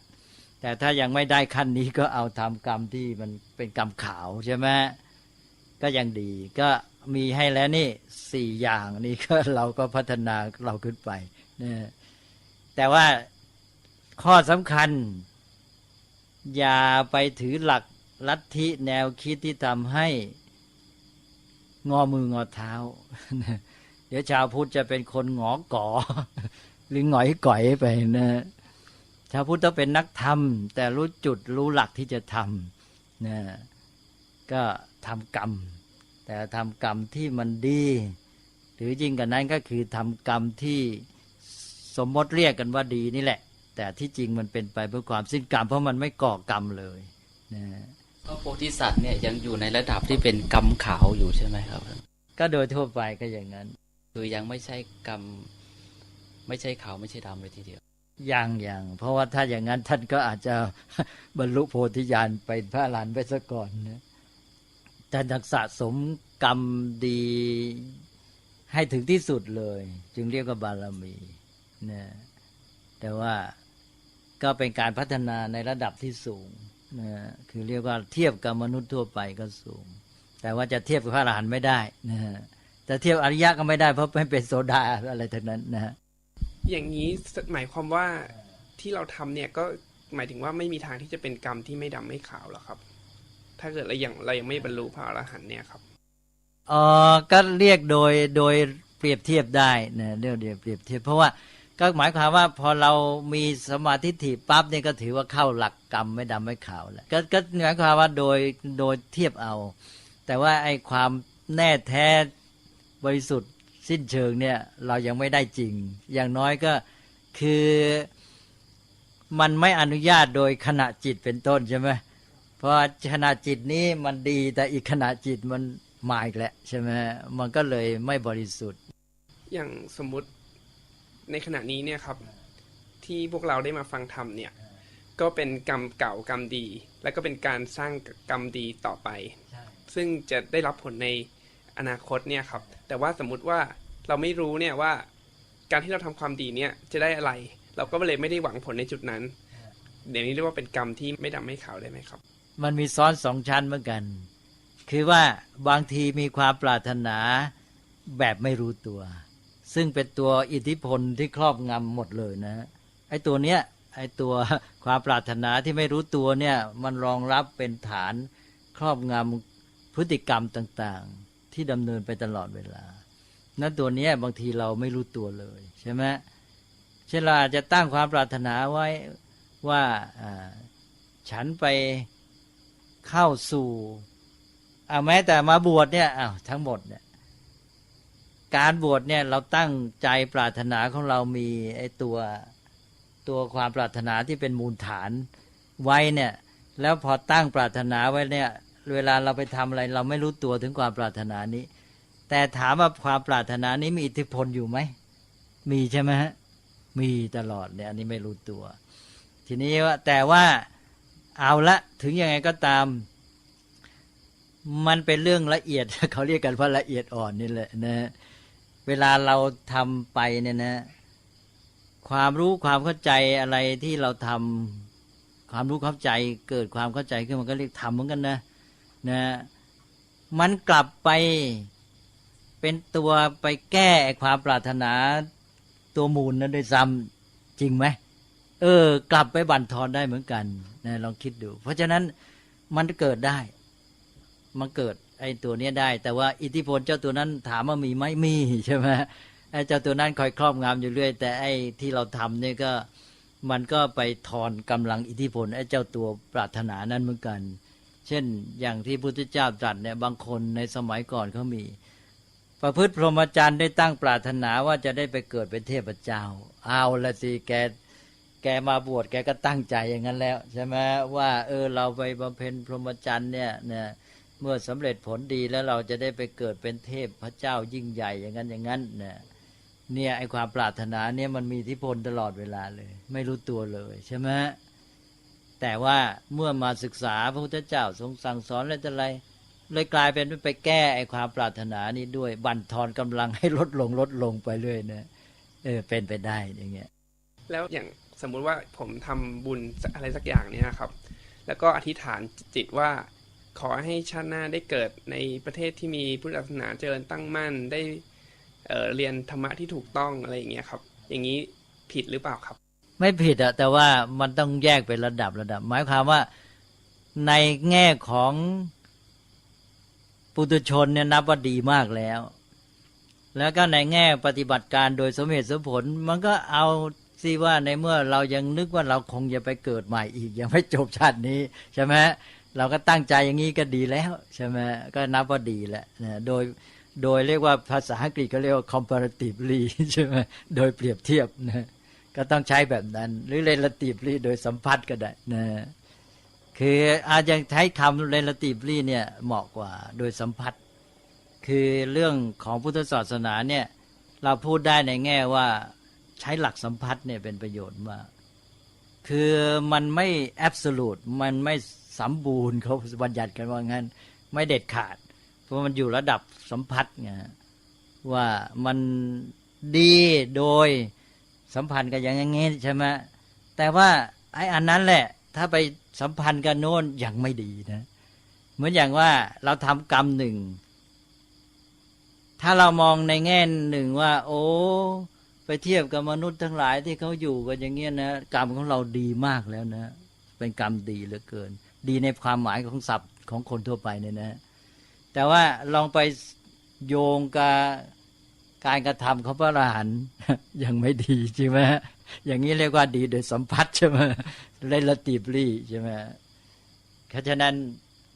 เวลามองอะไรก็ต้องมองในระบบความสัมพันธ์นี้ด้วยและเราก็จะ ทำให้หรือเรียกร้องให้เราเนี่ยจะต้องใช้ปัญญามากขึ้นแล้วเราจะละเอียดอ่อนมากขึ้นในการมองสิ่งทั้งหลายให้เห็นเหตุปัจจัยของมันลึกซึ้งลงไปแล้วก็โยงเยิงเห็นให้แง่มุมเยอะแยะเลยแต่ถ้าเราไม่รู้จักมองอย่างนี้นะจบไม่พัฒนา มองทีเดียวจบมองทีเดียวจบนะก็เลยไม่ไปไหนเรื่องกรรมเนี่ยก็เป็นเรื่องของการพัฒนามนุษย์ก็พระพุทธเจ้าตรัสให้เราพัฒนาก็ท่านบอกให้ละอกุศลก็คืออกุศลกรรมกรรมที่เป็นอกุศลแล้วให้ทำกุศลกรรมอันนี้ก็คือถ้าไม่ได้บอกสักหน่อยให้มันรอผลอะไรใช่ไหมนะแล้วก็คือการพัฒนาจากการที่เคยทำอกุศลกรรมหรือเคยทำอกุศลกรรมมากก็ให้ทำให้มันน้อยลงแล้วก็ทำกุศลกรรมให้มากนี่คือการพัฒนาถ้าเราใช้ภาษาปัจจุบันก็คือท่านให้พัฒนากรรมจากการทำกรรมที่ชั่วมากๆก็ให้ชั่วน้อยลงนะแล้วก็ทำกรรมชั่วเยอะแยะก็ให้ทำให้มันเพียงนิดหน่อยแล้วก็ทำกรรมดีกุศลให้มากขึ้นอะไรเงี้ยนะให้สูงขึ้นจากกามาวจรกุศลเป็นรูปาวจรกุศลอะไรก็ขึ้นไปเรื่อยใช่ไหมนี่ก็คือถ้าเราใช้ภาษาแบบชาวบ้านก็ต้องบอกว่าเราเกิดมาถ้าประพฤติตามหลักพุทธศาสนาได้ต้องดำเนินตามหลักว่าเกิดมาเพื่อพัฒนากรรม ใช่ไหมไม่ใช่เกิดมาเพื่อชดใช้กรรมถ้าคนที่คิดชดใช้กรรมก็แปลว่าไม่ต้องทำอะไรงอมืองอเท้ารออยู่นั่นแหละถ้าใช้ภาษาให้สมยุคสมสมัยก็ต้องพูดใหม่ว่าเกิดมาเพื่อพัฒนากรรมจริงไหมถูกหลักไหมถ้าพูดเพื่อพัฒนากรรมใช่ไหมถูกนะฮะเพราะว่ามันแน่นอนพระพุทธเจ้าให้เราละอกุศลและทำกุศลท่านไม่ใช่ให้หยุดนะก็เพราะนั้นถ้อยคำที่คนไทยพูดเนี่ยมันชวนให้หลงเข้าสู่ลัทธิต่างๆที่ว่าเป็นลัทธิเดียวลัทธิสามลัทธินั่นแหละหนึ่งก็จะเข้าลัทธิกรรมเก่าถูกไหมนี่ก็ไปได้เยอะเลยใช่ไหมเกิดมาชดใช้กรรมก็ไปเอาทั้งชาติไม่ต้องทำอะไรรอผลกรรมเก่าไปสองก็แล้วแต่บุญแต่กรรมไอ้นี่เข้าลัทธิไหนไอ้เหตุว่านี่ใกล้เข้าไปเลยนะอะไรบางทีก็แล้วแต่เวรแต่กรรมก็แล้วแต่ถึงคราวมันก็เป็นไปเองอันนี้พวกนี้ก็พูดบ่อยนะถึงคราวก็เป็นไปเองใช่ไหมพวกถึงคราวก็เป็นไปเองนี่ลัทธิที่สามแล้วเนี่ยอย่างนี้ไม่ไหวนะคนไทยเราต้องชัดอะไรมันไม่ชัดก็ทำให้มันชัดซะนะพูดอะไรพูดด้วยความเข้าใจที่ชัดเจนถ้ายังไม่เข้าใจชัดเจนต้องหาทางศึกษาให้มันชัดนะแล้วปฏิบัติให้มันเกิดผลจริงจังไม่ใช่ทำเรื่อยเปื่อยเมื่อคนไม่รู้ไม่เข้าใจทำอะไรทำมันก็ทำแบบไร้จุดหมายทำแบบเรื่อยเปื่อยไปหมดเลยนะชีวิตมันก็โลเลโลเลนะสังคมมันก็พลอยอ่อนแอไม่มีทิศมีทางนะเนี่ยแม้แต่มานับถือพุทธศาสนาก็ยังเรื่อยๆเปื่อยๆนะไม่มีอะไรชัดเจนมีอะไรสงสัยไหมนะเชื่อเรื่องการเลือกบอกที่ว่าเหมือนกับว่าเป็นคู่กันแล้วไม่แคล้วกันประมาณนี้มันก็ว่าเป็นพรหมลิขิตพรหมลิขิตนั่นก็หมายความพระพรหมท่านขีดมาให้นะฮะทีนี้ถ้าเชื่อพระพรหมขีดมาให้มันก็เข้าลัทธิอิศวรนิรมิตวาทใช่ไหมพระผู้เป็นเจ้าบันดาลใช่ไหมเนี่ยคือมันก็ปล่อยปละละเลยอ่ะแต่ว่าบางทีเขาเอาไว้สำหรับปลอบใจเท่านั้นแหละคือหมายความว่าบางทีมันเป็นอุบายของผู้ใหญ่สำหรับถ้ามาระงับไอ้ความวุ่นงุ่นง่ายของเด็กใช่ไหมผู้ใหญ่เองก็ไม่ได้เชื่อตามนี้หรอกถือว่าเอามาว่าเห็นเด็กมันวุ่นวายนักเนี่ยก็เลยว่าถ้าเป็นคู่กันมันไม่แคล้วกันหรอกนะไม่งั้นแล้วแกไปขนขวายทำอะไรที่มันอาจจะพลาดได้ใช่ไหมแล้วพูดกันว่าเขาไม่รู้เรื่องพูดกันยากนะก็เลยปลอบใจอันนี้เป็นวิธีการที่เรียกว่าอุบายทีนี้นี่แหละบางทีในวงการพุทธศาสนาพวกถ้อยคำเหล่านี้ มันเกิดมาจากการปลอบใจหรือการใช้เฉพาะกรณี แล้วเสร็จแล้วมันเอามาใช้ในความหมายกว้างมันเลยคลาดเคลื่อนทำให้เข้าใจผิดไปเหมือนอย่างว่าเราทำบาปแล้วก็ก้มหน้ารับกรรมไปเถิดนี่เป็นตัวอย่างเนี่ยบางทีก็เป็นคำปลอบใจนะคนเนี้ยแกได้ทำความผิดใช่ไปฆ่าคนตายมาใช่ไหมแล้วแกก็ทุกข์มากแล้วแต่ว่าอีกอันหนึ่งก็คือแกคิดในแง่เรื่องจะทำอะไรอื่นที่มันไม่ดีไปอีกใช่ไหมก็มีคำปลอบอันหนึ่งว่าไอ้ก้มหน้ารับกรรมไปเถอะใช่ไหมคือมันใจมันจะได้ยอมรับซะแล้วก็หายทุกข์คับแค้นที่มันมากเกินไปให้มันเบาลงให้ทุกข์น้อยลงแล้วก็ระงับการที่จะไปทำกรรมชั่วอะไรอื่นอีกอันนี้เป็นเรื่องของถ้อยคำที่มาใช้เฉพาะกรณีซึ่งเราจะมีแบบนี้เช่นอย่างเวลามีการพลัดพรากจากกันก็จะมีการปลอบใจว่าอะไรสิ่งทั้งหลายมันเป็นอนิจจังหรือจะพูดว่าอนิจจังไม่เที่ยงเกิดแล้วก็ต้องตายนะ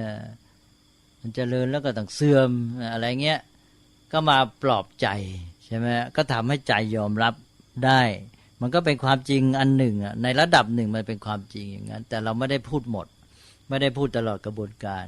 พูดถึงความจริงในแง่หนึ่งระดับหนึ่งแล้วให้ใจเขายอมรับความจริงนั้นมันก็จะหายทุกข์หายโศกไปขั้นหนึ่งหรือบรรเทาเบาบางแต่ทีนี้ถ้าเกิดคนไปยอมอยู่แค่นั้นก็จบใช่ว่าไปทำอะไรมากิจการก็เสื่อมหรือว่าล้มละลายหรืออะไรก็แล้วแต่อย่างนี้นะก็บอกเจริญแล้วมันก็ต้องเสื่อมมันเป็นอนิจจังแล้วก็เลยเสื่อมแล้วก็เลยปล่อยเลยทีนี้ก็ไม่แก้ไขปรับปรุงไม่กระตือรือร้นอย่างนี้ก็กลายเป็นเสียไปเลยเป็นประมาทไปนะนี่หลักของท่านเนี่ยอนิจจังก็คือไม่เที่ยงมันเจริญได้เสื่อมได้แต่จะเจริญหรือเสื่อมเป็นไปตามเหตุปัจจัยนะท่านไม่ได้จบแค่นี้ไม่ได้จบแค่ว่าบางคนไปพูดว่าเจริญแล้วก็ต้องเสื่อมก็จบกันทีนี้ก็เลยบางทีก็เลยกลายไปว่าไม่ขนขวายไม่หาทางใช้ปัญญาแก้ไขป้องกันความเสื่อมความเสื่อมมันก็ต้องมาก็เลยปล่อยทีนี้ท่านบอกว่าสิ่งทั้งหลายเนี่ยมันไม่เที่ยงมันเปลี่ยนแปลงไปมีเสื่อมได้เจริญได้เราจะไปพูดว่าเจริญแล้วต้องเสื่อมเราพูดว่าเจริญได้เสื่อมได้ทั้งนี้เป็นไปตามเหตุปัจจัยเจริญหรือเสื่อมเป็นไปตามเหตุปัจจัยอนิจจังนี่มันเปลี่ยนแปลงไม่เที่ยงแต่มันไม่ใช่ว่าเปลี่ยนแปลงไปเรื่อยเปื่อยนี่ไม่ใช่เปลี่ยนแปลงไปเองแต่เปลี่ยนแปลงไปตามเหตุปัจจัยนี่หลักอนิจจังเนี่ยมันมีตัวรองรับอยู่คือหลักเหตุปัจจัยอันนี้เพราะนั้นไตรลักษณ์นี่เป็นรูปปรากฏที่เรียกว่าลักษณะก็คืออาการที่ปรากฏแต่เบื้องหลังของมันคืออะไรตัวกฎธรรมชาติคือปฏิจจสมุปบาทความเป็นไปตามเหตุปัจจัยใช่ไหมเพราะนั้นไอ้รูปลักษณะที่ปรากฏว่าไม่เที่ยงเป็นทุกข์อะไรเนี่ยก็คือมันเป็นไปตามเหตุปัจจัยนี้ใช่ไหมอันนั้นโดยเฉพาะไอ้ตัวหลักอนิจจังหรือเปลี่ยนแปลงเนี่ยมาใช้ในโลกสามัญของชาวบ้านเนี่ยมากนั่นจะต้องทำความเข้าใจให้ถูกว่าอย่าลืมว่าอนิจจังตั้งอยู่บนฐานของเหตุปัจจัยนะถ้าท่านต้องการให้เจริญท่านต้องเรียนรู้ศึกษาเหตุปัจจัยที่จะทำให้เสื่อมแล้วป้องกันแก้ไขเหตุปัจจัยของความเสื่อมแล้วก็ศึกษาเหตุปัจจัยที่จะทำให้เจริญแล้วท่านก็ทำเหตุปัจจัยนั้นเพื่อรักษาความเจริญไว้และทำให้เจริญยิ่งขึ้นไปใช่ไหมอย่างนี้จึงจะถูกหลักพุทธศาสนาไม่ใช่ไปอยู่ก็ยอมเรื่อยเปื่อยไปนะเว้นแต่มันไม่มีเหตุปัจจัยที่จะให้เป็นอย่างนั้นยกตัวอย่างคือว่าอย่างบางคนบอกอย่างนั้นไปเป็นพระอรหันต์แล้วก็เป็นอนิจจังนี่พระพุทธเจ้าตรัสไว้สิ่งทั้งหลายเป็นอนิจจังไม่เที่ยงยังไงไปเป็นพระอรหันต์แล้วเดี๋ยวมาอนิจจังก็ต้องกลับมาเป็นมนุษย์ปุถุชนได้สิใช่ไหมรู้จะไปเถียงก็ไงล่ะพระพุทธเจ้าตรัสไว้แล้วเป็นอนิจจังเนี่ย มันจริงนี่ถ้าอย่างนั้นพระอรหันต์ก็ต้องกลับมาเป็นปุถุชนได้ไม่เที่ยงก็นี่แหละต้องโยงเข้าหาหลักเหตุปัจจัยมันไม่มีเหตุปัจจัยให้มันกลับมาเป็นปุถุชนเหตุปัจจัยใดที่จะทำให้เป็นปุถุชนเหตุปัจจัยนั้นท่านกำจัดไปหมดแล้วเมื่อเหตุปัจจัยที่จะให้เป็นปุถุชนมันหมดมันก็ไม่รู้จะเอาเหตุปัจจัยไหนให้มาเปลี่ยนเป็นปุถุชนอีกเพราะนั้นพระพุทธเจ้าจึงตรัสว่าเหตุปัจจัยเพื่อความเป็นอย่างนี้ได้ถูกละกำจัดสิ้นไปแล้วนี่ตรงนี้นะครับเราตามความเข้าใจนะครับเรื่องพรหมลิขิตเมื่อกี้ครับเหมือนกับว่าค่อนข้างเชื่ออยู่บ้างลักษณะว่ากรรมสัมพันธ์นะครับสมมติว่าในอดีตเราเคยมีกรรมสัมพันธ์กับคนหนึ่งมาอะไรอย่างเงี้ยครับเราก็จะต้องมันก็ต้องชดใช้กับยังจะต้องมีกรรมกับคนนั้นต่อไปในชาตินี้อะไรอย่างเงี้ยครับแต่ว่าก็ไม่ถึงกับว่ารอให้มันเป็นอย่างนั้นไปเลยแล้วก็คือเราก็ต้องสร้างเหตุที่จะทำให้เกิดผลก่อนแต่ว่า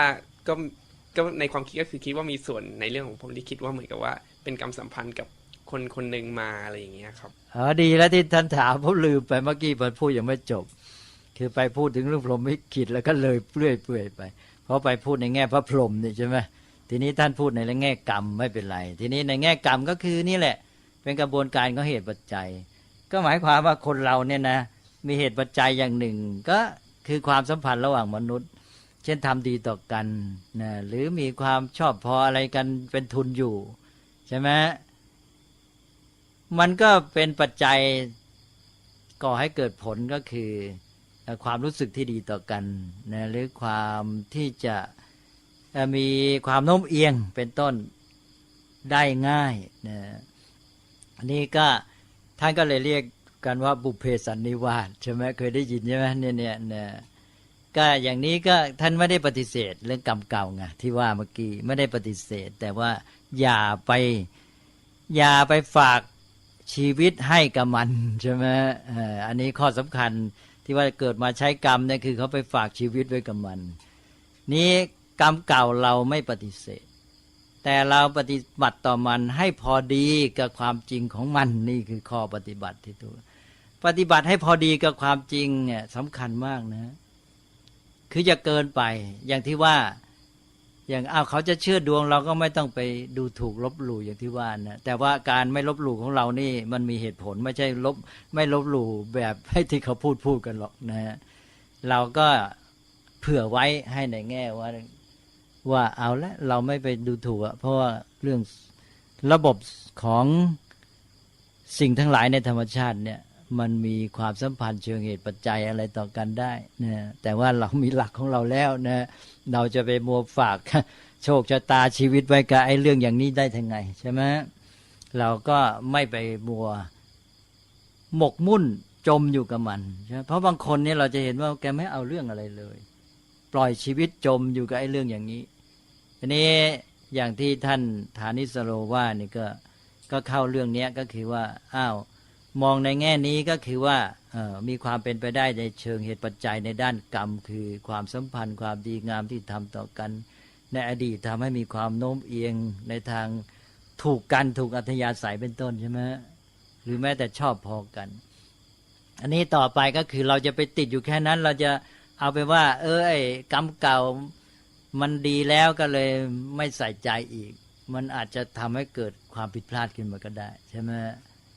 นี่ก็ต้องสร้างกรรมใหม่ที่ดีงามขึ้นมานะเพื่อไอ้ตอนนี้ที่ปัจจุบันเนี่ยจะสำคัญมากกว่าแหละก็คือสิ่งที่จะต้องทำต่อไปเพราะแม้แต่ความผูกพันในอดีตนี้เราก็ไม่รู้นะมันอาจจะมีปัญหากันมาก็ได้ใช่ไหมทั้งที่ว่าเคยสัมพันธ์กันดีนั่นแหละบุพเพสันนิวาสอะไรนั่นแหละแต่ว่ามันเคยเกิดเรื่องกันเหมือนกันนะใช่ไหมเป็นเจ้ากรรมนายเวรก็อาจจะไม่ถึงขั้นนั้นแหละแต่หมายความว่าอย่างคนที่เป็นคู่ครองเนี่ยก็หลายคู่ใช่ไหมก็อยู่ด้วยกันตลอดชีวิตนั่นแต่มันก็มีทุกข์มีอะไรกันเยอะเหมือนกันนะใช่ไหมมีเป็นคู่ก็ตีกันตลอดก็ใช่สิเพราะฉะนั้นไอ้บุพเพสันนิวาสเนี่ยมันก็อาจจะมีอิทธิพลมาในแง่ด้านหนึ่งที่เราไปมัวเอาแต่ส่วนดีแล้วเราเพราะความไม่รู้เนี่ยใช่ไหม เราก็ไม่รู้ที่จริงมันมีแง่ร้ายซ่อนอยู่ด้วยเนี่ยถ้าเราไปประมาทเราก็ไปหวังพึ่งมันซะเราก็แย่ดิใช่ไหมดังนั้นเราอย่าไปมัวปล่อยฝากชะตาชีวิตไว้กับมันนะเรารู้เข้าใจเท่าทันแล้วก็เอามาใช้ประโยชน์แล้วก็สำคัญที่สุดก็คือสิ่งที่จะทำต่อไปสิ่งที่จะทำในขณะนี้ที่ทำได้เนี่ยสำคัญที่สุดนะทำให้ดีแล้วก็จะเป็นปัจจัยที่จะทำให้เกิดกรรมเก่าที่ดีต่อไปเพราะว่ากรรมที่ทำในขณะนี้อีกนาทีหนึ่งมันเป็นกรรมเก่าแล้วเชื่อไหม ถ้าเราพูดว่าเราจะเป็นใหม่แล้วแต่กรรมเก่าอ้าวในแง่นี้ก็ถูกแล้วก็กรรมเก่าเรื่อยนี่ใช่ไหมทำขณะนี้อีกนาทีก็เป็นกรรมเก่าแหละและไอ้กรรมเก่าที่เราทำเมื่อนาทีก่อนมันก็มีผลต่อเราต่อไปนะเราก็ทำกรรมเก่าทำกรรมอยู่เรื่อยนะเวลาทำมันเป็นปัจจุบันแต่ว่าประเดี๋ยวเดียวมันเป็นกรรมเก่าแหละแล้วตกลงไอ้ที่เรารับผลเนี่ยที่ชีวิตเราเป็นไปยังไงเนี่ยส่วนมากก็เป็นไปตามกรรมเก่าถูกไหมฮะก็เพราะว่าไอ้กรรมใหม่ที่เป็นปัจจุบันเนี่ยเราก็เพิ่งทำ แล้วก็ทำมันมีอยู่ขณะเดียวมันเป็นปัจจุบันใช่ไหมต่อจากนั้นเป็นอดีตเพราะฉะนั้นไอ้เจ้าอดีตเก่านี่มันเต็มไปหมดเลยเพราะนั้นกรรมเก่านี่แหละในแง่นี้มีผลมากแต่เราจะไปมองกรรมเก่าเฉพาะชาติก่อนนู้นนะเก่าเรื่อยไปเลยเนี่ยนะแล้วก็กรรมขณะนี้ที่เราทำเนี่ยมันก็เป็นปัจจัยก็คือกรรมที่กำลังจะเก่าต่อไปเนี่ยมันจะเป็นปัจจัยแก่วิบากหรือผลที่เกิดต่อไปในอนาคตนี่เพราะนั้นเราจะต้องวางแผนการวางแผนก็คือกรรมอย่างหนึ่งนะคือกรรมดีที่ทำด้วยปัญญาการวางแผนก็เป็นกรรมใช่ไหมเนี่ยก็ต้องใช้ความคิดแล้วนี่เนี่ยแล้วก็วางแผนการทำกรรมให้ดีเนี่ยอย่างที่ว่าให้ลดอกุศลเพิ่มฝ่ายกุศลแล้วทำกุศลให้มากขึ้นอะไรอย่างเงี้ยนะแล้วก็ให้พัฒนากรรมที่ว่าเป็นกุศลที่ดีแล้วเนี่ยให้ไปเป็นดีชนิดที่ว่าเป็นไปเพื่อความสิ้นกรรมนะมีอะไรอีกไหม ยังไม่ชัดก็ว่ากันให้ชัดนะเนี่ยอย่าอยู่กันอย่างแบบคลุมเครือเนี่ยสังคมไทยของเราเนี่ยน่าเป็นห่วงในแง่นี้ด้วยชาวพุทธเองเนี่ยมาพูดกันแต่ว่าพูดกันไปก็ไม่ทำให้ชัดเจนนะ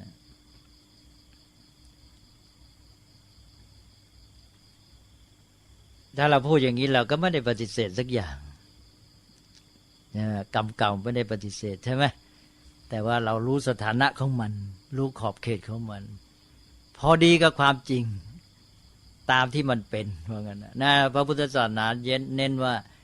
ให้มองดูให้รู้เห็นตามที่มันเป็นนะแต่ตามที่มันเป็นแล้วก็พอดีกับความจริงปฏิบัติให้พอดีกับความจริงนะจะใช้เหตุผลในการแก้ปัญหาแต่ว่าทางเราท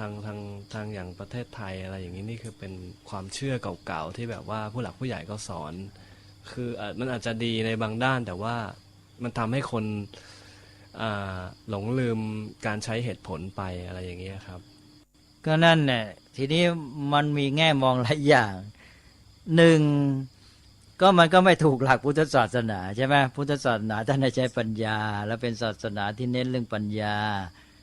ศรัทธาก็ต้องมีปัญญาประกอบท่านจะไม่ให้มีศรัทธาแบบงมงายและศรัทธาตาบอดท่านจะใช้ศัพท์ธรรมะทางนักธรรมะก็จะย้ำบ่อยๆว่าให้เป็นศรัทธาญาณสัมปยุตคำว่าญาณสัมปยุตก็แปลประกอบด้วยปัญญาหรือประกอบด้วยความรู้ศรัทธาที่ความเชื่อเนี่ยต้องประกอบด้วยปัญญาไม่ใช่ศรัทธาญาณวิปยุตถ้าเป็นญาณวิปยุตก็เป็นศรัทธาที่ปราศจากความรู้ปราศจากปัญญาวิปยุตแปลว่าปราศจากสัมปยุตประกอบด้วยญาณก็ความรู้หรือปัญญาในที่นี้พูดง่ายๆปัญญานี่ชาวพุทธเรามันไม่ใช้ปัญญาญาณ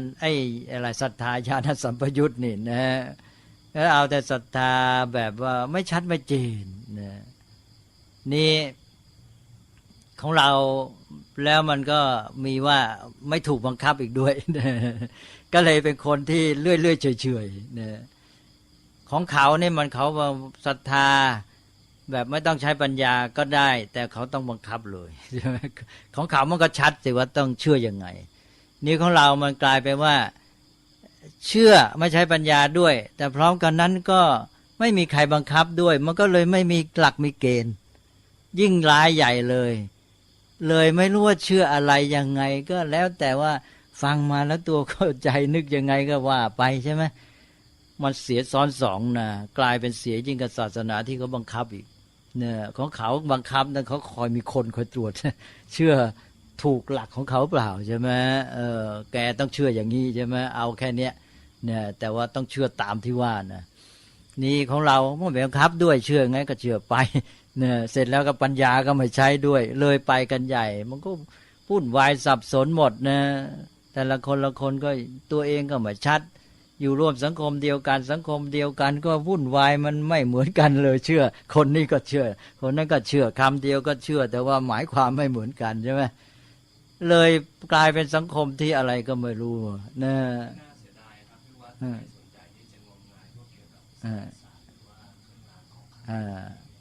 นั่นสิพระไปแทนที่จะไปเป็นหลักก็เลยกลายไปพาเขาซะนี่เนี่ยนั่นสิทีนี้เรามาพูดถึงตะวันตกเอาละในแง่นี้แปลว่าเราเนี่ยไม่ได้ปฏิบัติตามหลักพุทธศาสนาได้แต่อ้างว่าเป็นพุทธสองก็ตะวันตกตะวันออกศาสนาตะวันตกนั้นก็เป็นศาสนาแห่งศรัทธาเดิมก็บังคับศรัทธาอย่างรุนแรงมากใช่ไหม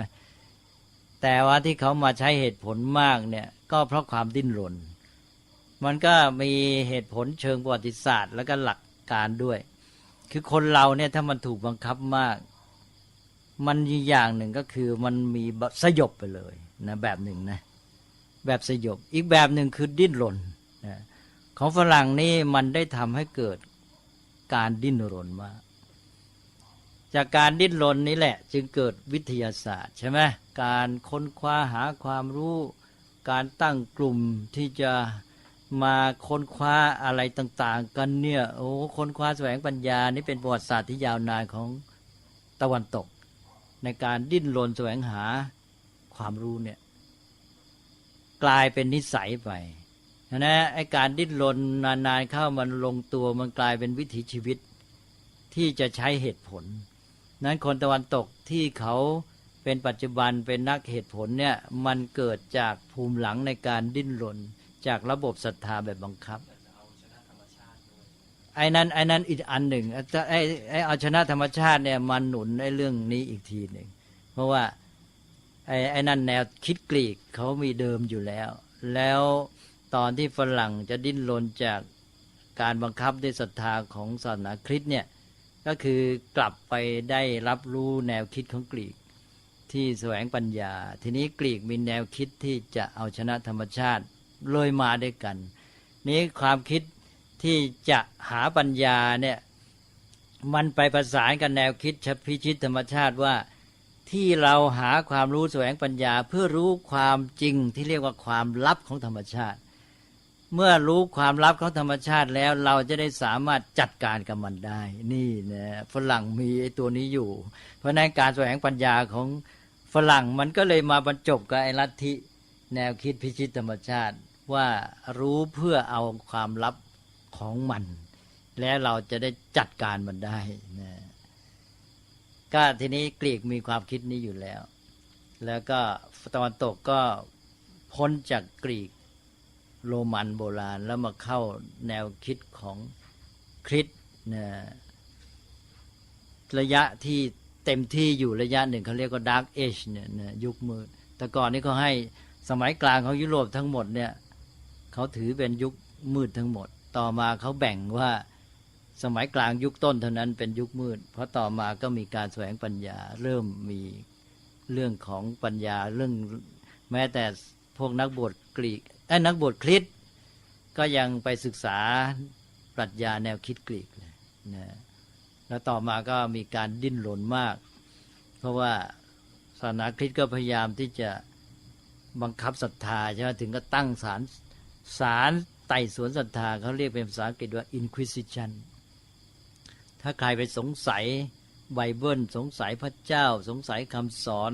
ข ของคริสตศาสนาแม้แต่ว่าโลกนี้ไม่ใช่เป็นศูนย์กลางของจักรวาลอะไรเงี้ยเป็นโลกหมุนรอบดวงอาทิตย์เขาถือว่านี่ผิดเป็นซินเป็นบาปเป็นความผิดต่อพระผู้เป็นเจ้าเขาก็จับขึ้นศาลเนี่ยศาลอินควิซิชันเนี่ยแล้วถ้าหากว่าไม่ยอมละเลิกความคิดเขาก็เผาทั้งเป็นเนี่ย ก็กาลิเลโอนี่เบาหน่อยเขาจะให้กลืนยาพิษแล้วแกก็ยอมสารภาพผิดเขาก็เลยให้ขังอยู่ในบ้านจนตายนะแกอยู่ในบ้านถึงจะ8 ปีจึงตายเรียกว่าลดโทษให้ แล้วก็เพิ่งมายกโทษให้นะเมื่อ10 ปีได้ยังไม่รู้นะทางวาติกันเนี่ยประกาศออกมาเลยว่ายกโทษให้กาลิเลโอ โอ้นานเลยกว่าจะได้รับยกโทษเรายังรอบอกว่าที่จริงมากาลิเลโอมันน่าจะยกโทษให้พระคริสตศาสนาใช่ไหมไปทำร้ายกันนี่น่าจะให้กาลิเลโอยกโทษให้นี่ประกาศแหละเขาประกาศยกโทษให้กาลิเลโอเนี่ยก็คือเดิมศาสนาคริสต์เขาบังคับศรัทธามากก็เลยดิ้นรนก็เกิดวิทยาศาสตร์เจริญแล้วก็แนวคิดกรีกก็พัฒนาขึ้นมาก็เป็นตัวหนุนในความเจริญของวิทยาศาสตร์แนวคิดพิชิตธรรมชาติก็มาประสานกันขึ้นมาเลยนะนี่ก็ทำให้ฝรั่งมีวิถีชีวิตที่ว่านิยมเหตุผลจากการสร้างเนื้อสร้างตัวที่ดิ้นรนเนี่ยนะแล้วก็ใฝ่เสรีภาพอิสรภาพนี่แบบอเมริกันที่หนีภัยของการบีบคั้นที่เขาเรียก persecution การกำจัดนะที่ว่าเอาขึ้นศาลไต่สวนศรัทธาเป็นต้นเนี่ยพวกนี้ก็หนีดิ้นรนไปหาอิสรภาพนะก็เป็นนักไขว่คว้าหาเสรีภาพนะก็กลายเป็นว่าคำว่า freedom นี่เป็นอุดมคติสูงสุดของอเมริกันนะเนี่ยนี่ของเราเนี่ยที่จริงมาตรงข้ามเรามีศาสนาแห่งปัญญาแต่คนไทยกลับไปอยู่กับศรัทธาแบบเลื่อยเปื่อยๆนะปล่อยปละไม่เอาใจใส่ไม่ศึกษาไม่ค้นคว้าของเขาอยู่กับศาสนาที่เอาศรัทธาเป็นหลักแต่เขากลับไปมีวิถีชีวิตที่มานิยมปัญญาเหตุผลได้แต่ของเราอยู่กับศาสนาแห่งปัญญานิยมปัญญาความรู้การแสวงหาความเข้าใจกลับมาปล่อยไม่เอาใจใส่เรื่องการค้นคว้าความรู้อยู่กับความเชื่อเรื่อยๆเปื่อยๆนะมันเป็นยังไงเนี่ยไอ้องค์ประกอบด้านอื่นปัจจัยทางสังคมปัจจัยของที่เราเรียกง่ายๆปัจจัยเชิงประวัติศาสตร์มีส่วนสำคัญนะอันนี้ก็เป็นเรื่องที่น่าศึกษาอยู่แต่ว่าถึงยังไงก็ต้องช่วยกันแก้ไขปล่อยอย่างนี้ไม่ไหวสังคมชีวิตและสังคมมันก็จะแย่แม้แต่ชาวพุทธอย่างที่ว่าพูดกันไปเรื่อยๆอย่างเงี้ยอยู่ๆได้ยินทางวิทยุเดี๋ยวเราเกิดมาใช้กรรมแหละเป็นอาจารย์สอนพุทธศาสนาด้วยเลย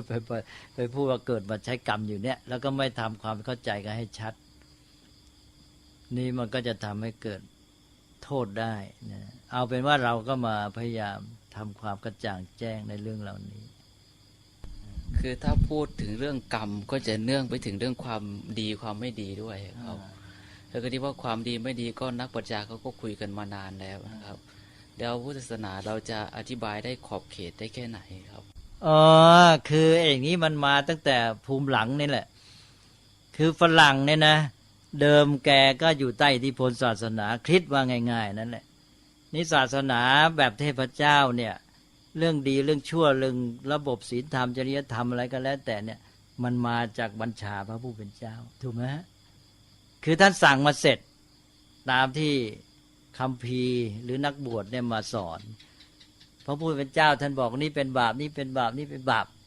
นะก็เป็นคำสั่งใช่ไหมแล้วเอาความหมายลึกลงไปก็คือการทำผิดต่อพระเจ้าเป็นซินที่เรียกว่าซินที่เรียกเรามาแปลว่าบาปนะที่จริงเดี๋ยวนี้ทางพุทธเราไม่ยอมให้ใช้นะห้ามแปลบาปว่าซินเพราะมันความหมายมันไปกันไม่ได้เลยซินก็คือความผิดต่อพระผู้เป็นเจ้าเช่นไปสงสัยพระผู้เป็นเจ้าหรือทำอะไรก็แล้วแต่ก็เป็นการละเมิดพระบัญชาบ้างอะไรบ้างรวมแล้วก็คือความผิดต่อพระผู้เป็นเจ้าเรียกว่าบาป นี้หลักการวินิจฉัยมันก็เลยอยู่ที่นี่อยู่ที่ว่าอ๋อเป็นเทวบัญชาเป็นคำสั่งพระพุทธเจ้าพระพุทธเจ้าบอกไว้อย่างนี้นะเป็นความผิดต่อพระองค์ทีนี้ต่อมาเมื่อวิทยาศาสตร์เจริญขึ้นอิทธิพลของศาสนาเสื่อมลงคนฝรั่งก็มาคิดหาเหตุผลกันใช่ไหมก็อิทธิพลปรัชญากรีกบ้างอะไรบ้างพวกนี้คิดกันไปว่าไอ้ความดีความชั่วคืออะไรคือแกไม่ยอมรับแล้วว่าพระผู้เป็นเจ้าสั่งมาใช่ไหมก็เท่ากับว่าแกเดิมแกยึดมั่นอยู่ว่าไอ้ที่ว่าบุญบาปดีชั่วมันอยู่ที่พระเจ้าท่านว่าพอเขาไม่เชื่อเรื่องพระเจ้าเคว้งคว้างแล้วทีนี้ไม่รู้จะเอาอะไรเป็นหลักตัดสินใช่ไหมก็มาหากันทีนี้ว่าจะอะไรบ้างก็บอกโอ้ยดีชั่วมันไม่มีหรอกมันแล้วแต่คนตกลงกันเราจะเห็นได้ว่าดูซิในสังคมนั้นน่ะทำอย่างนี้เขาว่าดีพอไปดูอีกสังคมหนึ่งอันเดียวกันที่ว่าดีไอ้สังคมนี้ว่าชั่วใช่ไหมพวกนี้ก็ยกตัวอย่างได้เยอะพวกนี้ก็เลยบอกเฮ้ยดีชั่วไม่มีจริงเป็นเรื่องของมนุษย์ตกลงกันว่างั้นนะมาดูก็สมจริงในระดับหนึ่งทีนี้พุทธศาสนาเนี่ยท่านว่าไปตามความจริงที่มันมีมาซึ่งมันมีหลายขั้นหลายตอนแต่เอาง่ายๆท่านเรียกว่ากุศลอกุศลกุศลเนี่ยมันแปลว่าเกื้อกูลนะเกื้อกูลต่อชีวิตจิตใจพูดง่ายๆก่อนนะแล้วก็มีความหมายอื่นมันไม่ก่อความเสียหายหรือว่ามันมีผลเป็นสุขนะมันมีปัญญาแอบอิงอยู่นะเป็นฐานอยู่หรือประกอบด้วยปัญญาแต่เอาง่ายๆความหมายพื้นฐานก็คือเกื้อกูลอย่างเมตตานี่ผมยกตัวอย่างบ่อยเมตตาความปรารถนาดีต่อผู้อื่นนะความรักความปรารถนาดีเกิดขึ้นเป็นไงลองพิจารณาดูสิจิตใจเป็นไงสบายไหมฮะเมตตาเกิดขึ้นความปรารถนาดีจิตใจก็สบายเบา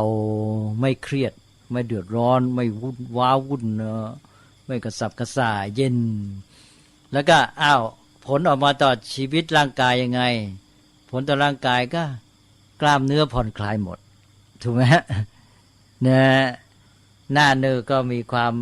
ผ่อนคลายจะยิ้มแย้มเนี่ยแล้วก็ถ้ามองไกลไปนะถ้ากล้ามเนื้อมันเครียดมากนะแก่เร็วนะใช่ไหมถ้ากล้ามเนื้อผ่อนคลายเนี่ยจะแก่ช้าด้วยเนี่ยแล้วก็มีผลต่อบุคลิกอะไรต่ออะไรมันสัมพันธ์กันไปหมดนะอย่างคนมีเมตตาแล้วมันก็ออกมาเฉพาะหน้าเลยนะมันไปหมดละกิริยาท่าทางอะไรมันก็ไปของมันโดยไม่รู้ตัวละเนี่ยระบบความสัมพันธ์ของสิ่งทั้งหลายถ้าโกรธเป็นไงความโกรธเกิดขึ้นมาปั๊บใจร้อนแล้วใช่ไหมฮะวุ่นวายกระสับกระส่ายพรุ่งพล่านจิตไม่สงบเรียกง่ายๆว่าทุกข์แหละแล้วทีนี้เป็นไงออกทางร่างกายด้วยนะหายใจแรงขึ้นแล้วหายใจแรงขึ้นการเผาผลาญในร่างกายมากกล้ามเนื้อเกร็งเขม็งตั้งแต่กล้ามเนื้อหน้าเป็นต้นไปร่างกายทำงานหนักแล้วแค่นี้ก็ทำให้ร่างกายทรุดโทรมแล้วใช่ไหมทรุดโทรมแล้วก็เลยจะเรียกแก่เร็วหรืออะไรก็ว่าไปเนี่ยเรามีผลไประบบมันเสียเนี่ยมันเครียดมันมีน้ำกรดออกในกระเพาะอีกใช่ไหมบางทีไปกัดกระเพาะอีกเป็นโรคกระเพาะเลยนานๆเข้าเป็นคนขี้โกรธใช่ไหมเป็นปัจจัยทางด้านทางก็นี่คือกรรมปัจจัยเมตตามันเป็นอย่างนี้แหละท่านก็เรียกว่ากุศลคือมันเกื้อกูลต่อชีวิตจิตใจส่วนความโกรธท่านเรียกว่าอกุศลมันไม่เกื้อกูลมันตรงข้ามเลยไม่เกื้อกูลมันทำร้ายเลยชีวิตจิตใจนี่คือความหมายพื้นเลยของกุศลอกุศลที่เราแปลว่าดีไม่ดีแล้วเป็นยังไงต้องรอใครบัญญัติไหมรอไหมฮะนี่มันเมตตามันดีเพราะพระพุทธเจ้าตรัสว่าดีเป็นอย่างนั้นหรือเปล่าฮะ มันไม่เกี่ยวมันเป็นเรื่องธรรมชาติพระพุทธเจ้าตรัสไปตามธรรมชาติพระพุทธเจ้าตรัสไว้แล้วเราจะเกิดไม่เกิดก็ตามความจริงก็เป็นของมันอยู่อย่างนั้นเรามาค้นพบเราก็มาบอกให้อย่างนั้นนะก็คือเมตตามันก็มีผลของมันอย่างเงี้ยพระพุทธเจ้าก็บอกไอ้เมตตานี่เกื้อกูลต่อชีวิตจิตใจนะใช่ไหมฮะแล้วก็มาบอกเราพระองค์ไม่ได้มาบัญญัติมาสั่งมาอะไรใช่ไหมไม่ใช่เป็นผู้กำหนดพระองค์ก็ใช้เมตตาพระองค์ก็พระองค์ก็มาเป็นบารมีมาก็พัฒนาตนมาอย่างนั้นเนี่ยก็พัฒนาก็รู้อยู่แล้วว่าสิ่งนี้มันเกื้อกูลต่อชีวิตจิตใจคุณสมบัติอะไรที่เป็นกุศลเกื้อกูลต่อชีวิตจิตใจก็พัฒนามันขึ้นไปอันที่ไหนที่มันเป็นอกุศลคือไม่เกื้อกูลต่อชีวิตจิตใจก็พยายามละกำจัดไปนี่คือการพัฒนาชีวิตอันนี้แหละคือหน้าที่ของเราที่ว่าทำต่อชีวิตนี้แหละแล้วพอเห็นไหมความหมายของดีชั่วในพุทธศาสนาเห็นไหมฮะมันเกื้อกูลที่ความหมายพื้นๆนะแล้วมันจะมีปัญญาเข้ามาประกอบโดยที่ว่ายิ่งมีปัญญามากขึ้นจะยิ่งเป็นกุศลมากขึ้นนะแต่ตอนแรกมันจะมีเพียงนิดหน่อยแต่ถ้าเป็นฝ่ายอกุศลเนี่ยมันจะไม่มีการมันจะกั้นปัญญาเลยเช่นว่าโกรธคือไม่รู้เหนือรู้ใต้แล้วใช่ไหมเขาท่านจึงบอกว่าแม้แต่พ่อแม่ยังฆ่าได้เลยใช่ไหมตอนนั้นไม่รู้ผิดรู้ถูกไม่คิดอะไรเลยตกอยู่ใต้อำนาจอารมณ์ความโกรธความโมหะลุ่มหลงรุนแรงขึ้นมาก็ฆ่าได้หมดเลยผัวเมียฆ่ากันพ่อแม่ลูกฆ่ากันใช่ไหมพอเสร็จแล้วตายแล้วแก้ไม่ได้นะร้อนมันถูกไฟเผานี่แหละกุศลอกุศลความดีความชั่วในพุทธศาสนานี่ท่านว่าไปตามธรรมชาติ และทีนี้ก็ค่อยว่าไปสิทีนี้จากเมตตามันดีต่อชีวิตจิตใจอย่างนี้แล้วต่อมาในความสัมพันธ์ระหว่างมนุษย์ดีไหมมันก็มีผลออกมายังไงมีผลในการช่วยเหลือเกื้อกูลกันใช่ไหมก็มีผลต่อไปอันนี้ก็ว่ากันเป็นขั้นเหตุปัจจัยเป็นชั้นก็ว่าไปได้เรื่อยแหละไม่รู้จักจบไม่ต้องมารอนะว่าเป็นเพราะว่าพระพุทธเจ้าว่าจึงเป็นอย่างนั้นนะคือไม่ใช่ว่าเพราะพระพุทธเจ้าว่าจึงเป็นอย่างนั้นแต่มันเป็นอย่างนั้นพระพุทธเจ้าจึงตรัสว่า มันอย่างไงอย่างนี้นะนี่คือเรื่องความดีความชั่วเป็นต้นมันเป็นธรรมดาธรรมชาติอย่างนั้นเองเพราะฉะนั้นไอ้หลักความดีความชั่วมันไม่ใช่ของที่สักแต่ว่ามนุษย์มาคิดเอาเองนะแต่ทีนี้ว่าในระดับหนึ่งเนี่ยมันจะมีการตกลงกันในระดับนั้นก็คือที่เราเรียกวินัยมาเป็นวัฒนธรรมเป็นอะไรเป็นคำสั่งเป็นกฎกติกาอันนี้เพื่อการอยู่ร่วมกันนะมันก็เลยว่าเพื่อให้ได้ผลดีอย่างเนี้ยมันมีความซับซ้อนขึ้นในระดับการอยู่ร่วมกันในสังคมคนชักเห็นไม่ชัดแหละไอ้ความ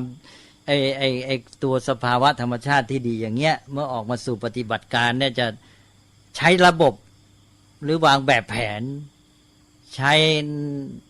ข้อปฏิบัติอย่างไรดีใช่ไหมพอถึงระดับเนี้ยแตกต่างกันแหละนะเหมือนอย่างกับว่าสังคมหนึ่งก็จะบัญญัติบอกว่าพี่น้องกันไม่ให้แต่งงานกันนะแล้วถ้าไปแต่งงานกันก็ถือเป็นไม่ดีอีกสังคมก็ถือว่าพี่น้องให้แต่งงานกันใช่ไหมก็ถือว่าดีอะไรเงี้ยนะอย่างนี้ไอ้ดีแบบเนี้ยดีชั่วแบบเนี้ยเป็นระดับที่บัญญัติกันเพราะเขาเกิดจากมนุษย์เนี่ยที่อยู่ในสังคมเนี่ยไม่รู้จะเอายังไงดีเพื่อให้เกิดผลดีกับชีวิตใช่ไหมไอ้ตอนนี้มันซับซ้อนเกินไปในเรื่องธรรมชาติที่เขามองไม่เห็นในระบบเหตุปัจจัยที่มันละเอียดอ่อนเหลือเกินมันหลายชั้นหลายเชิงเขาก็มองไปอย่างนั้นบางทีก็เป็นอิทธิพลจากไอ้เรื่องของมนุษย์พวกหนึ่งหรือว่าบรรพบุรุษตกลงมาก็เลยว่าตามกันไปก็ยึดถืออย่างนี้ใช่ไหมอันนี้เราก็ต้องแยกได้ก็เป็นเรื่องของความดีความชั่วในระดับธรรมชาติความดีความชั่วในระดับที่เป็นบัญญัติของสังคมมนุษย์อะไรอย่างนี้นะว่ากันไป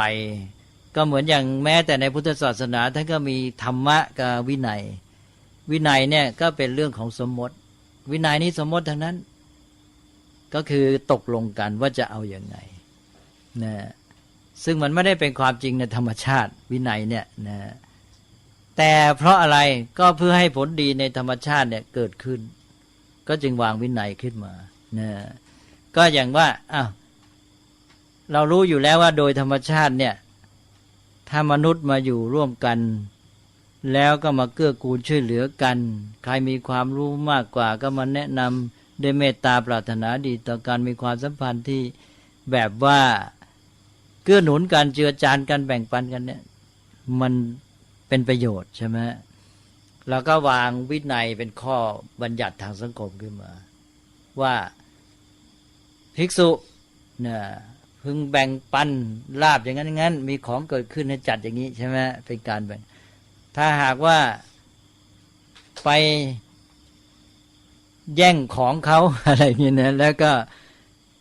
มีความผิดอย่างนี้เป็นต้นนี่เป็นบัญญัติทางสังคมก็เลยที่ว่าอิงอาศัยหลักการที่เป็นความจริงในเชิงธรรมชาตินะแต่เองจะให้มีผลในเชิง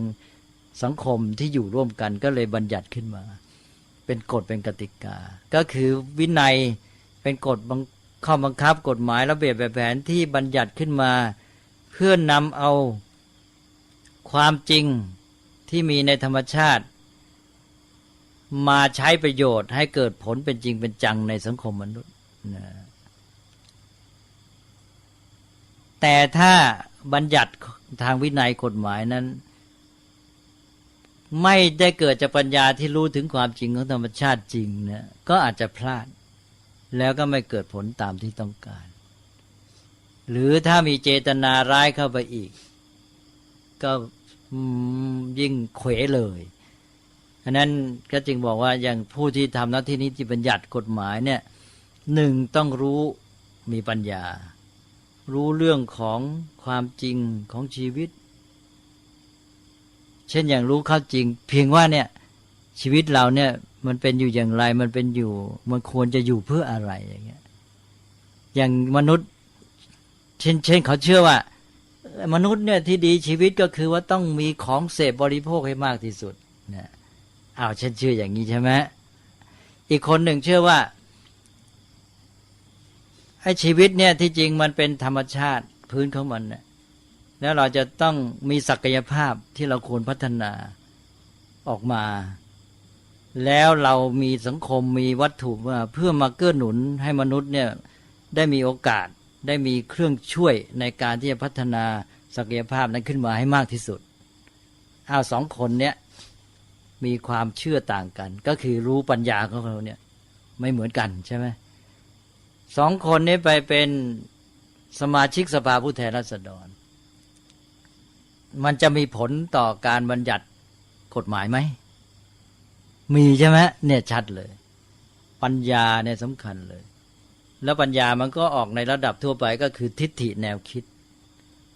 ทฤษฎีอะไรต่างๆพวกที่เชื่อว่าเฮ้ยมนุษย์มันเกิดมาดีที่สุดก็ต้องมีกินมีใช้เสพบริโภคให้มากที่สุดใช่ไหมพวกนี้ก็เวลามีกฎหมายมาก็มองไปแบบหนึ่งใช่ไหมท่านที่เชื่ออีกแบบหนึ่งมีความเข้าใจแบบหนึ่งก็จะบัญญัติกฎหมายแบบหนึ่งจะไม่เอาด้วยกับกฎหมายแบบนี้แล้วสองก็เจตนาถ้าเกิดผู้นั้นมีความรู้พอสมควรแต่เจตนามันจะเอาเพื่อตัวใช่ไหมเอาผลประโยชน์บางอย่างหรือจะกลั่นแกล้งคนบางพวกอย่างเงี้ยกฎหมายก็เขวแหละการบัญญัตินั้นต้องจึงเย็นสองอันหนึ่งปัญญาต้องรู้เข้าใจเรื่องของความจริงสัจธรรมระบบความสัมพันธ์เหตุปัจจัยในของธรรมชาติในสังคมในความเป็นเหตุปัจจัยเชิงสังคมก็สำคัญนะยิ่งรู้เท่าไรเข้าใจชัดเจนก็จะได้ผลในการมาทำหน้าที่นิติบัญญัติแล้วเจตนาก็ต้องบริสุทธิ์มีเมตตาปรารถนาดีต่อเพื่อนมนุษย์ต่อสังคมนี้ใช่ไหมถ้าในสองอย่างเจตนาก็ดีงามปัญญาก็รู้ท่องแท้ชัดเจนทั่วถึงตลอดก็จะได้ผลดีอันนี้ผู้ทำหน้าที่นิติบัญญัติเนี่ยจึงสำคัญอย่างยิ่งอย่าไปนึกว่าแค่เลือกกันขึ้นไปนะ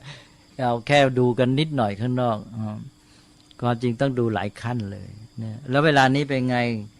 ผู้ที่ทำหน้าที่นิติบัญญัติ มาบัญญัติกฎหมายแก่สังคมเนี่ยถูกความคิดแบบไหนครอบงำอยู่หรือเปล่า นะมีเจตนาอย่างไร แล้วมีแนวคิดที่เป็นเชิงปัญญาแบบไหนเนี่ยอย่างที่ว่าเมื่อกี้เนี่ยเอาแค่ที่ผมพูดไปก็ได้บอกว่าลองนึกดูสิว่ามีเยอะไหมที่เชื่อว่าวัตถุประสงค์ของชีวิตจุดมุ่งหมายของชีวิตเราเนี่ยก็แค่ว่าเพื่อให้มีกินมีเสพบริโภคมากที่สุดเนี่ยเยอะไหมมีเชื่อแบบเนี้ยนะเยอะไหมฮะเยอะเนี่ยแล้วลองดูวิถีของการบัญญัติกฎหมายจะเป็นอย่างไรแล้วมีผู้ที่เข้าใจเรื่องชีวิตเรื่องสังคมลึกซึ้งอะไรแค่ไหนใช่ไหมมองชีวิตมนุษย์เป็นภาวะธรรมชาติที่มีความเป็นมนุษย์ซึ่งมีศักยภาพหลายอย่างซึ่งจะต้องพัฒนาขึ้นไปและจะเกิดผลดีมากมายเราต้องมาสร้างปัจจัยเกื้อหนุนทางเศรษฐกิจทางสังคมเพื่อมาเอื้อต่อการพัฒนาชีวิตของคนนะมีเท่าไหร่เนี่ยไอ้อย่างเงี้ยมันมีผลไปหมดนี่ก็คือระบบเหตุปัจจัยในแง่ต่างๆนะที่ว่ามีผลแม้แต่ในระบบสังคมแต่หลักการก็ง่ายๆที่ว่าปัญญากับเจตนาใช้ได้ทุกระดับ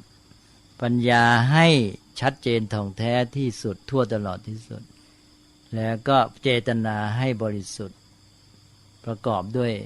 เมตตาเป็นต้นมากที่สุดมีคุณธรรมนะไปทำอะไรก็ใช้หลักนี้ได้ทั่วหมด คือเคยคุยกับท่านอาจารย์ที่วัดเรานี่ครับพูดถึงเรื่องกุศลครับท่านบอกว่าท่านไปอ่านเจอใน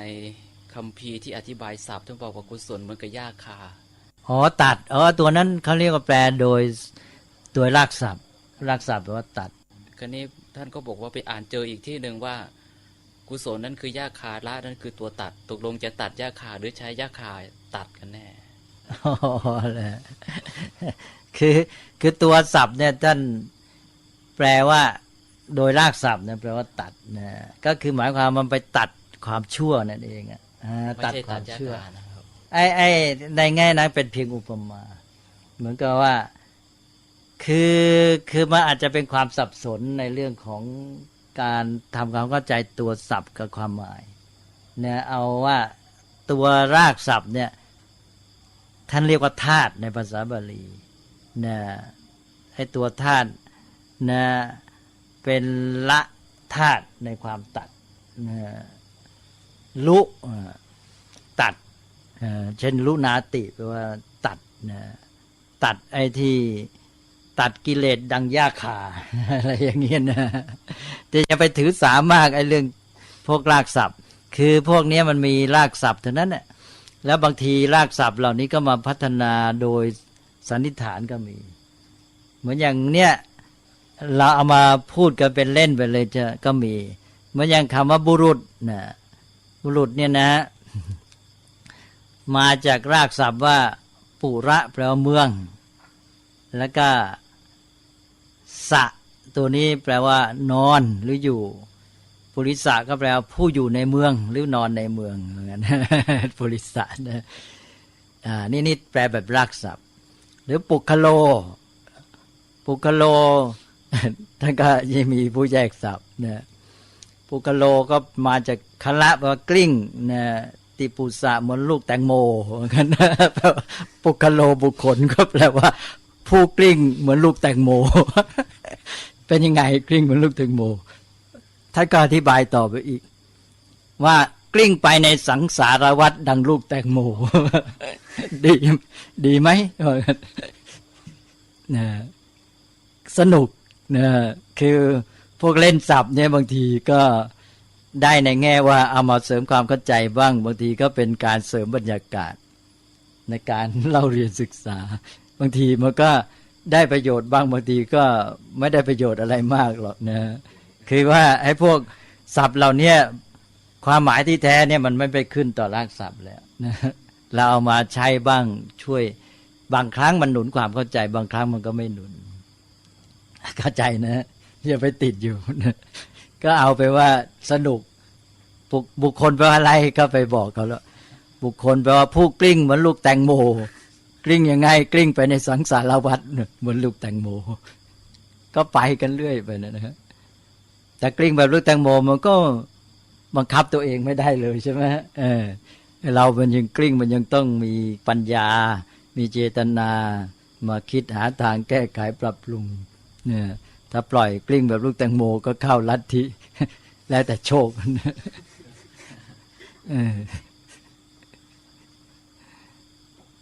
เอามั้งนะไม่มีอะไรนะเอาแล้วเขาอนุโมทนาแล้วถ้ามีอะไรสงสัยก็มาคุยกันอีกก็ขอให้ชัดเจนนะเราเอาหลักพุทธศาสนาไปสู่ชีวิตและสังคมให้เป็นปฏิบัติการที่แท้จริงเอาละครับโมทนา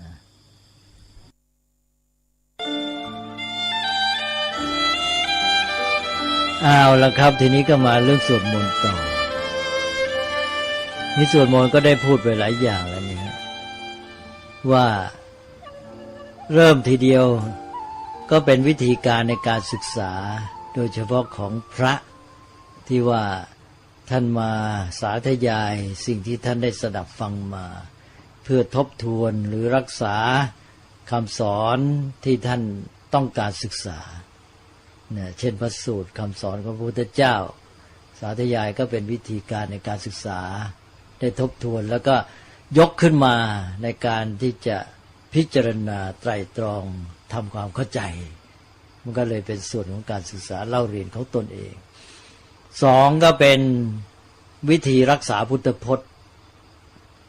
นี่ของส่วนรวมแล้วนะก็ถือว่ามาประชุมกันสวดบางทีถึงก็แบ่งหน้าที่กันเป็นพระกลุ่มนี้กลุ่มนั้นกลุ่มนี้รักษาพุทธพจน์ในส่วนนี้เช่นอย่างที่ท่านแบ่งในพระไตรปิฎกเป็นพระสูตรเป็นพระสูตรก็แยกเป็นทีฆนิกายมัชฌิมนิกายสังยุตอังคุตกุตตกนิกายนี่มากมายอย่างเงี้ยจะให้หมู่เดียวรักษาหมดนี่หนักมากก็เลยเอาว่าเป็นกลุ่มๆไปกลุ่มนี้แล้วก็ผู้เป็นอาจารย์นั้นท่านชอบอยู่แล้วชอบทีฆนิกายแล้วท่านชำนาญเอาเธออย่างนั้นท่านก็รักษาทีฆนิกายไว้ท่านเป็นหัวหน้าท่านมีลูกศิษย์เยอะก็เลยเป็นเหมือนกับว่าตกลงนะเราก็ใจชอบด้วยถนัดอยู่แล้วแล้วก็รับหน้าที่เลยว่ารักษาทีฆนิกายไว้ท่านเรียกว่าทีฆพานกาแปลว่าผู้สวดพระที่สวดทีฆนิกาย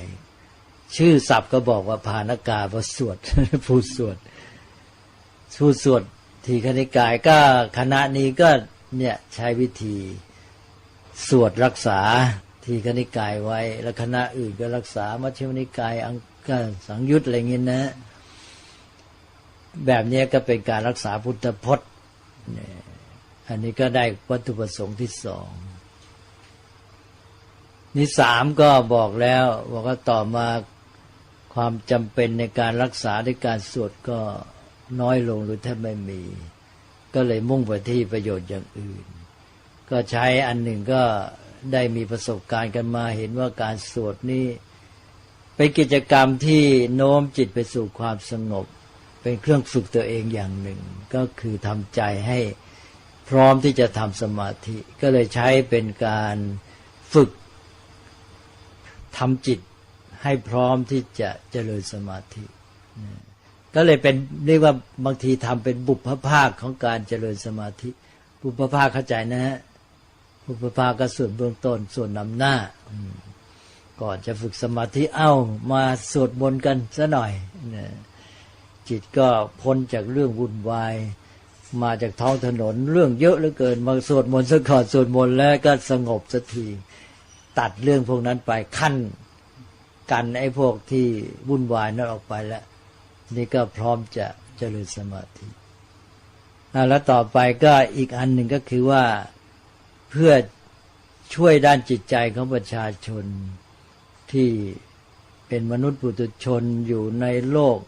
ยังมีความหวาดหวั่นวันพลันกลัวโน่นนี่ทางจิตใจบ้างทางเหตุการณ์ที่ไม่รู้ข้างหน้าอนาคตอะไรแต่อะไรมนุษย์ก็จะมีปัญหาเรื่องเหล่านี้อันนี้จะใกล้กับศาสนายุคโบราณ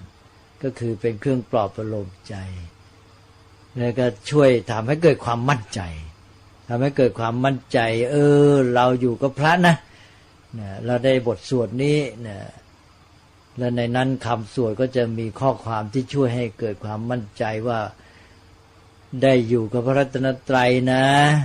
เราก็จะได้ปลอดภัยท่านคุ้มครองเราอะไรเนี่ยในอย่างพระสูตรหนึ่งทัชชักสูตรนั่นก็มีเรื่องมาเลยว่าพระเนี่ยไปปฏิบัติธรรมกันอยู่ในป่าห่างไกลแล้วก็พวกเทวดาที่นั่นพระมาอยู่ตัวเองก็อยู่ไม่ได้สะดวกอย่างใจชอบต้องเกรงใจพระบางอะไรบางว่าไม่อยากให้อยู่อยากให้ไปซะดีกว่าก็เลยแกล้งมาทำให้เห็นเป็นโน่นเป็นนี่น่ากลัวพระก็กลัวจะหนีกันไปเฝ้าพระพุทธเจ้าพระพุทธเจ้าก็เลยมอบเนี่ยบทเรียกว่าทัชชักสูตรแปลว่าเป็นพระสูตรยอดธงยอดธงนี้ก็หมายถึงยอดธงเทวดาพระพุทธเจ้าตรัสก็เป็นเรื่องของทำนองเปรียบเทียบบอกว่าเนี่ยพวกเทวดาอสูรเนี่ยทำสงครามกันไอ้เรื่องสงครามเทวดาอสูรนี่มีเรื่อยแหละเพราะว่าอสูรนี่แกอยู่ดาวดึงส์มาก่อนนะเขาเรียกบุพเทวดานะอสูรเนี่ยชื่อเขาว่าบุพเทวดาพระเทวดาเก่าเขาอยู่ดาวดึงส์มาก่อนทีนี้ว่าพวกพระอินทร์เนี่ยก็มารบแย่งชิงดินแดนทำให้อสูรเนี่ยตกจากสวรรค์ตกจากสวรรค์จริงๆก็คือว่าทำให้อสูร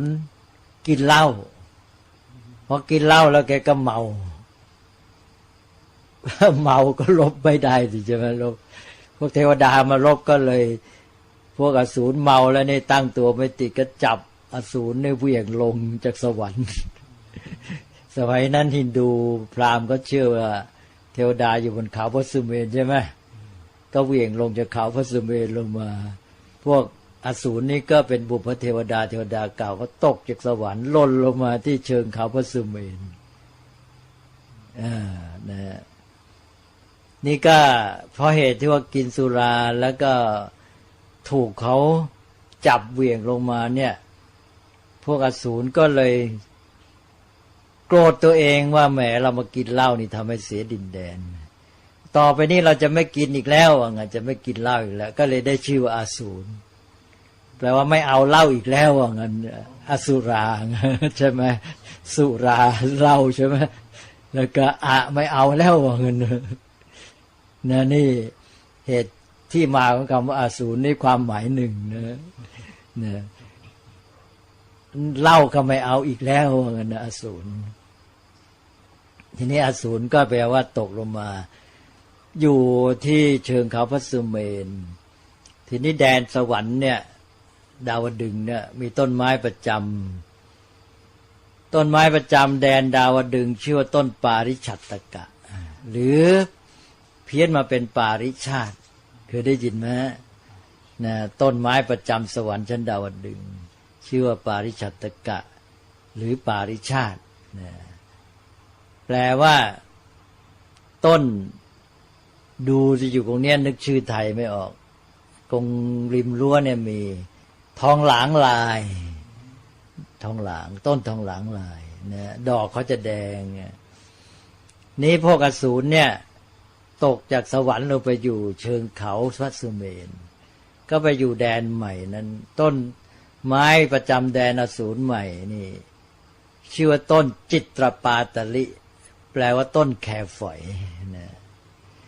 นี่พอถึงฤดูเนี่ยดอกแคฝอยก็บานเมื่อดอกแคฝอยบานพวกอสูรก็ระลึกถึงแดนเก่าของตัวเองที่ดาวดึงส์ก็ฮึดฮัดโกรธขึ้นมาเลยความแค้นก็ประทุขึ้นมานะเพราะนั้นก็นึกถึงต้นปาริชาติแคฝอยบานงามแล้วก็เตือนใจให้ระลึกถึงแดนสวรรค์ชั้นดาวดึงส์ที่มีต้นปาริชาติ แค้นขึ้นมาก็พากันยกทัพขึ้นไปรบกับเทวดาอีกนะก็เลยรบกันอยู่เนี่ยก็มีเรื่องในพระไตรปิฎกที่ว่าเทวดาอสูรรบกันเนี่ยหลายแห่งเรียกว่าเทวาสุรสงครามนะสงครามระหว่างเทวดากับอสูรนี้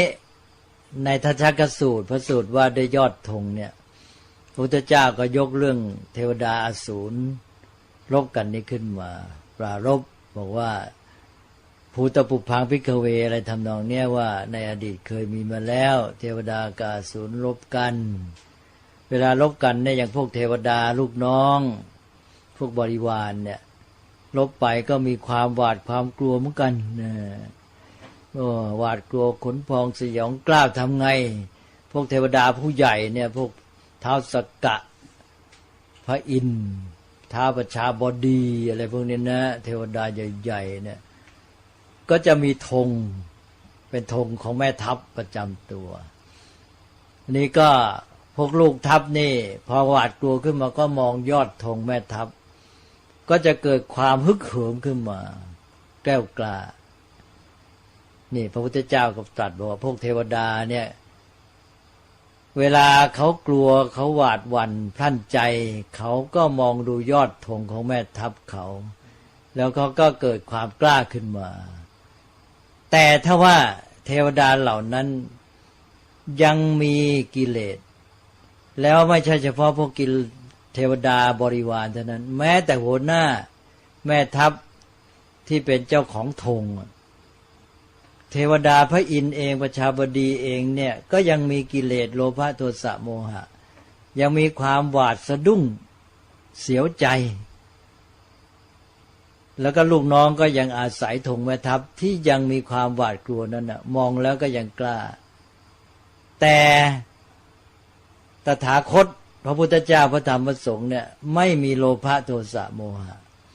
ไม่มีความหวาดหวั่นพลันใจไม่มีความกลัวใดๆทั้งสิ้นเพราะฉะนั้นเธอทั้งหลาย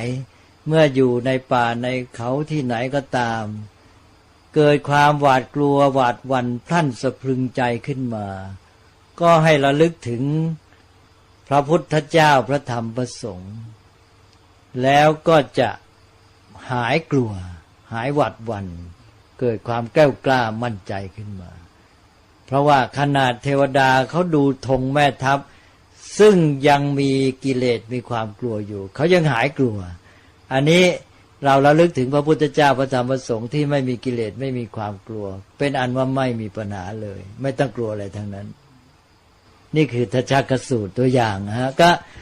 พระสูตรแบบนี้ก็คือระลึกถึงพระคุณพระพุทธเจ้าพระธรรมพระสงฆ์ให้เกิดกำลังใจนี่ถ้าอย่าง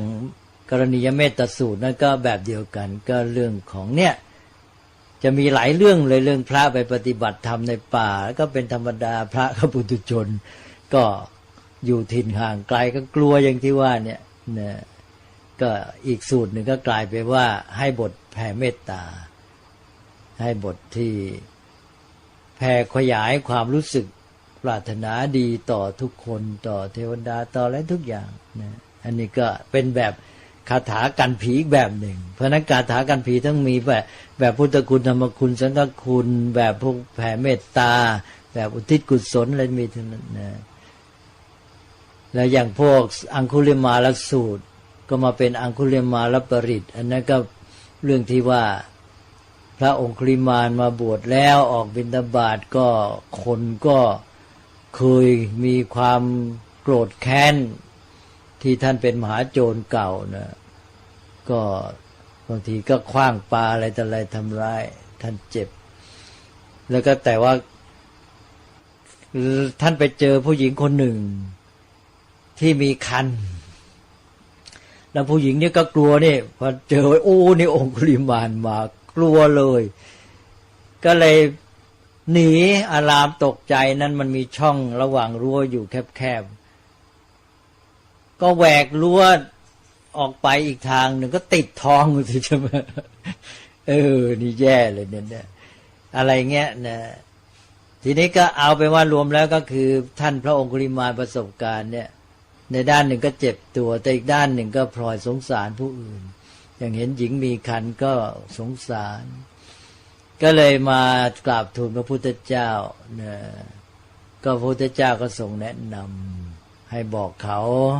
แสดงความปรารถนาดีให้รู้ว่าท่านเนี่ยไม่มีความคิดจะเบียดเบียนเขาหรอกนอกจากนั้นแล้วให้คติธรรมไปด้วย แต่ก็ข้อความตรงเนี้ยที่ว่าวันต่อมาพระองคุลิมานนี่ก็ไปเจอผู้หญิงเนี้ยแล้วก็กล่าวคำบอกว่าตั้งแต่เราเกิดโดยอริยชาติก็ไม่มีไอ้ความคิดที่จะเบียดเบียนอะไรไม่เคยคิดที่จะฆ่าสัตว์ทำชีวิตให้ตกล่วงไปอะไรอย่างเงี้ยด้วยสัจวาจานี้ขอความสวัสดีจงมีแก่คันของเธอเนี่ยเอเตนะสัจวัชเชนะโสติเตโหตุโสติคัพพัสสะก็เลยผู้หญิงนั้นก็สบายใจคลอดมาง่ายเลย ก็เลยเอามาเป็นคาถาสำหรับให้คลอดสะดวกใช้คาถาเนี้ย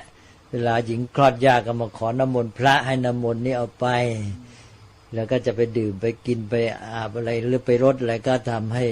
คลอดได้สะดวกอย่างนี้เป็นต้นผลิตมีต่างๆนะก็แล้วแต่เรื่องที่เป็นมานะมีหลายเรื่องที่มีตำนานอะไรทำนองเนี้ยก็เลยพระก็ไปสวดเพื่อจะช่วยจิตใจประชาชนนะอันนี้ก็เกิดเป็นบทสวดประเภทหนึ่งก็เลือกสรรออกมาจากพระคัมภีร์โดยเฉพาะจากพระไตรปิฎกที่เป็นบทสวดเป็นคำสอนประเภทที่เกี่ยวกับเรื่องความคุ้มครองป้องกันอวยชัยให้พรแผ่เมตตาอะไรทำนองนี้นะก็คัดท่านก็คัดออกมาที่มาเป็นบทสวด7ตำนาน12ตำนานพวกนี้เนี่ยพวกปริตเรียกกันว่าปริตเริ่มต้นก็แต่ก่อนนี่ไม่มีอันหนึ่งก็มาเติมมงคลสูตรเข้าไปด้วยเพราะปริตนั่นแปลว่าป้องกันทีนี้มงคลสูตรนี่ไม่ใช่แบบป้องกันอันนี้ท่านก็คงเห็นว่าโอ้มงคลสูตรยิ่งดีใหญ่เลยให้ความเป็นมงคลให้ความสุขสวัสดีเจริญงอกงามก็เอามานำเลยก็เลยตอนหลังก็เอามงคลสูตรนี้มาเติมเข้าไปในบทสวดจำพวกปริตแล้วใส่เป็นบทแรกเลยนำก่อนบทอื่นเลยเพราะเอาละยังไงถึงจะไม่มีภัยอันตรายก็ให้มีมงคลเป็นความสุขความเจริญแต่มงคลในที่นี้พอดูเข้าไปเป็นคำสอนว่าไม่ใช่มาอ้อนวอนอะไรหรอกให้ประพฤติปฏิบัติตัวให้ดีไม่คบคนพาลคบบัณฑิตบูชาคนควรบูชาใช่ไหมเนี่ยก็เลยว่าหนึ่งก็สงเคราะห์ประชาชนอย่างน้อยให้จิตใจเขาเกิดความรู้สึกมั่นคงปลอดภัยจะได้ตั้งหน้าตั้งตาตั้งใจทำกิจหน้าที่การงานได้เต็มที่ไม่มัวหวั่นหวาดผวาแล้วพร้อมกันนั้นก็เป็นบทที่จะช่วยโน้มนำเข้ามาสู่การศึกษาพระธรรมแล้วก็จะได้ประพฤติปฏิบัติดีงามเป็นโอกาสที่ว่าพระได้พบประชาชนแล้วก็มีโอกาสก็มาแปลบทสวดนี้มีคำสอนอย่างนี้เราตั้งใจประพฤติปฏิบัติเข้าสู่มงคลที่แท้จริงนะอย่าติดอยู่แค่มงคลภายนอกอะไรอย่างเงี้ยอันนี้แล้วแต่พระจะไปมีวิธีการในการปฏิบัตินะนี่ก็กลายไปว่าวัตถุประสงค์ที่เท่าไหร่และในการที่ว่าเป็นบทที่มาคุ้มครองป้องกัน4แล้วนะอันนี้ก็เวลาจะสวดแบบนี้ก็จะมีการเขาเรียกว่าชุมนุมเทวดานึกออกไหม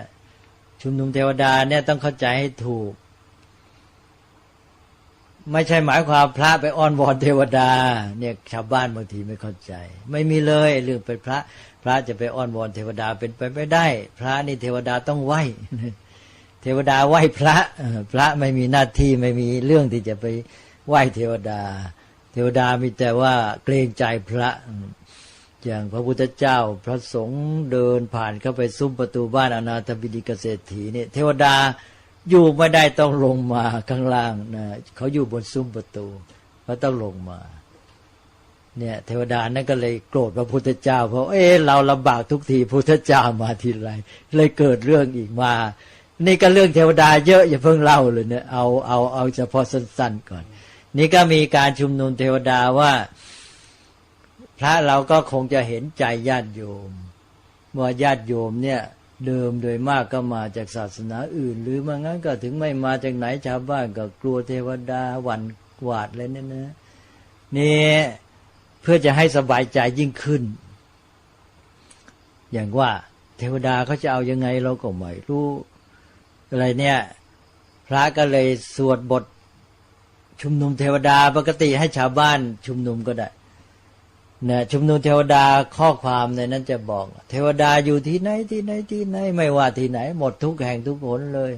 สักเคกาเมจรูเปคิริสิครตเตจันตลิกเขวิมาเนจะอยู่ท้องฟ้ากลางหาวอยู่ท้องซอกเขาภูผาอะไรก็แล้วแต่เทวดาในทะเลบกเทวดาทั้งหลายทั้งปวงอยู่ที่ไหนพรรณนาไปเอาละเชิญมาธรรมัสสวนกาโลอยัมพทันตานี่บอกเทวดาท่านผู้เจริญทั้งหลายถึงเวลาฟังธรรมแล้วก็คือเชิญเทวดามาร่วมฟังธรรมกับชาวบ้านชาวบ้านจะรู้สึกโอ้เทวดากับเราพวกเดียวกันแล้วก็นับถือธรรมะอยากจะฟังธรรมแหมอุ่นใจเราฟังธรรมนี่เทวดาก็มาฟังอยู่ด้วยนะพวกเดียวกันไม่ต้องกลัวเพราะงั้นไปนึกว่าเรานี่อยู่อย่างนี้แล้วเทวดาท่านจะชอบใจหรือไม่ชอบใจมัวกังวลอยู่ใจฟังธรรมไม่เป็นสมาธิเลยเชิญเทวดามาฟังธรรมซะด้วยกันเป็นว่าบทชุมนุมเทวดาก็คือเชิญเทวดามาชุมนุมมาประชุมฟังธรรมกับประชาชนนะจะได้เข้าใจถูกอันนี้ก็เป็นเกร็ดในเรื่องของบทสวดทีนี้ต่อไปวัตถุประสงค์ประการที่5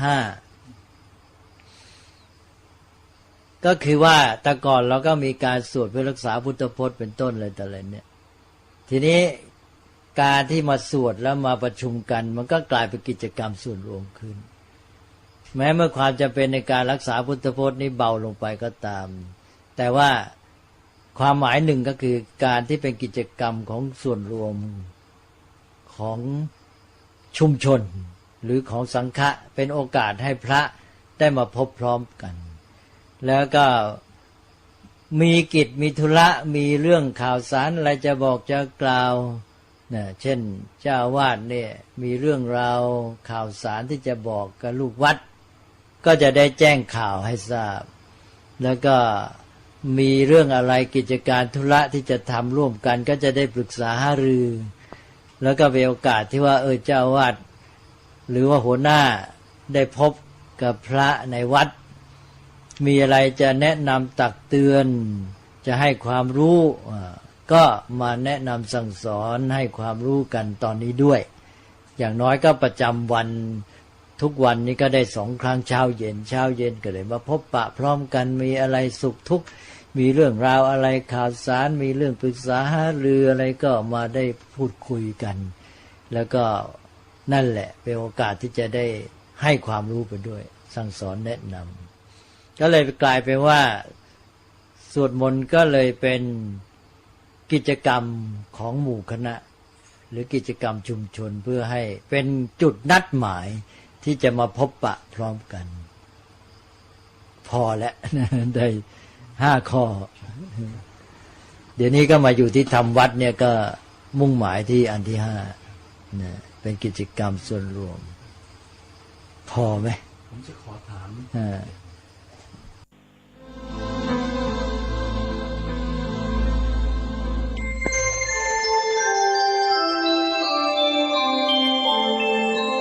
ขณะนี้ท่านกำลังฟังสถานีวิทยุกระจายเสียงพระพุทธศาสนา FM 104.5 เมกะเฮิรตซ์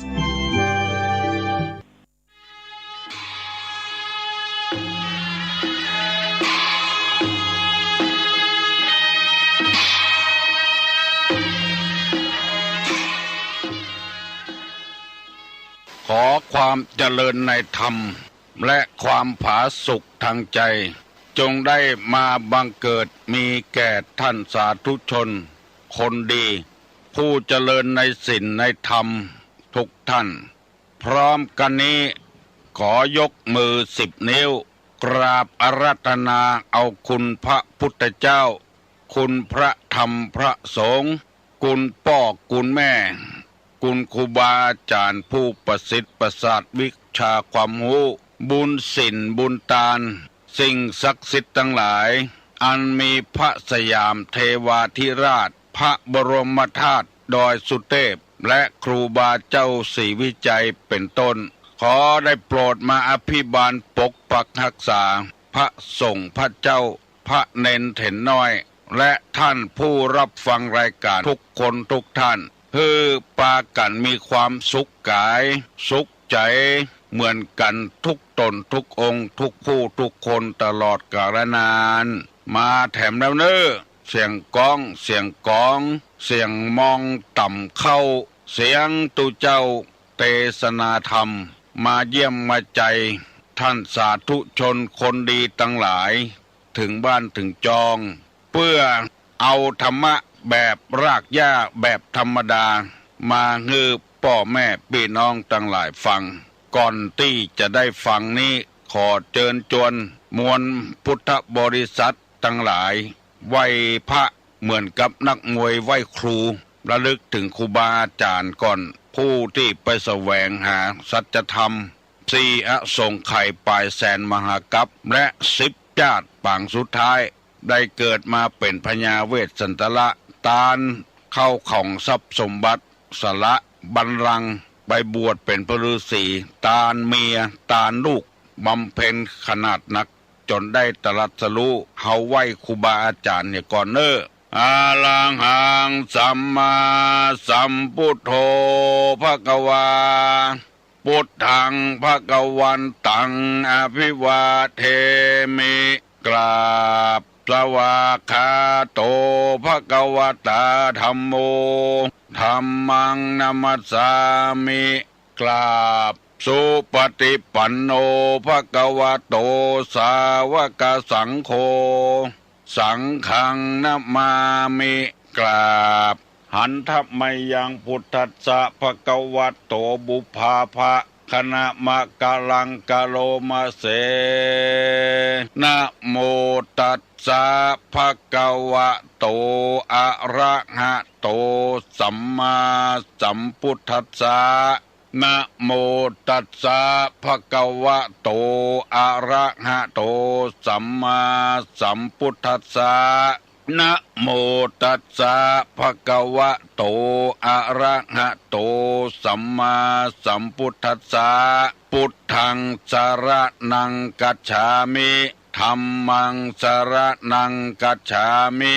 สังฆังสรณังกัจฉามิตุติยัมปิพุทธังสรณังกัจฉามิตุติยัมปิธัมมังสรณังกัจฉามิตุติยัมปิสังฆังสรณังกัจฉามิตติยัมปิพุทธังสรณังกัจฉามิตติยัมปิธัมมังสรณังกัจฉามิต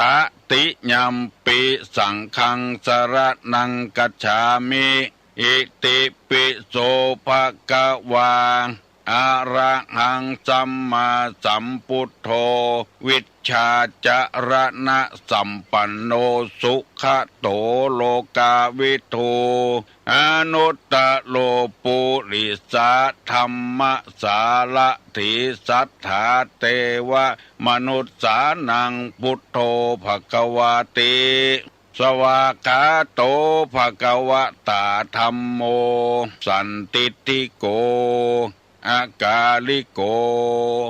เอหิปัสสิโก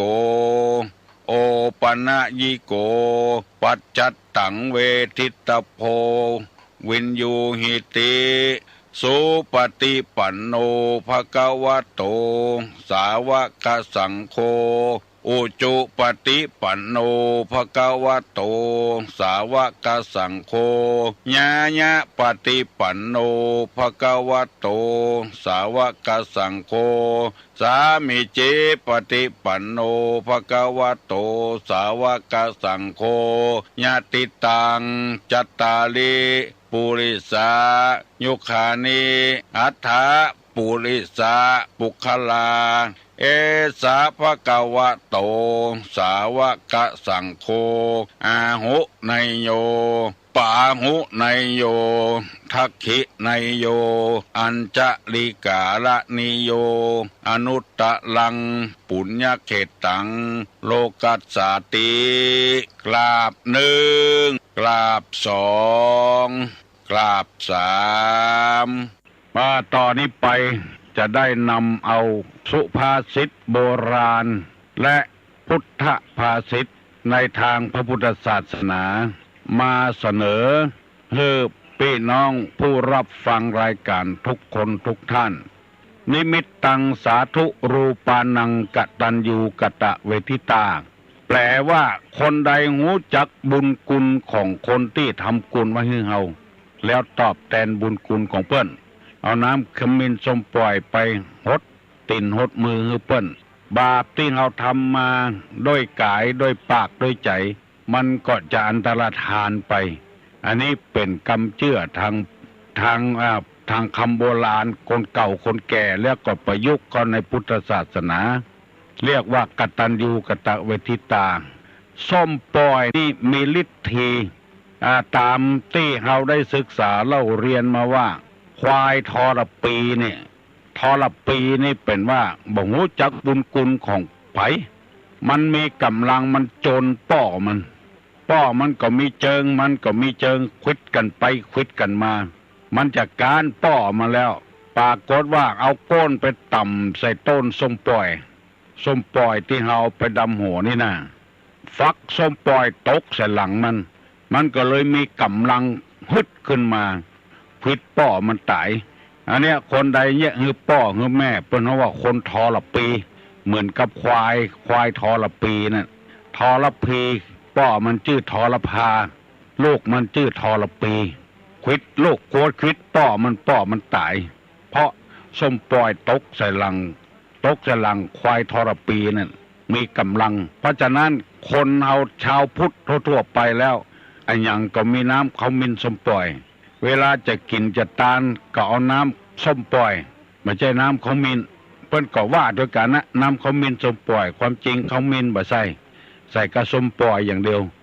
วันนี้ตุลุงจะได้นำเอากรรมโบราณที่เปิ้นว่า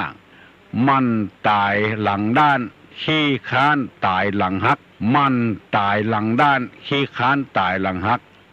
มันก็ตายขี้ค้านก็ตายกรรมนี้หมายความว่าจะใดคือแบบเนี้ยการนักล้ำไปจนตั้งหลังพอด้านพอโพดดุกแทดดุกถูกแดดถูกฝนมันมาเผามาผ่านตั้งหลังเป็นแอวกดแอวกล่องไปอย่างอันนี้หลังด้านคนเฒ่าบางคนนี่อยู่บ่ได้เฮ้ยบ้านศาลานี่ก็มีบ้านไหนก็มี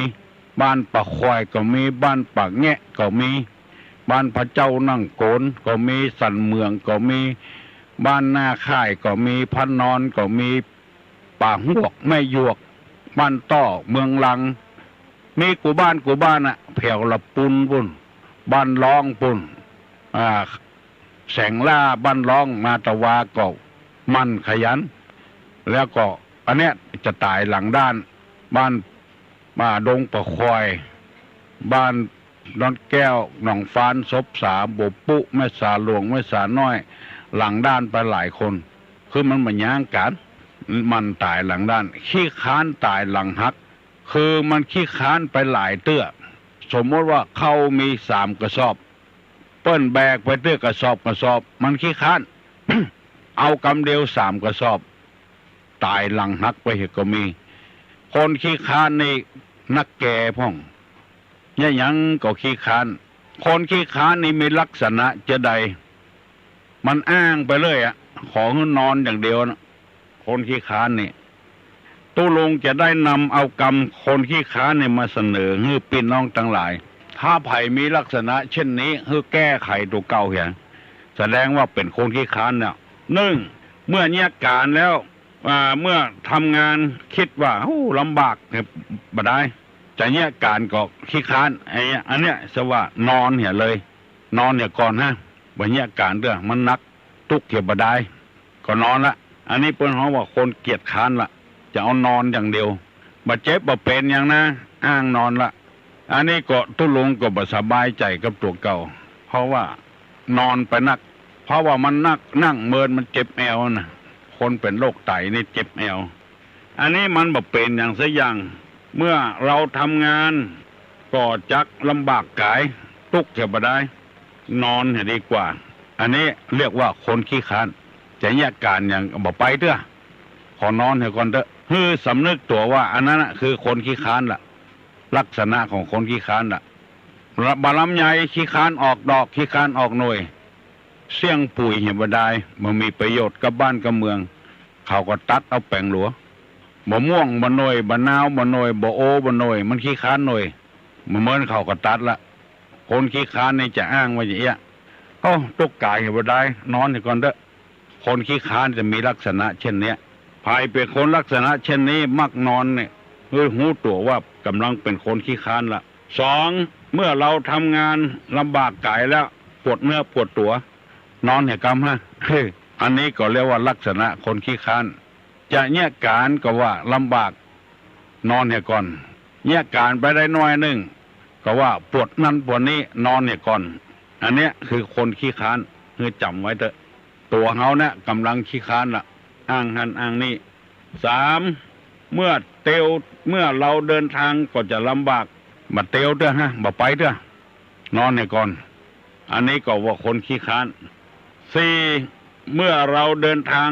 ลำบากกายแล้วปวดหันปวดนี่ปวดน่องปวดขาขอนอนเนี่ยก็เด้ออันนี้ก็คนขี้ค้านห้าเมื่อเราไปเสาะว่าหากินเข้าไปแพะไปป่ากาไปรับจ้างกาข้อที่ห้าเนี่ยจะไปก็ว่าลำบากกายกลัวไปเสียเวลานั่นน่ะนอนดีกว่าอันนี้ก็คนขี้ค้านแล้วก็ข้อที่หกเมื่อไปเสาะว่าหากินแล้วพอได้สตางค์มาแล้วบ่ไปละไปเลยไม้กาไปบกสวนกาได้สตางค์มาแล้วอ้างปวดหันปวดนี่บ่ไปยาการอันนี้ฮ้องกันว่าคนขี้ค้านนอนให้ดีกว่าข้อที่เจ็ดเจ็บเป็นน้อยๆมหาบดียาการได้อยู่บ่เนี้ยละอ้างว่าเจ็บหันเจ็บนี่ทั้งที่บ่ปลดเจ็บตะใด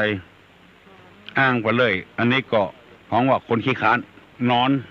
ข้อที่8มี8ข้อวันนี้นะหายเจ็บหายป่วยแล้วแต่ร่างกายยังบ่สมบูรณ์เด้อยังอ่อนยังเพลียอยู่บ่เนี้ยวิทยาการละมีข้ออ้างเอาไปนอนเนี่ยถึง8ข้อเนี่ยเปิ้นว่าคนนั้นเป็นคนขี้ค้านในภาษาไทยเปิ้นว่าอย่างนี้เมื่อเราทำงานลำบากกายอย่ากันนั้นเลยเรานอนดีกว่าเนี่ยจะเนี้ยการก็กลัวลำบากกลัวเจ็บกลัวเป็นจะขึ้นต้นไม้ก็จะบกให้บกสวนกลัวลำบากกลัวจะขึ้นต้นไม้กลัวตกต้นไม้จะบกสวนก็กลัวเขาบกเขาตินจะตัดไม้ก็กลัวมีดเข้ามือจะจักตอกก็กลัวมีดเข้ามือกลัวเสี้ยนปักมือ หูเนี้ยลำบากกายเมื่อเราทำงานก็จะลำบากกายเรานอนดีกว่าอันนี้คือคนขี้ค้านเราได้ทำงานและลำบากกายแล้วลำบากมานานแล้วอยากกันนั้นเลยเรานอนดีกว่าอันนี้เป็นกรรมไทยนะเมื่อเราไปรับจ้างเขาลำบากกายเปล่าๆไม่ไปดีกว่านอนดีกว่าข้อที่สี่เราได้ทำงานมาพอมีเงินมีทองแล้วไม่ไปแล้วนอนดีกว่าอันนี้ก็คนขี้ค้านเฮาไปเสาะว่าหากินได้ทรัพย์สมบัติมาแล้วบอกควรทำการทำงานต่อไปก่อนนอนข้อที่6เราได้ทรัพย์สมบัติมาพอประมาณแล้วเหนื่อยกายพอแล้วไม่ควรทำงานแล้วอย่ากันนั้นเลยนอนดีกว่าข้อที่7เจ็บป่วยนิดๆหน่อยๆอ้างว่าปวดโน่นปวดนี่ไม่ทำงานนอนดีกว่า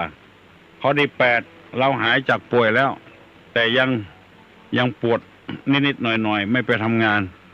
อันนี้เปิ้นฮ้องกันว่าคนขี้ค้านนอนดีกว่าภัยมีลักษณะเช่นนี้ตุลุงนำมาเสนอให้พี่น้องทั้งหลายฟัง บัดได้ว่าเฮือไผ่เนอะบางคนอย่างอันอย่างอี้เฮาบัดได้ว่าเฮือไผ่แต่ว่านำมาเสนอเหมือนกับเปิ้นเอาสินค้ามาขายนะกะเฮาไปกาดไปลีนะกะลีเป็นกาดเป็นลีนี่เป็นกรรมลีนี่เป็นกรรมของพม่ากรรมของเงี้ยวเขาก็เลยว่าไปกาดไปลีไปกาดไปลีนี่เป็นกรรมเงี้ยวนั่นแหละหูตัวอย่างนะเอามาอู้หูฝันฟังกันเลยไปกาดไปลีไปหันเปิ้นขายกะปิน้ำปลาเกลือเฮาบ่สนใจเฮาก็เหมาเนี่ยเฮาถ้าสนใจอันใดเฮาไปซื้ออันนั้นเฮาก็เอามาเหมือนกับธรรมะที่ตุลุงนำมาเสนอมาบรรยายให้พี่น้องวงศาคณะญาติทั้งหลายฟังเนี่ยถ้าไผบ่ชอบก็บ่ทว่าอย่างกันถ้าไผชอบก็นำเอามาคิดมาใจเหี่ยคือพิจารณาตามเนี้ยว่าเฮาเป็นคนขี้ค้านกับเป็นคนมันกันเอานอนเป็นพม่านะจักอูลูกยังมารับเพื่อแม่รับไปละคนพอดแล้วลูกมันให้คำอูปล่อยให้แวอ้างสะปะสะปืนอย่างเขาว่า ไอ้สมสุมานะเมียมันขี้ค้านลูกมาเมื่อเจ้าไอ้สมสุมาเตะข้าขอวักเข้าใส่ให้เอาดังไฟก่อนดังไฟแล้วสูไฟดังละสุมาเตะไอ้สมขอเอาหม้อนึ่งตั้งให้ข้ากำเตะเนี่ยก็ตั้งเอาหม้อนึ่งตั้งก็เดียวทำละสุมาไอ้สมขอสะเข้าข้ากำเตะช่วยข้าเข้ากำเตะช่วยเข้าแล้วสูช่วยเข้าแล้วสุมาเตะไอ้สมขอเข้าใส่ไข่ให้กำมอใส่ไหแล้วก็สุมาเตะไอ้สมก็สุมาเตะของเฝ้าให้เข้าข้ากำมอเนี่ยไอ้น้อยมันมารับเถอะสุมาพุทธเสียงจนปลดให้เข้าจนเอาใส่กล่องเรียบร้อยหมดแล้ว เป็นจะได้ตู้ลุงถึงโอ้เพราะว่าพ่อแม่สอนโน่ตั้งแต่น้อยมาแล้วสะเข้านึ่งดังไฟอย่างสะปะสะปืนปลดเข้าแล้วกกโคนเอาน้ำมาเหี่ยใส่ถ้วยมาเหี่ยเอาตาวะเข้าแล้วก็เอาตาไม่ดำคนเข้าเวลาจะเอาเข้าใส่กล่องก็เอามือน้ำจุบมือแล้วก็ปั้นเป็ดกันเอาใส่กล่องไว้ไล่กูยังอันนี้ก็ไอ้สมก็โดนสุมากูยังเปียวแกงเสร็จแล้วดาขันโตก็สุมาเตอไอ้สมกินเสร็จแล้วก็สุมาเตอไอ้สมยกขันโตขึ้นข้ากำมองสะปะสะปืนโอ้จนซักผ้าซักครัวก็สุมาหมดไอ้สมซักหมดตอนจะร้อนนี่ก็สุมาเตอไอ้สมขอร้อนผ้ากำเตอเมื่อลูนปุ่นปลายมาเนี่ยจะได้ร้อนมากันยังกับผ้าถุงขอโทษเตอบ้านเฮาว่าผ้าสิ้นสมาเตอไอ้สมขอร้อนสิ้นเลยค่ะครับเตอโอ้ยจะได้เนี่ยสุมาประดกประเสียงเอาจะกำสิ้นก็กลัวเสียเพียบเอาไม้คิดเติงลูกไม้คิดเติงนี่ละอ่อนบะเดียวบอกให้หูจักกันเนอะเปิ้นจักเปิ้นสารโกยสารเปียดนี่เอาไม้คิดเติงนะเปิ้นจะเอากว้างเป็นขี้ฝอยไปเหี่ยเป็นขยะไปเหี่ยเปิ้นอย่าเอาตังผิวมันมาสารอันนี้ไม้คิดเติงจะมีตาก็เอาไม้คิดเติงเนี่ยก้อนสิ้นเมียอย่างเปิ้นเดินพาเลท นำตังหน้าต้มมาเพียติ่งก็ได้ผ้ามันหลุดกะไอ้สมตากหงายลงตกกันไดพุ่นด่าตัวเก่าหาจะตายกับสุมาเนี่ยบ่าอันเนี้ยที่เขาว่าหาจะตายกับสุมาเนี่ยเป็นว่าไอ้สมมันเอาไม้คิดเติงไปก้อนผ้าถุงเมียแล้วก็ผ้าถุงรุดตากหงายลงคันไดพุ่นให้จะตายกับสุมาเนี่ยอันนี้คนขี้ค้านหมดบอกว่าปอดใจบอกว่าไม่ยิงตุเจ้าอยู่วัดก็เหมือนกันลูกควายอย่างหมูเนี้ยลักษณะคนขี้ค้านถ้าไผ่มินิสัยอย่างอี้คือปรับปรุงคือแก้ไขจะฟังธรรมก่อขี้ค้านจะไปวัดก่อขี้ค้านใส่แก้วทั้ง3ก่อประจ้างใส่แก้วทั้ง3เป็นว่าอย่างมันมีกรรมมาเนอใส่ปุ้นแรกว่าอารังหังปุ้นที่2ว่าปัจจตังปุ้นที่3ว่าเนี่ยทิตัง กรรมมันมีเนอะใส่แก้วทั้งสามนะว่าดังๆอรหังปัจจตังยติทังใครจำมาได้เท่าก็จดไว้เห็นเนอะปุ้นแรกว่าอรหังปุ้นที่สองว่าปัจจตังปุ้นที่สามว่ายติตังอรหังปัจจตังยติตังอรหังปัจจตังยติตังจำไว้เนอะมามีนะตุเจ้าอวดลวกจังตุลุงเลยนะนำมาเสนอนำมาสอนเปิ้นมีกรรมของเปิ้นกูกรรมอ่ะอันนี้บอกเงือปี้เงือน้องทั้งหลายไว้ไผมีลักษณะอย่างอี้เนี่ยแสดงว่าเป็นคนขี้ค้านละบ่ขยันละฮือปฏิบัติไปตามนี้คือหนึ่งบ่ลำบากกายจะเนี่ยการเนี่ยงานทำไปเด้อบ่กลัวลำบากบัดทีเขาออกกำลังเป็นหมู่ยังบ่กลัวลำบากมันม่วนกันก็เปิดเพลงเนี่ยจะเนี่ยอย่างอื่นนี่กลัวลำบากกายแล้วบ่เนี่ยการเอานอนเป็นพระมารนอนนักในก็บ่ดีนั่งนักก็บ่ดีเตวนักก็บ่ดีเอาหมอกปอให้พอดีเนี่ยนอนพอให้พอดีเนี่ยนอนไกวอู่ลูกยังหมดรับแม่มันขนพอดละหมูนี่เป็นต้นจะไปลำบากกายธรรมชาติสร้างให้มันมาเนี่ยการตั้งกายเนี่ยทำไปพี่น้องทั้งหลายเป็นที่น่าสรรเสริญน่ายินดีอยู่หนึ่งคือว่าคนงานต่างดาวเนี่ยมาเนี่ยการบ้านเฮาวันร้อยซาวยังสูงกว่าวัน150คนไทยเนี่ยชอบใจคนงานต่างดาวเพราะราคามันถูกกินเปิ้นก็บ่กินอย่างนักกันนะ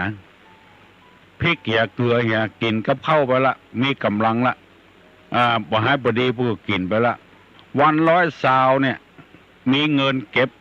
ส่งไปทางบ้านถ้าเมียมาก็ส่งไปให้ผัวมาก็ส่งให้เมียลูกมาก็ส่งให้พ่อให้แม่มาก็ส่งให้ลูกให้เต้าถ้าบ่เชื่อตุลุงลงไปถามเถอะได้ยินข่าวว่าคน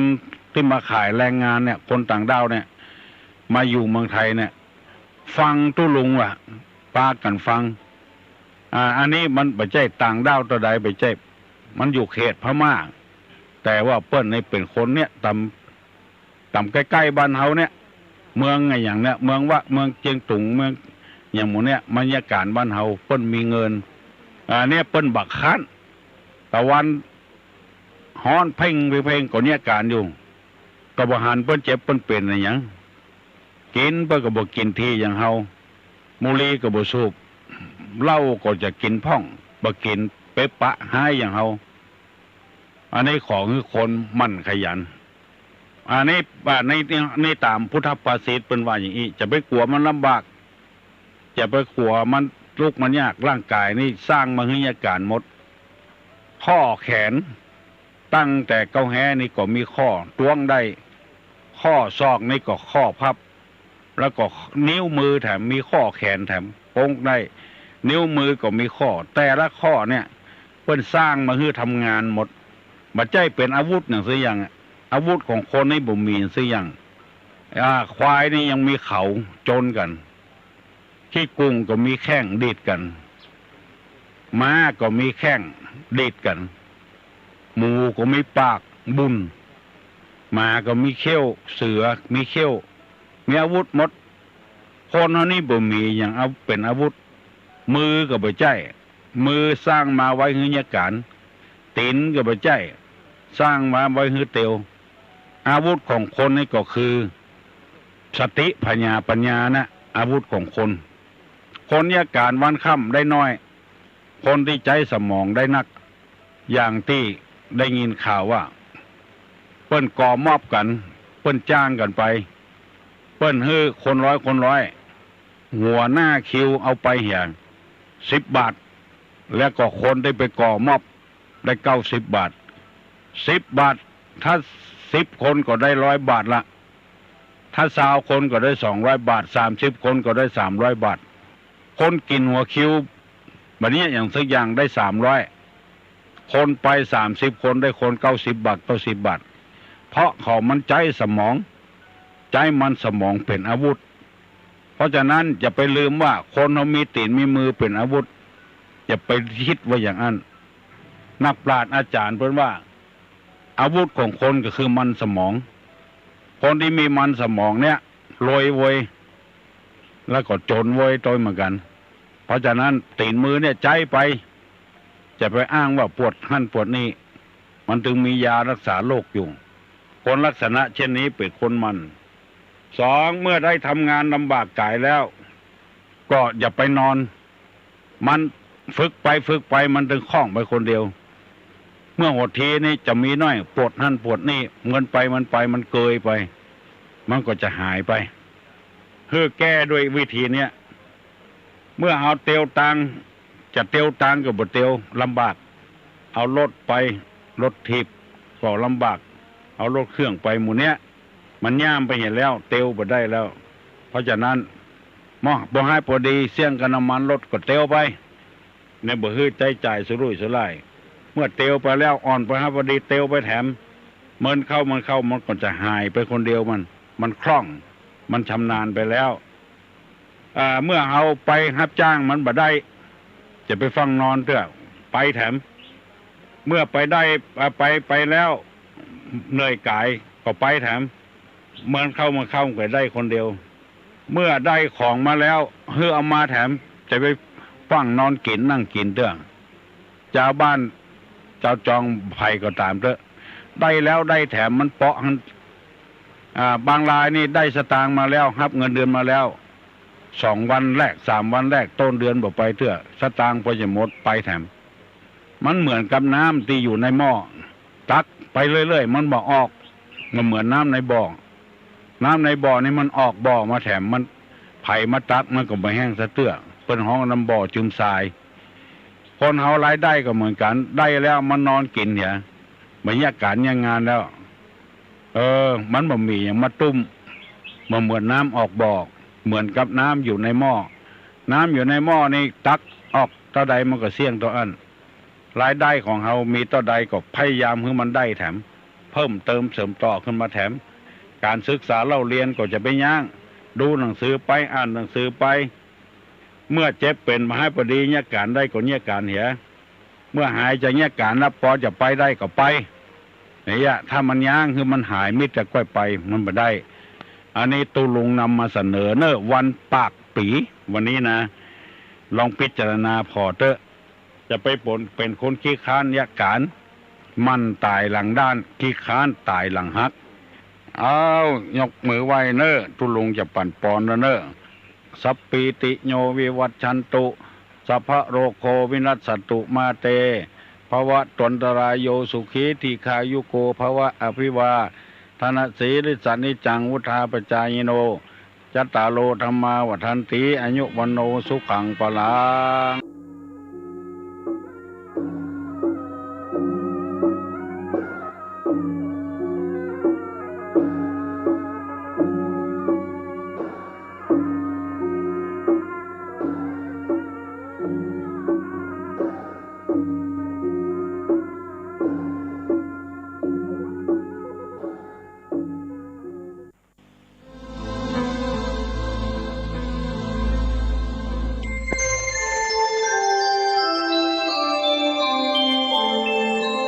ขณะนี้ท่านกำลังฟังสถานีวิทยุกระจายเสียงพระพุทธศาสนา FM 104.5 เมกะเฮิรตซ์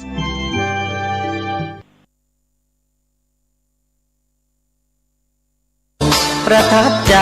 ปู่ย่าตายายวันพระไม่เคยเบื่อหน่ายจำได้ไม่ลืมสักครั้งเหตุใดวันนี้มีคนเข้าวัดน้อยจังอยากให้เหมือนก่อนอีกครั้งฝากความหวังกับคนรุ่นใหม่เชิญชวนทุกท่านเข้าวัดเข้าวารับศีลรับพรหลวงตาเสริมคุณค่าให้กับจิตใจกระทำความดีเรื่องนี้ไม่ต้องอายใคร ว่างจากการงานเมื่อใดเชิญชวนท่านไปทำบุญ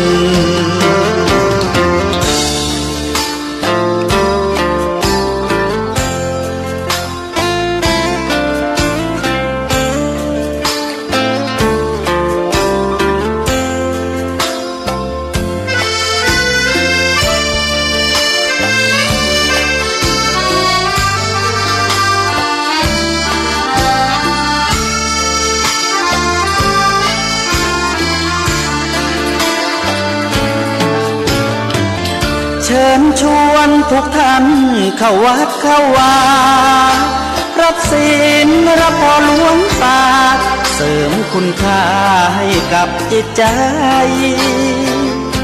กระทำความดีเรื่องนี้ไม่ต้องอายใครว่างจากการงานเมื่อใดเชิญชวนท่านไปทำบุญกระทำความดีเรื่องนี้ไม่ต้องอายใครฝากเพลงเชิญชวนหญิงชายอย่าอายเรื่องการทำบุญ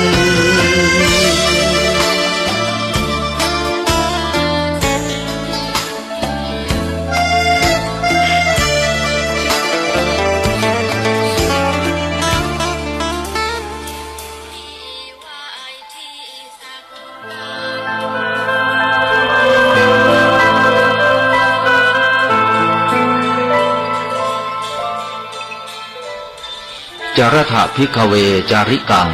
พหุชนะหิตายะพหุชนะสุขายะโลกานุกัมปายะดูกรภิกษุทั้งหลายขอพวกเธอจงเที่ยวจาริกไปเพื่อสร้างประโยชน์เกื้อกูลเพื่อความสุขแก่มวลมหาชนเพื่ออนุเคราะห์ชาวโลกเถิด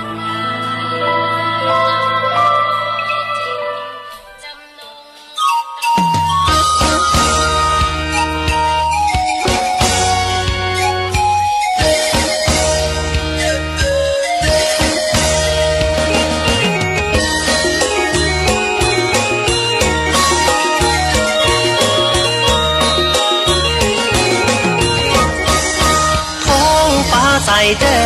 งสีแดงงามตานกบินทลาออกมาจากรวงรังคิดถึงเรื่องเก่าเราบวชแต่หลังฟังสิท่านฟังท่องป่าแดนไทย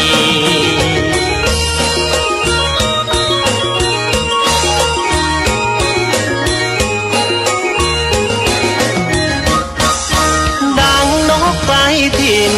โบยบินหากินใจ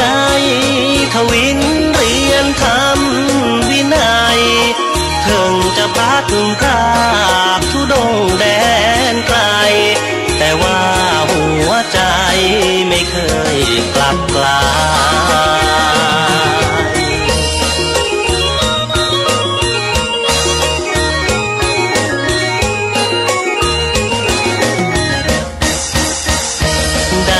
ยินเสียงเสือเสียงช้างมันร้องโอ้โอ้โอ้โอ้โอ้โอ้ยได้ยินเสียงเสือเสียงช้างมันร้องถ้าทำปกป้องสู้จนเกือบตายถึงจะอยู่เขตถิ่นแดนใดเสียงทำกล่อมใจให้ข้าไม่ลืมอยู่ภูผาสูงแดนทางยิ่งต่อพระรัตนตรัยแก้วเจ้าสามประการน้อมเอาคุณพระพุทธเจ้าคุณพระธรรมเจ้าคุณพระสังฆเจ้าคุณพระอรหันตเจ้าอริยสงฆ์เจ้าชุตนชุองค์ได้เมตตาแผ่ปรมีมาเป็นนวโลกุตละธรรมปกเก่าเกษาปกห่มรักษาศรัทธาสาธุชนคนเฒ่าคนแก่อีพ่ออีแม่ทั้งหลายที่ติดตามรับฟังรายการสารธรรมยามเจ้าเนาะ ซึ่งปกติแล้วครูบาอาจารย์ท่า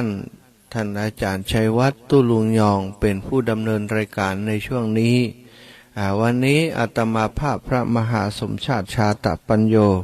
ได้รับมอบหมายจากครูบาอาจารย์ท่านผอ.เครือข่ายคลื่นสีขาวพระครูอภิวัฒนวิกรม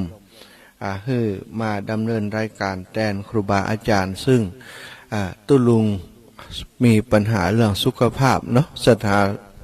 บางผู้บางท่านก็คงจะทราบแล้วตุลุงเคยเปลยมาหลายวันแล้วว่ารู้สึกบ่ค่อยดีกับสุขภาพแต่วานี้ก็รู้สึกว่ามันหนักหนาขึ้นก็เลยไปหาหมอเนาะแล้วก็หมอก็สั่งให้นอนโรงพยาบาลเติมน้ำเกลือก็รู้สึกว่าร่างกายจะดีขึ้นแล้วสถานญาติโยมแต่ว่ายังอยู่ที่โรงพยาบาลท่านอยู่วันนี้ก็รอดูอาการว่าจะเป็นจะได้ไปมาต่อถ้าอาการดีขึ้นก็อาจจะได้กลับวัดกลับวาแต่ถ้าอาการบดีขึ้นเนาะครูบาอาจารย์ท่านพระครูอภิวัตรก็ว่าจะให้ไปตรวจไปเช็คที่โรงพยาบาลมหาราชนครเชียงใหม่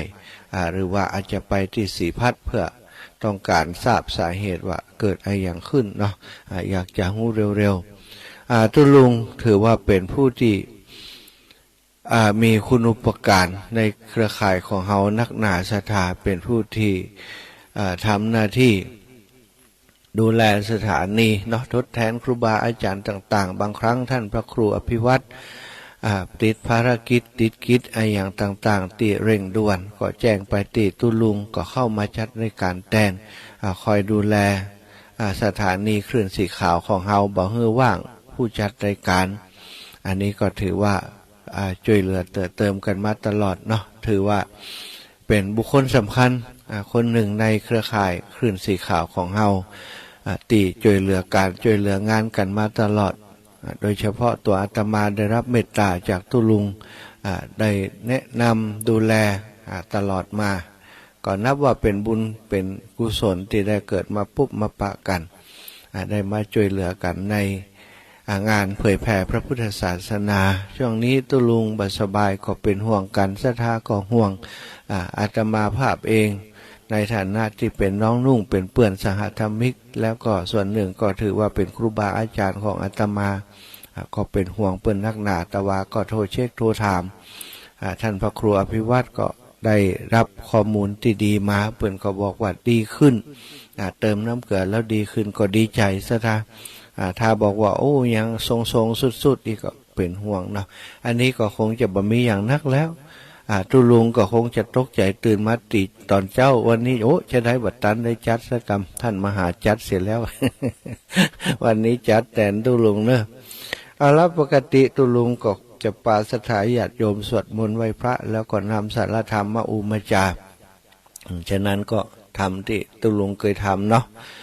ก็จะปาสถานญาติโยมไหว้พระจากนั้นก็จะได้นำสารธรรมสิ่งละอันพันละหน่อยมา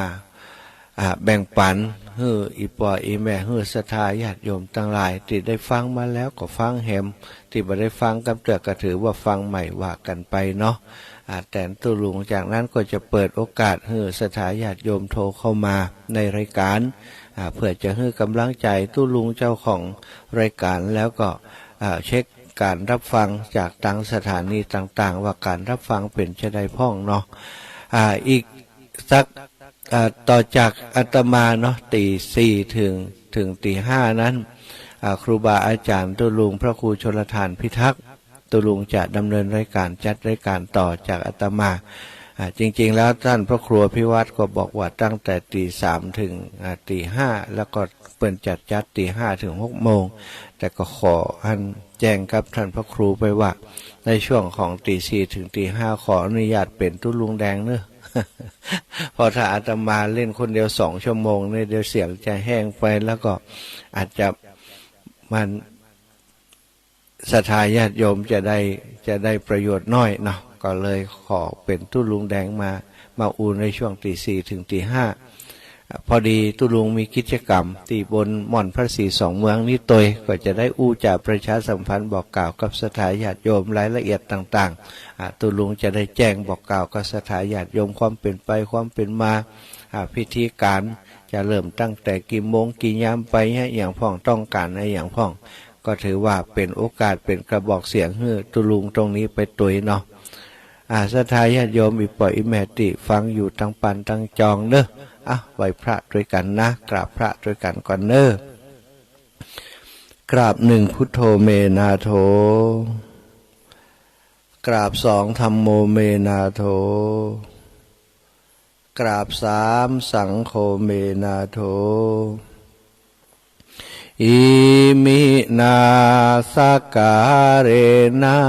พุทธังอภิปูชยามิอิมินาสการเรนะธัมมังอภิปูชยามิอิมินาสการเรนะสังฆังอภิปูชยามิอระหังสัมมาสัมพุทโธภคะวาพุทธังภคะวันตังอภิวาเทมิสวากขาโตภคะวะตาธัมโมธัมมังนะมัสสามิสุปฏิปันโนภคะวะโตสาวกสังโฆสังฆังนะมามินะโมตัสสะภะคะวะโตอะระหะโตสัมมาสัมพุทธัสสะนะโมตัสสะภะคะวะโตอะระหะโตสัมมาสัมพุทธัสสะนะโมตัสสะภะคะวะโตอะระหะโตสัมมาสัมพุทธัสสะพุทธังสรณังคัจฉามิธัมมังสรณังคัจฉามิสังฆังสรณังคัจฉามิตุติยัมปิพุทธังสรณังคัจฉามิตุติยัมปิธัมมังสรณังคัจฉามิตุติยัมปิสังฆังสรณังคัจฉามิ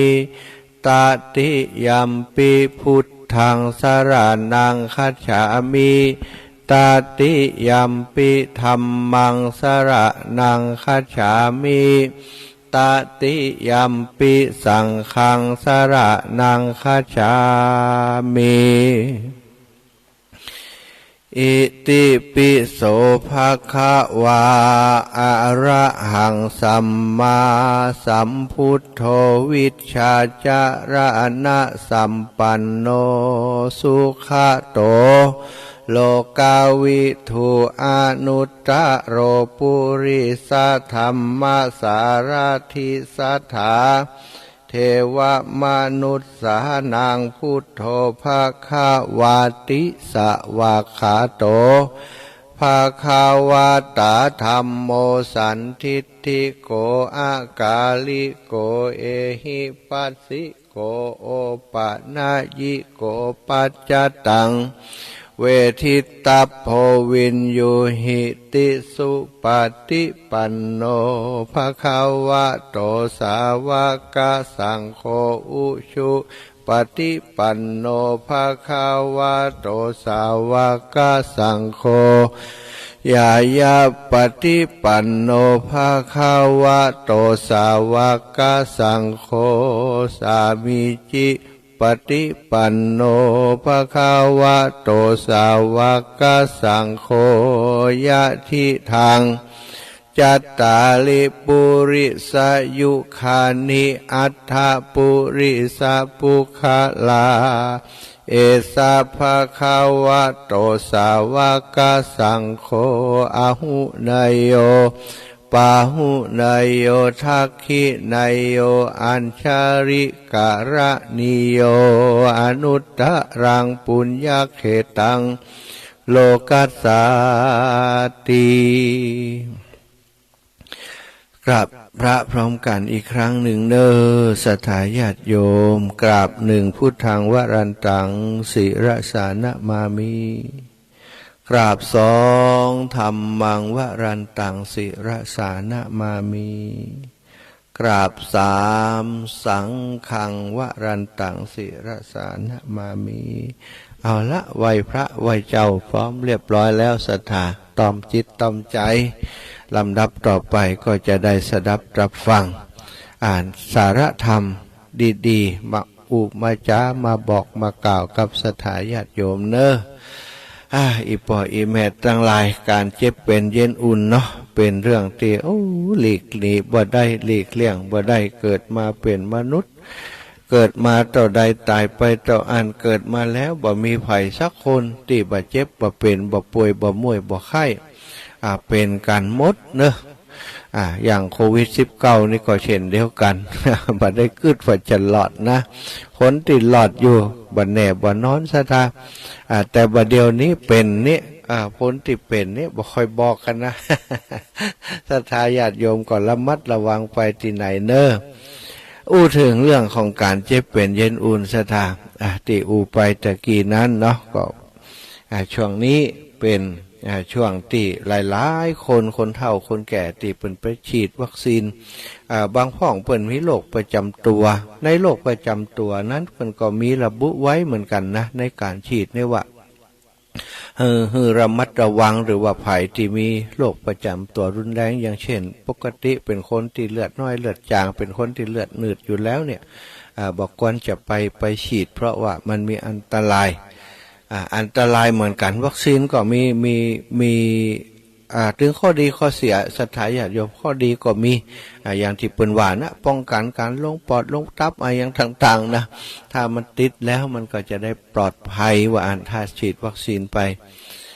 ทีแรกก็คิดว่าฉีดวัคซีนไปแล้วมันจะบ่เป็นน้ำแล้วนะมันจะป้องกันได้เป็นแล้วว่าใจว่าเป็นเหมือนกันคนที่ฉีดซ้ำเป็นดี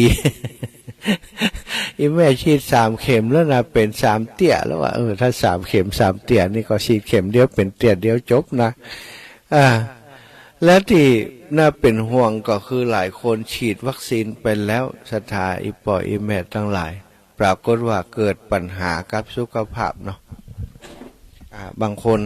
ตอนที่เป็นบ่ฉีดยาเปิ้นบอกเป็นอย่างนะร่างกายบ่แปลงแห้งดีเนี่ยการเนี่ยงานได้นะมีเปื่อนของอาตมาอยู่ที่หมู่บ้านเดียวกันท่านนะเปิ้นเป็นคนขยันขันแข็งศรัทธายังหนุ่มยังแน่นอยู่นะเวลาอายุมอีเนี่ยเปิ้นเนี่ยให้ยานาคนเดียวเนี่ยนานี่ไถนาอันรถไถเล็กน่ะ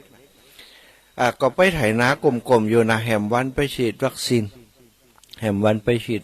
ฉีดวัคซีนมาแล้วรู้สึกว่าจะเป็นเข็ม3ไปฉีดวัคซีนก็หลังจากฉีดมาแล้วรู้สึกบ่ดีหมายความบ่มีแห้งกล้ามเนื้ออ่อนแรงอย่างต่างๆกลับต้องปิกไปโรงพยาบาลไปแอดมิดไปนอนที่โรงพยาบาลนอนไปนอนมาศรัทธาก็เสียชีวิตจากไปตั้งครอบครัวตั้งญาติพี่น้องก็ไปลงบันทึกประจำวันแจ้งความไว้ว่าเกิดจากการนั้นที่เปิ่นไปฉีดวัคซีนแล้วก็เป็นแล้วก็บ่ได้ออกบ่ได้กลับบ้านเลยคือกลับบ้านแหมกำหมดลมหายใจเลยตายเป็นน้ำแล้วเลยกลับมาก็ไปแจ้งความลงบันทึกประจำวันไว้ตรวจสอบก็เกิดจากสาเหตุที่ไปฉีดวัคซีนแต่ศรัทธาญาติโยมอันนี้ก็บ่ได้บอกคือกลัวกันนะแต่ต้องระมัดระวังอาตมาคิดว่าถ้าบอกกลัวก็ควรจะกลัวเพราะมันผลข้างเคียงเกิดขึ้นอย่างนี่ไผก็รับผิดชอบยากเนาะอันนี้พอดีว่าตั้งคุณหมอต่างๆเพิ่นก็เป็นฮู้จักสนิทกับครอบครัวนี้ก็เลยดำเนินเรื่องอย่างต่างๆจนสุดท้ายก็ได้เรียกว่าได้สินไหมก็ ได้อยู่400,000นะบ่เป็นประกันก็ว่าไอ้อย่างบ่ฮู้เขานะแต่เขาบอกว่าเปิ้นได้มา400,000อันนี้ก็ดีไปแต่ละตีถ้าตายบ่ได้นี่ตายบ่ได้นี่นักนะสถาไปเรียกร้องกับไผบ่ได้โดยเฉพาะที่เฮาบ่ฮู้กฎหมายบ่ฮู้ว่าจะไปแจ้งความจะใดจะไปขอความช่วยเหลือจะใดขอความยุติธรรมจะใดเนาะอย่างอาตมาถ้าเกิดเหตุการณ์อย่างอันกับตัวเก่าก็บ่ฮู้ไปแจ้งหน่วยงานใดนะสถาแต่คงจะถ้าเป็นอย่างมากก็คงจะปล่อยตายไปอย่างนั้นค่ะจบไปแล้วไปเป็นเวรเป็นกรรมของคนที่เกิดขึ้นมาในโลกใบนี้ณปัจจุบันนี้วัคซีนที่เปิดเอามาฉีดนี่เฮาบ่ฮู้โดยซ้ำไปว่ามันมีอะไรยังพ่องเป็นจะได้พ่องผลมันจะเป็นจะได้ต่อร่างกายต่อสุขภาพของเฮาไปตั้งนานนี่บ่ฮู้สักคนแล้วบัดเดี๋ยวนี้โอ้ได้ถ้าอู้ถึงว่าเฮามาฟังข่าวทางโซเชียลเนาะที่คนมีความโห่ผ่องบ่มีความโห่ผ่องแชร์ข้อมูลอย่างต่างๆออกมานี่บอกเปิ่นก็บอกว่าบัดเดี๋ยวนี้สังเกตพอคนตายนักนะว่ะพอไปพอมาก็แต้นะสถาญาติโยมวันก่อนนี่ญาติโยมตีในใกล้ตีอาตมาพักอยู่เนาะตีอุทยานพระสุนทรมุนีเนี่ยมาแอวหาอาตมาทำมันอู้ไปถอนหายใจไปแล้วก็เล่าถึงเรื่องว่าบ่ไหวอาจารย์ว่าบัดเดี๋ยวนี้หาบ่พอใจเลยสตังค์นี่นะอย่าได้แต่ว่าโยมก็ศพนะกับอาจารย์ว่าเดือนที่ผ่านมานี่5 ศพเดือนก่อนก็5ว่ะเดือนนี้ก็5บัดเดี๋ยวนี้เดือนใหม่นี่เดือนที่ผ่านไปก็5เดือนใหม่นี่บัดเดือนที่2ลายไปแล้วยังต้นเดือนอยู่ พอจะสิ้นเดือนมันจะไปแห่มตัวใดเจ้าเขาก็ถามว่าจะได้ผ่องคนเป็นจะได้ที่เพิ่นเสียชีวิตไปถามไปทำมาก็กล้ามเนื้ออ่อนแรงผ่องเท่าแก่แล้วผ่องเป็นไปอย่างนั้นนะแล้วก็บางคนก็ไปตายที่โรงพยาบาลบ่ได้ออกมาซ้ำนี่นะตายที่โรงพยาบาลเพิ่นได้ออกมาเพิ่นก็บอกว่าเป็นโควิดลงปอดลงไออย่างอีเนาะตายไปเยอะตายไปหลายสถาญาติโยมตั้งหลายแล้วก็มาดูในข่าวสารในอย่างต่างๆเขาว่าบัดเดี๋ยวนี้เริ่มตายกันนักแล้วนะว่าฟังข่าวจากหลายตีหลายแห่งก็เป็นอย่างนั้นนะสถาคนเฒ่าคนแก่นี่เป็นห่วงอาตมาบอกตรงๆว่าเป็นห่วงอีพ่ออีแม่ทั้งหลายก็ขอให้พระคุณเจ้าคุ้มครองปกป้องอีพ่ออีแม่ให้ปลอดภัยเนอะปลอดภัยฉีดวัคซีนก็ขอให้มันเป็นวัคซีนที่เป็นประโยชน์ทำให้ท่านทั้งหลายเนี่ยมีสุขภาพแข็งแรงเรื่องความเป็นความตายวันนี้ระบายใจว่าอีปอมานั่งมุนนั่งมองนะเขาบ่ล่างกูอย่าเป็นอย่างอันอย่างอีกายนะบอดีขึ้นนักเนาะทุกสิ่งทุกอย่างบนโลกใบนี้มันมีชะตาลิขิตแล้วหมดพ่อแม่ทั้งหลายอีปออีแม่ทั้งหลายเฮานึกถึงความตายก็ขอให้นึกถึงด้วยความรื่นเริงเบิกบานว่าต้องสะทกสะท้านอย่างกับมันฟังกันมาบ่อยแล้วเนาะพระพุทธองค์ก็ตรัสไว้ประเมินมาแล้วครูบาอาจารย์ในเครือข่ายของเฮาจาทุกวันก็ถึงเรื่องว่าวันเวลาผ่านไปเดี๋ยวก็ปีใหม่เดี๋ยวก็ปีเก่าเดี๋ยวก็ปีใหม่เดี๋ยวก็สิ้นปีเดี๋ยวก็จะเข้าวสาบัดเดี๋ยวนี้ก็จะเข้าวสาแล้วซะท่าเข้าวสาแล้วเดี๋ยวก็3 เดือนก็ออกวสาก็สิ้นปีแห่งแล้วเนี่ยลอยกระทงสิ้นปีสิ้นปีกับปีใหม่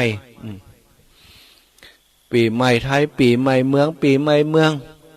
เดี๋ยวก็เข้าวสาเดี๋ยวก็ออกวสาปีมีแต่สถา12 เดือนบ่ใจมื่นนะกำเดียวเดือนหนึ่งบัดเดียวนี้โซโลเข้ามาก็ปลาละเก้าละวันที่9แล้วนะต้นเดือนบัดเดียวนี้จากวันที่1บางกี่วันมานี่บัดเดียวนี้วันที่9แล้วอีปล่อยแม่ทั้งหลายวันเวลามันหมุนเวียนเปลี่ยนไปเร็วเพราะฉะนั้นเฮาจะต้องระลึกนึกถึงสิ่งที่จะทำให้เฮาองอาจหาญนักที่สุดก็คือนึกถึงความตายทุกลมหายใจเข้าออกนี่พระพุทธองค์ได้ตรัสไว้เลยอานนท์เธอนึกถึงความตายวันละกี่ครั้ง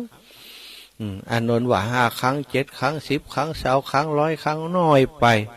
ต้องทุกลมหายใจเข้าออกอานนท์เเฮาตถาคตเนี่ยไม่กระทั่งตรัสรู้อนุตตรสัมมาสัมโพธิญาณแล้วพระองค์ยังระลึกถึงตลอดนะสถา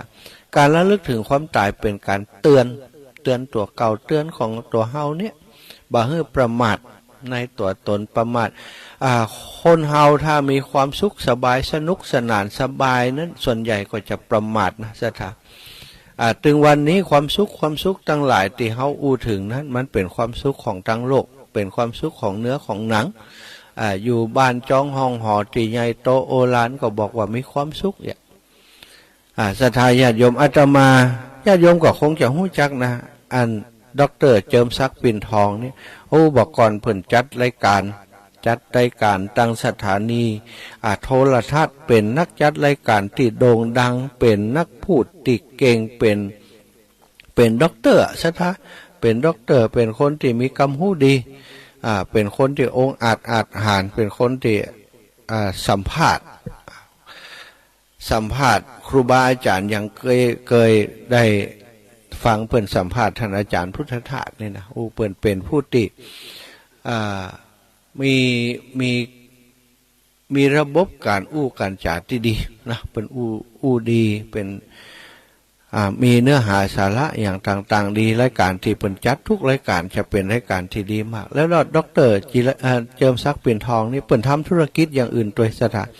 ก็เลยทำให้เปิ่นนี่เป็นถือว่าเป็นคนรวยเนาะเป็นคนรวยระดับต้นๆของประเทศไทยนะเปิ่นคือสัมภาษณ์กับนิตยสารฉบับหนึ่งเล่าว่าตอนที่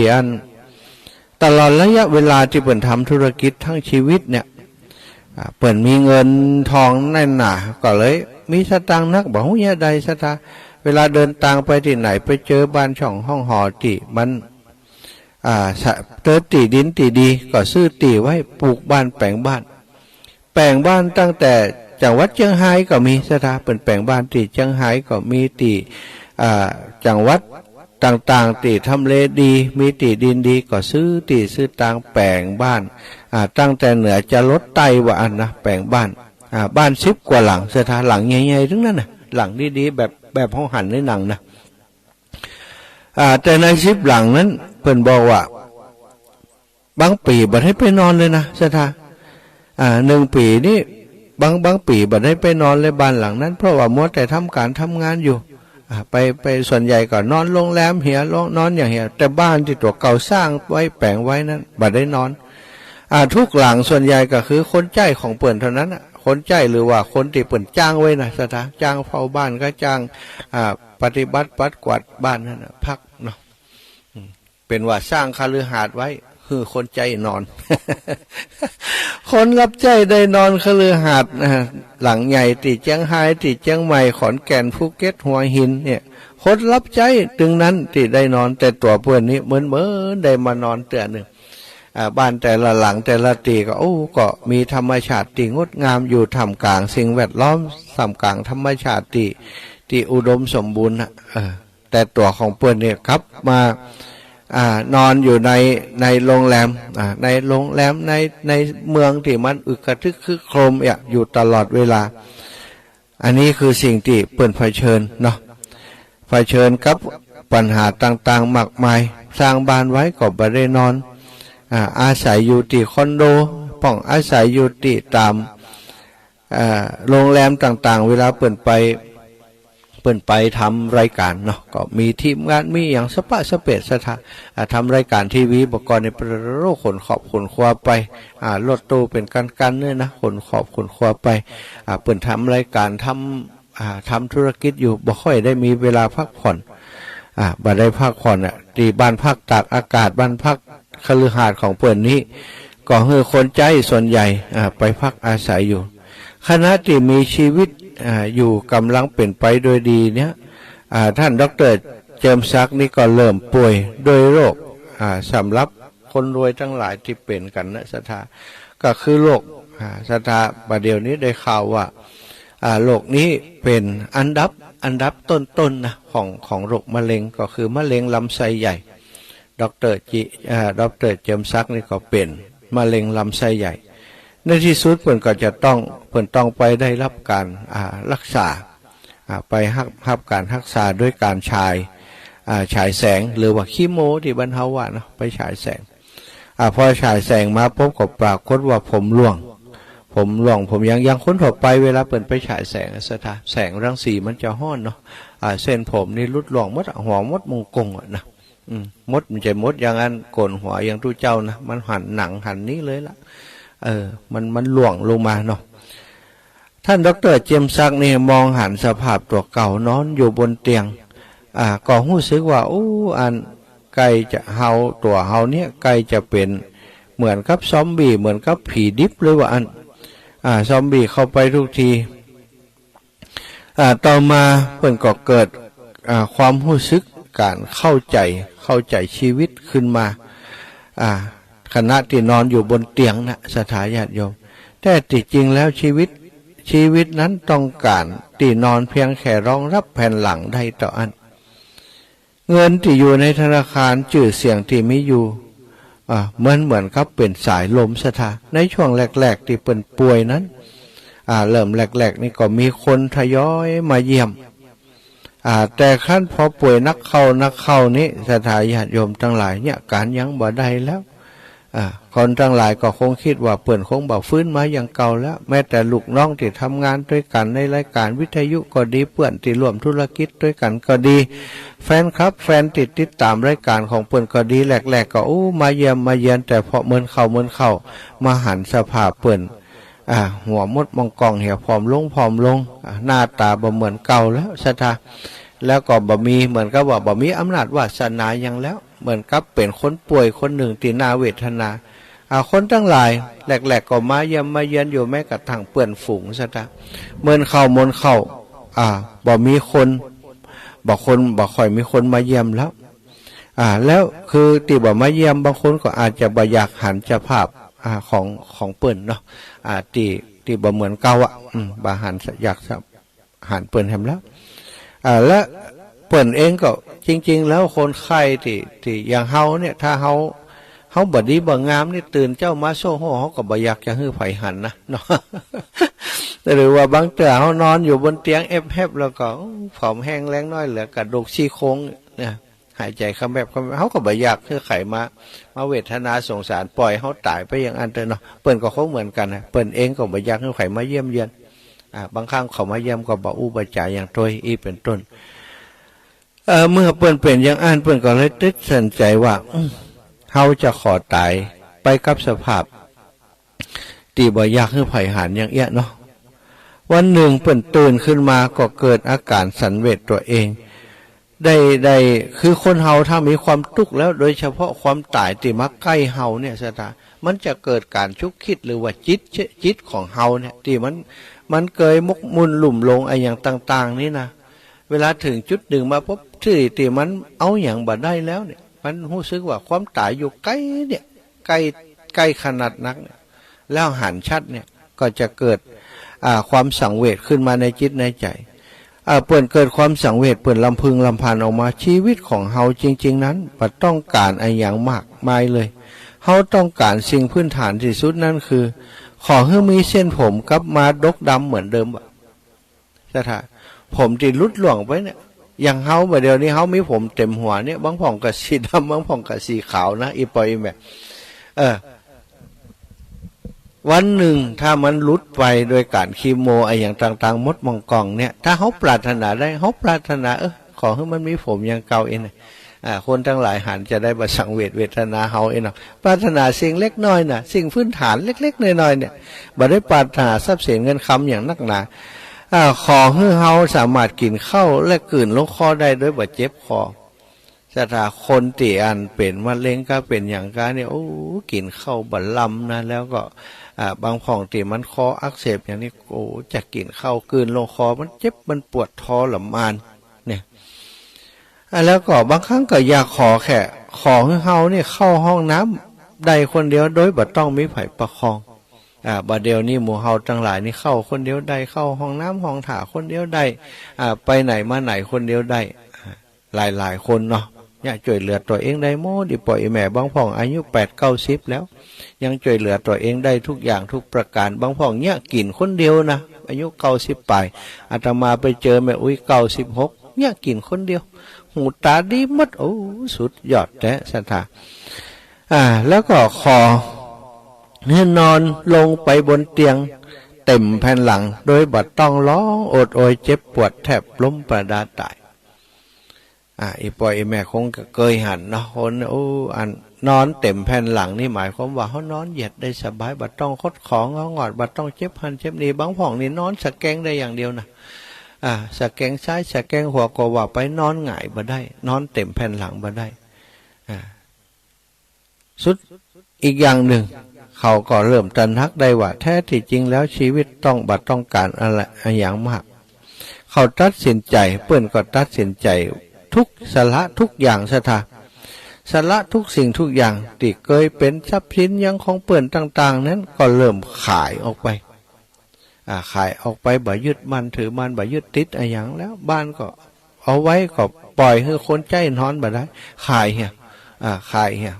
เอาสตางค์ไปเยอะอย่างก่อนแล้วแต่ละเพราะว่าถึงตายไปก็มีประโยชน์อย่างก็เปิดแล้ว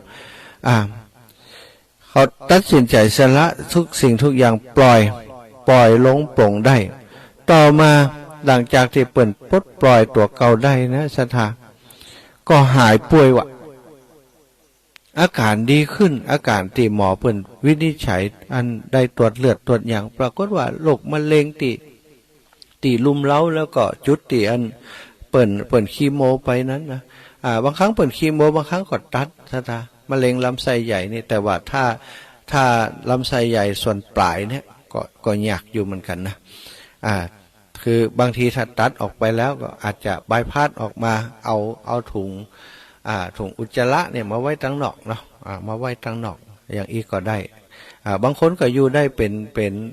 เท่าอายุที่จะอยู่ได้นะสถาถ้าตัดราคาค่าเชื้อตรงนั้นเห็นได้เนี่ยอย่างของเปิ่นนี้จะตัดบ่ฮู้นะในข่าวเปิ่นบ่ได้ระบุไว้แล้วต่อมาเปิ่นก็หายป่วยว่า1 ในล้านคนจะเป็นอย่างอีกคนหนึ่ง1 ในล้านเนอะสถาบ่ต้องหวังว่าเขาจะรอดนะ อันนี้เปิ่นรอดมาแสดงว่าก็เป็นบุญของเปิ่นที่เปิ่นได้ปรับความคิดตันพอมาหันความตายคนเฮาถ้าความตายมันอยู่ใกล้แล้วมันจะเกิดการเปลี่ยนแปลงการเปลี่ยนแปลงที่เกิดขึ้นกับดร.เจิมศักดิ์นี่เปลี่ยนแปลงอย่างปล่อยวางแท้ๆซะท่าบ่ยึดถืออย่างแท้ๆปล่อยวางจนจิตใจเปิ่นสงบจิตใจนิ่งจิตใจนิ่งก็ทำให้โรคภัยไข้เจ็บที่มันเกิดจากความเครียดก็เกิดจากอย่างต่างๆมันก็ก่อยหายไม้แควนแล้วก็หายไปในที่สุดเมื่อท่านดร.เจิมศักดิ์นี่ออกจากโรงพยาบาลแล้วเขาก็ทุกสิ่งทุกอย่างบ้านตรองห้องหอตั้งแต่เหนือจดใต้ขายหมดอาการป่วยใหญ่คราวนี้เพิ่นบอกว่าผมหู้เลยว่าสิ่งที่จำเป็นที่สุดของชีวิตคืออะไรอย่างตั้งแต่หันมาเปิ้นหันหลังให้กับชีวิตกับการเป็นนักธุรกิจอย่างสิ้นเชิงตัดสินใจไปใช้ชีวิตเรียบง่ายต่างจังหวัดทำการเกษตรแบบอินทรีย์ซะทะบอกลาความหรูหราฟุ้งเฟ้อเกียรติยศศักดิ์ศรีบอกลาชื่อเสียงหลับยศทรัพย์สินอำนาจที่คนประเคนหือทั้งหมดเปิ้นบอกว่าเมื่อความตายมาถึงสิ่งเหล่านี้มันช่วยอย่างเฮาบ่ได้เลยชื่อเสียงลาภยศชื่อเสียงเกียรติยศศักดิ์ศรีการที่เป็นคนนับหน้าถือตาคนในสังคมยกย่องเชิดชูนี่สุดท้ายการที่คนทั้งหลายนับถือว่าเป็นครูบาอาจารย์นะใช้ประโยชน์อย่างบ่ได้สักอย่างวะปล่อยวางทุกสิ่งทุกอย่างทุกวันนี้เปิ้นอยู่อาศัยอย่างมีความสุขใจชีวิตแสนเรียบง่ายบ่ต้องการอะไรอย่างมากมายนี่คือตัวอย่างของคนที่ค้นพบคุณค่าชีวิตที่แท้จริงสถาญาติโยมเมื่อค้นพบอย่างนี้แล้วเรื่องที่อยู่เขาบ่สะสมอีกต่อไปสิ่งที่สะสมตอนนี้คือเปิ้นบอกว่าต้องสะสมสุขภาพดีเมื่อเฮาอายุนักขึ้นมาสถาอีปล่อยแม่ถ้าเขาจะมารอว่าเจ็บป่วยเจ็บเป็นเย็นอุ่นเข้าไปโรงพยาบาลขึ้นไปอยู่บนเตียงนอนแอบแล้วก็นึกจะไปยะอย่างอันนึกถึงสิ่งเหล่านี้ตั้งแต่บัดเดี๋ยวนี้ไปไอ้อย่างที่ปล่อยได้ไอ้อย่างที่วางได้ไอ้อย่างที่เป็นสาเหตุทำให้เขาทุกอกทุกใจเนี่ยลาภยศสรรเสริญนินทาอย่างโมเนี้ยไปเก็บมาใส่ใจเพราะมันจ่วยเหลืออย่างเขาบ่ได้สักอย่างนะมันจะทำให้เขามีความสุขไปบ่ได้มีแต่โรคภัยไข้เจ็บเกิดขึ้นท่านดร.เจิมศักดิ์เปิ้นบอกว่าตอนที่เปิ้นป่วยนะเปิ้นลืมตาขึ้นมาหันกับพยาบาลญาติสักคนหนึ่งก็บ่หันญาติมาเยี่ยมแล้วก็หายไป บอกว่าติดงานพ่องเขาลุกขึ้นเตียงมาขึ้นมาแล้วก็เขียนบันทึกในไดอารี่ว่าแม้ตอนที่ผมตายญาติของผมก็ยังมีแก่ใจบอกว่าใกล้จะตายนี่ญาติยังบอกว่าโอ้ติดงานสงสัยว่าคงจะว่างตอนผมตายพุ่นนะเปิ้นจะว่างนี่นะเนี่ยตอนแรกๆก็มาเยี่ยมดีเนาะศรัทธาญาติโยมเนาะเหมือนเขาว่าโอ้ติดงานบ่ได้มาอย่างอันอย่างนี้หายไปเนี่ยคนเฮานะถ้าเฮาเนี่ยอย่างบ่ได้แล้ว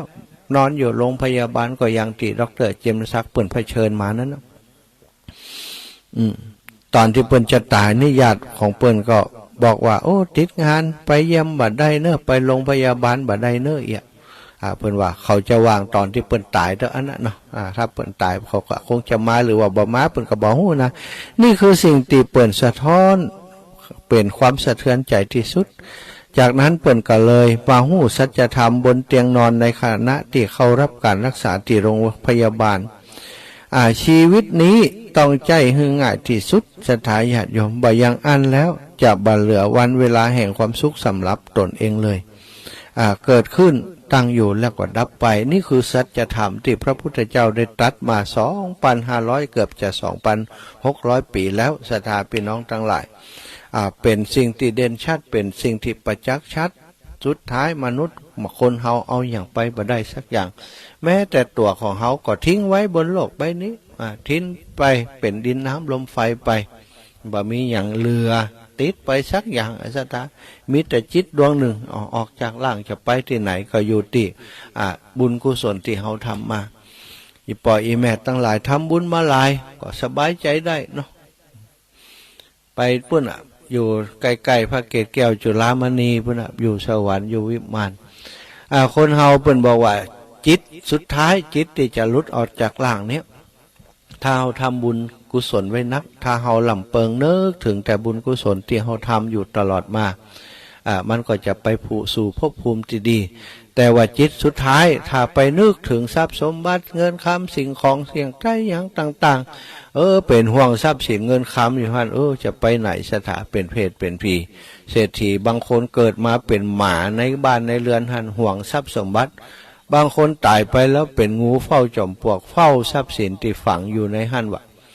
อันนี้คือสิ่งที่บ่ควรจะเกิดขึ้นในฐานะเขาเป็นพุทธศาสนิกชนมีเงินมีทองได้หาได้ก็ทำบุญสุนทรทานได้กินได้ทานไปอย่างอีปออีแม่ตั้งหลายเนี่ยได้ทำกันอยู่เนาะเพราะสิ่งนี้ต่ออันที่จะติดตามลำตัวเฮาไปในสัมปรายภพไปหน้าไปสู่สวรรค์ไปสู่วิมานเอาแล้วเวลาตอนนี้ตี 3:41 3 นาทีเนาะก็จะปั่นเวลาให้กับอีปออีแม่ได้โทรมาสักจำลำสักกรรมถ้าถึงตี 4ถึงตี 5นี้ก็จะตุลงพระครูชลทานพิทักษ์จะได้เข้ามาจัดรายการต่อจากอาตมาก็จะได้ส่งรายการไปในเครือข่ายคลื่นสีขาวของเฮาหลายติดหลายแห่งเชียงใหม่ลำพูนลำปางแปรน่านพะเยาเจียงไฮ้เนาะพี่น้องเวียงป่าเป่าเดี๋ยวตุลุงจะให้ฟังวันผูกวันเนี้ยเนาะไว้วันผูกยังไงวันนี้ละจะมีอะไรอย่างพ้องกิจกรรมที่จะทำนี่มีอย่างจะเรียนเชิญศรัทธาญาติโยมได้มาแอวชั่วโมงหลังตี 4ถึงตี 5ท่านพระครูชนทานพิทักษ์จะมานำสารธรรมมาแบ่งปันกับศรัทธาญาติโยมจากนั้น5 โมงเป็น5 โมง 6 โมงเวลาปกติของครูบาอาจารย์ท่านพระครูอภิวัฒนวิกรมเนาะเอาแล้วเปิดโอกาสให้โทรแล้ว 0808844173 เนอะ 0808844173ใครฟังอยู่ใครอยากจะให้กำลังใจตุลุงท่านอาจารย์ชัยวัฒน์นาคเสโนหรือว่าแจ้งผลการรับฟังว่าฟังอยู่ที่ไหนชัดเจนจะได้บัจะได้ก็แจ้งมาที่อาตมานี่ได้ตอนนี้ก่อนที่ตุลุงเปิ้นจะเข้ารายการมาก็เดี๋ยวเปิ้นก็จะได้รู้ว่าโอ้เปิ้นฟังอยู่ที่ไหนกันพ้องเนาะไผ่ที่มาได้ก็มาเนอะวันนี้ม่อนพระศรีสองเมืองมีกิจกรรมบวชป่าสืบชะตาแม่น้ำทำพิธีบวงสรวงเทวบุตรเทวดาที่นี่เนาะอันนี้แม่โทรมาตั้งงานตั้งไลน์แม่ยายจูดอยสะเก็ตเดี๋ยวถ้ามีคนโทรศัพท์มามันจะหายไปเนอะแม่เนอะมันจะหายไปแม่โทรมาตั้งโทรศัพท์ก็ได้เนอะ เน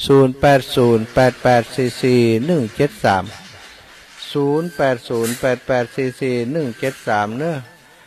อีแม่บ่สามารถจะฮับได้โปรดลองอีกครั้งวะอันนี้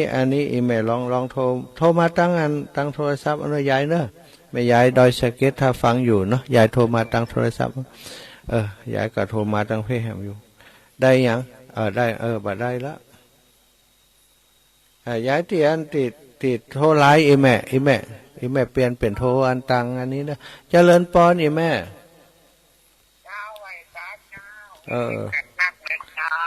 แม่น้อยหู้แล้วเนาะอาจารย์บัสบายเนาะตุลุงเนาะตุลุงยองบัสบายยายหู้แล้วเนาะแม่ยายกัดนัดคำเดียวหายไปเลยนะอูน้อยแต่เจริญปอนแม่อุ้ยอินจำได้อยู่เนาะจำได้แม่อุ้ยอินไม่ทราบเสมอได้ยินจัดมือเนี่ยคือตึงหานะเจ้าได้ยินแล้ววันนี้นะลู่ตุลุงเอานะตุลุงแบบสบายมาลู่ตุลุงเนี่ยดีใจได้ยินเสียงข้างเจ้าอินไหม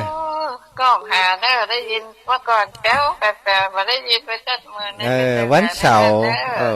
ร์ก็ได้ยินตอน6 โมงถึง7 โมงบอกไปถึงพุ่นก่อนวันเสาร์ทุกวันเสาร์วันเสาร์เมื่อเจ้า6 โมงถึง7 โมงสถานีฮับสัญญาณจากคลื่นสีขาวก็ฮับหูทางพุ่นโอ้โหเดี๋ยวไปได้ฟังจะหลายเจ้าไปงานเอาดำของลานนะเจ้าสาธุเนื้อขอบคุณอุ้ยเนื้อมีความสุขความเจริญใจนะเจ้าเจริญปอนเจริญปอนอีป่อบุญปันมโนครอีป่อขับไว้สาครับท่านอาจารย์คือเตอหายป่อขนาดจัดรายการไปเมืองฝั่งตอนบ่ายโมงถึงบ่าย2 โมงกลางวันอีป่อมได้ฟังหรอครับบ่ได้ฟังครับบ่ได้โทรหาท่านอาจารย์ว่าหลายเดือนแล้วนั่นกะคำนี้ฟังพ้องนะวันบ่ายโมงถึงบ่าย2 โมงของเมืองฝั่งเขาฮับสัญญาณเตียนเขาจัดรายการผมขับไว้สาครับขอบคุณอีป่อเนอป่อบุญปานโนกรเกิดเตอหายป่อไปป่าจ้าบ้านอย่างก็บ้านเสาหินอีกอะไอ้ป่อไปดูแลเจริญปอนอีแม่เจ้าแม่บัวคำเหรอเจ้าอีแม่บัวคำเทพศิริเจ้าอีแม่เจ้าแม่พังอยู่แล้วลูกเนอะตี 3อีแม่ตื่นเจ้าได้วะเจ้าก็ใครพังนะกะลูกเจ้าลูกพูดลูกเจ้าออกอากาศอยู่เจ้าแม่เจ้าก็คิดถึงเจ้าขอบคุณดูแลตัวเก่าดูแลตัวเองนะแม่เนอบอกจุลุงเนอเจ้าชื่อกันเนาะเจ้าขอหายเร็วๆเด้อเจ้าเดี๋ยวจะบอกให้ตุลุงบึดก็จะป้ากันกับตุลุงแล้วแม่เจ้าสาธุขอบคุณอีแม่เนอแม่บัวคำเทพศิริบ้านตกหัวจ้างลำปางเจริญปอนเจริญปอนยมป่อบุญตันอีป่อเจดีย์3 ยอดไปสาท่านเจริญปอนอีป่อสบายดีเนาะสบายดีฟังธรรมะเจ้านะฟังเรื่องราวของตุลุงเขานั่นแต่นะอยู่นอนโรงพยาบาลนะตี 3ก็นอนอยู่แล้ววันนี้เนาะนอนอยู่แอดมิดอยู่โรงพยาบาลเติมน้ำเกลืออย่างว่าดีขึ้นอีน่ะป่อจะได้ออกมาได้ก็ยังหูเตือนก็บอกหูเตือนหมอเพิ่นให้จะพออาการอยู่นะพออาการอยู่ท่านพ่อครัวพี่วัดว่าถ้าหูมาออกผมก็ถึงจะไปแล้วไปดูไปกรรมไปออกไปกรรมนั่นเนาะใจเขาก็อยากจะพบเปิ่นวันเนี้ยวันนี้เขาก็จะไปปากตังเจริญนะป่ะจะไปเซตงานที่นี่ก็จะเดินทางบ้านผมอยู่ไอ้บักไก่แล้วนั่นล่ะบักไก่ล่ะป่ะล่ะบักไก่ก็สัก5 โล 4 โล 5 โลนะบักไก่จากไปดอยน้อยนะนี่ก็จริงครับบักเกิน5 โลใช่ดีแล้ววันผูกกับป้ากันปุ้นเนอะถ้าหูมากับว่าไปแล้วท่านเนาะผูกป้ากันปุ้นเนอะป้ากันนั่นปากตังเจริญเนอะมันผูกนี่มาแน่เนาะไปแน่นอนวันนี้แล้วเอาไปวันนี้ละไปเพื่อจะได้ช่วยครูบาอาจารย์เพิ่นจ้าวันผูกมีป้ากันปุ้นบ่ป้ากันปุ้นเนอะปากตังเจริญปอนอีกป่ะครับก็ไปจ้าครับสาธุ เจริญป้อนพ่อเจริญกองวอน ไหวจ้าเจ้า โอ้บ่ใจสักกรรมอีเมลอย่างนี้ เป็นจันทรี เอ๊ะ เป็นจันทรีบ้านมะกอกว่าสร้างลำพูนเจ้า โอ้แม่จันสีบ้านมะกอกอ๋อ เจ้าอันนี้ไม่ขอหน้าข้อมูลหน่อยเนาะเพ จ้า ราะว่าพี่น้องเขาถึงมดน่ะคือที่เขาถึงมดน่ะจูงใจไปหาคุณนันหน่อยนะควรอภิวัตหน่อยเนาะ อ๋อ เขาจะอภิวัตเพราะครูชัยวัฒน์ ท่านอาจารย์ชัยวัฒน์ คือในห้องดีกว่า ตุลุงนัน มันโรคประจำตัวอีกกันได้เนาะอุบัติคล้ายๆอย่างไรอ่ะมันทำโง่อย่างเนาะเด็กบางคนวิจารณ์ใจกันเนาะบุญเฮานี่แหละเขาก็เด็กบุญจากอาจารย์มันหนักกว่าเนาะ โอ้ใจกัน โดยอาจารย์บุญกับจูเปิ้น ส่งใจไปให้เปิ้น มันจะรายการที่เขาฟังกันเนาะ เจ้าแม่ไปฝากอาจารย์ด้วยเนาะ สาธุแม่สาธุขอบคุณเนอะฝากความไปถึงตู้ลุงเนาะเจ้าเจริญปอน2995เจ้าอีแม่จากตั้งใดนี่ จากนั้นเชียงใหม่นี่ เชียงใหม่อีแม่อยู่แถวใด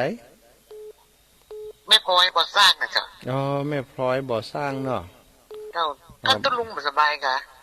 บ่สบายอีแม่วันก่อนฟังเปิ้นอู้ก็ฟังเปิ้นอู้ในรายการก็เปิ้นจมมันว่าสุขภาพบ่ค่อยดีอีกอ่ะ ก็ช่วงนั้นเจ้าก็ถามเพิ่นว่าโอ้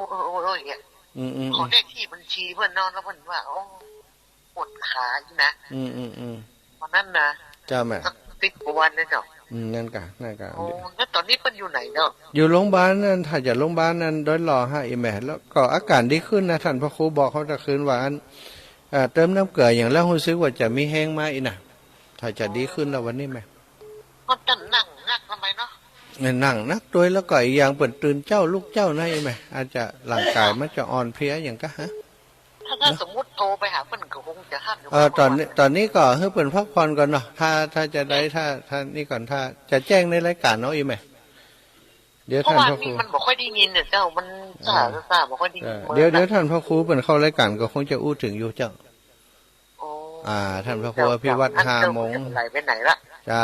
5 โมงถึง6 โมงอาจารย์จะเข้ารายการนมัสการท่านสมชาติเนอะเจ้าอีแม่ขอบคุณนักแม่เจ้าของสุขภาพแข็งแรงเนี่ยมันให้กำลังใจนะเจ้าสาธุขอบคุณแม่ก็เหมือนกันเนอะสุขภาพแข็งแรงนะแม่ตอนนี้ท่านทำรายการอยู่ไหนอยู่ดอยนางแก้วพี่นะแม่จัดรายการนอกสถานที่วันนี้มีงานเจ้าแล้วท่านพระครูไปหั่นกันท่านพระครูจะมาตอนขวายแม่บ่ได้นอนนี่เฮาก็ตุลุงแดงนอนนี่ก็คงว่าเป็นนักเนาะท่านตุลุงยองบ่นักพอแล้วก็เดี๋ยวก็จะฟื้นเดี๋ยวอยู่แม่ขอเพิ่นถ่ายมือไว้เนอะขอสาธุอยู่ที่บุญเนาะบุญเปิ้นบุญเฮาส่งไปให้กันสาธุบุญรักษาเด้อแม่เด้อเจริญปอนเจริญปอนแม่สุกแก้วแม่สุกแก้วเขากำลังจะฮับบรรลุไปเห็นแล้วแม่สุกแก้วศิลพรแม่จันทร์ศรีสุขาแจงหัวลิ้นเจริญปอนนี่แม่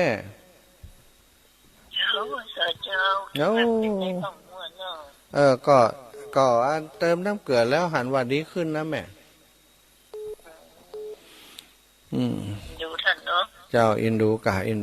โอ้โรคภัยไข้เจ็บตึงเปิ่นตึงตัวอีแม่มันจะวันใดบ่ฮู้อันกะเนาะเป็นกำลังใจให้กันเนาะอีแม่นอนอยู่กันนี่มานอนละลุกละนึกว่านอนห่มนึกว่านอนห่มผ้าลุ่มปุ่มอยู่อ่ะสาธุนะแม่เนอะขอบคุณอีแม่นะไว้ปาการเจริญปอนแม่จันทร์ศรีสุขาแจ้งหัวลินแม่สุชาดาพี่สุชาดาบุญเกิดตื่นเจ้าได้วะตื่นเจ้าเหมือนกันลูกตื่นตุลุงยองทุกวันน่ากาบสบายบัดเดี๋ยวนี้นะบัดได้ฟังแต่เนอะ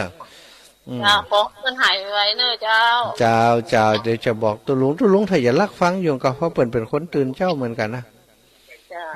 ใครจะฟังอยู่นะส่งกำลังใจไปให้ตุลุงเนาะส่งจิตส่งใจไปให้กันเนาะเจ้าขอบคุณเนอะเจ้าท่านสามเณรอารักษ์ตัวผ้าครับผมไหว้สาเหมือนกันครับ ครับวันนี้ก็ได้ยินเสียงท่านอาจารย์มหาเนาะอากาศเหมือนเตี้ยม่วนเนาะวันนี้ก็ได้ยินเสียงว่าเปิ่นเล่าถึงชีวิตความเป็นอยู่คนเฮานี่มันบ่ได้อย่างขึ้นมามีเงินเป็นบ่กี่ล้านแปลงบ้านหมูที่นั่นครับในที่สุดก็ขึ้นไปขึ้นมาก็มันบ่มีหยังมันบ่มีหยังก็ขายไปดีแฮะขายมดเนาะจบไปเลยเอานะผมฟังดูสลดใจเนาะอาจารย์มหาเนาะแต่ก็คนก็อวยพรในฐานะตัวแทนของลูกศิษย์ลูกหาของหลวงลุงชัยวัฒน์นาคเสโนผมในฐานะลูกศิษย์ผู้หนึ่งก็ขออำนวยอวยพรให้หลวงลุงหายจากโรคอาพาธที่เป็นอยู่ก็ขอให้กลับมาเป็นถือว่าได้กลับมาเป็นขวัญใจของศรัทธาญาติโยมเหมือนเช่นเคยวยๆนะครับและเป็นกำลังใจท่านอาจารย์มหาด้วยนะครับเวลาเดินทางไปไหนก็ปลอดภัยนะครับผมขอบคุณครับขอบคุณครับครับไว้สาครับไว้สาครับไว้สาท่านอาจารย์สามเณรเอาลักเนอโอ้วันนี้ก็เป็นญาติธรรมเป็นกัลยาณมิตรด้วยกันหมดศรัทธาญาติโยมเป็นห่วงทุลุงเนาะเจริญพรแม่ยายพรเอาอันนี้หลายสายแล้วนี่ถึงแบบย้อมกันมดไปหลายรอบแล้วถึงมาย้อมเนาะเจ้าใครสบายเหรอโอ้มีไผ่มีไผ่ยายพรนะกับอู้เล่นไรยายพรนะกับสบายโอ้เปิดอู้กันตะวามาหมูเลี้ยงตั้มเดียวโ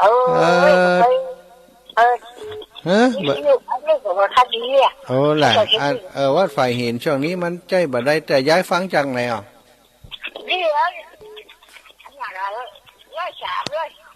อ๋อร้อยสามล่ะอันตุลุงสนันตุลุงยองน่ะบ่สบายแต่ว่าบ่เป็นอย่างนักแล้วดีขึ้นแล้วเนอะบ่ต้องห่วงนักนักกะนักกะ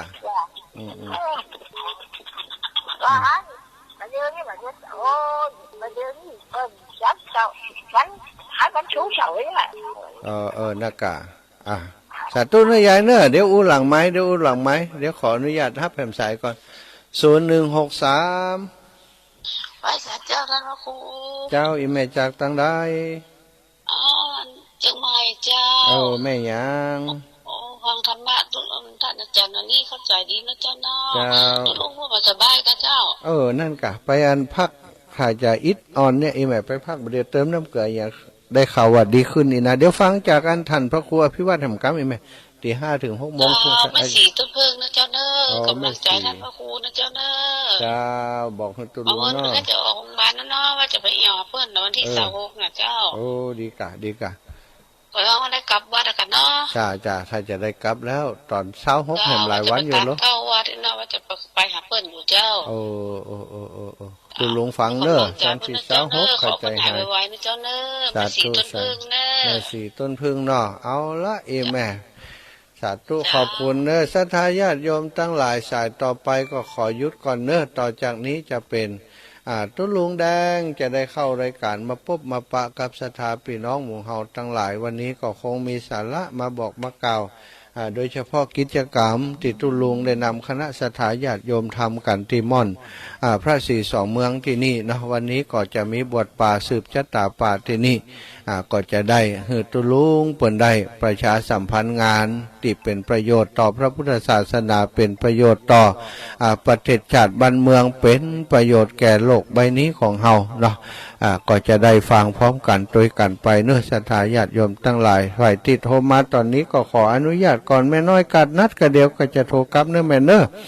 เดี๋ยวตุลุงเปิดจะเข้าสายตอนนี้จะมอบตุลุงท่านตุลุงแดงได้พบปะกับศรัทธาพี่น้องเอาตุลุงมาเลย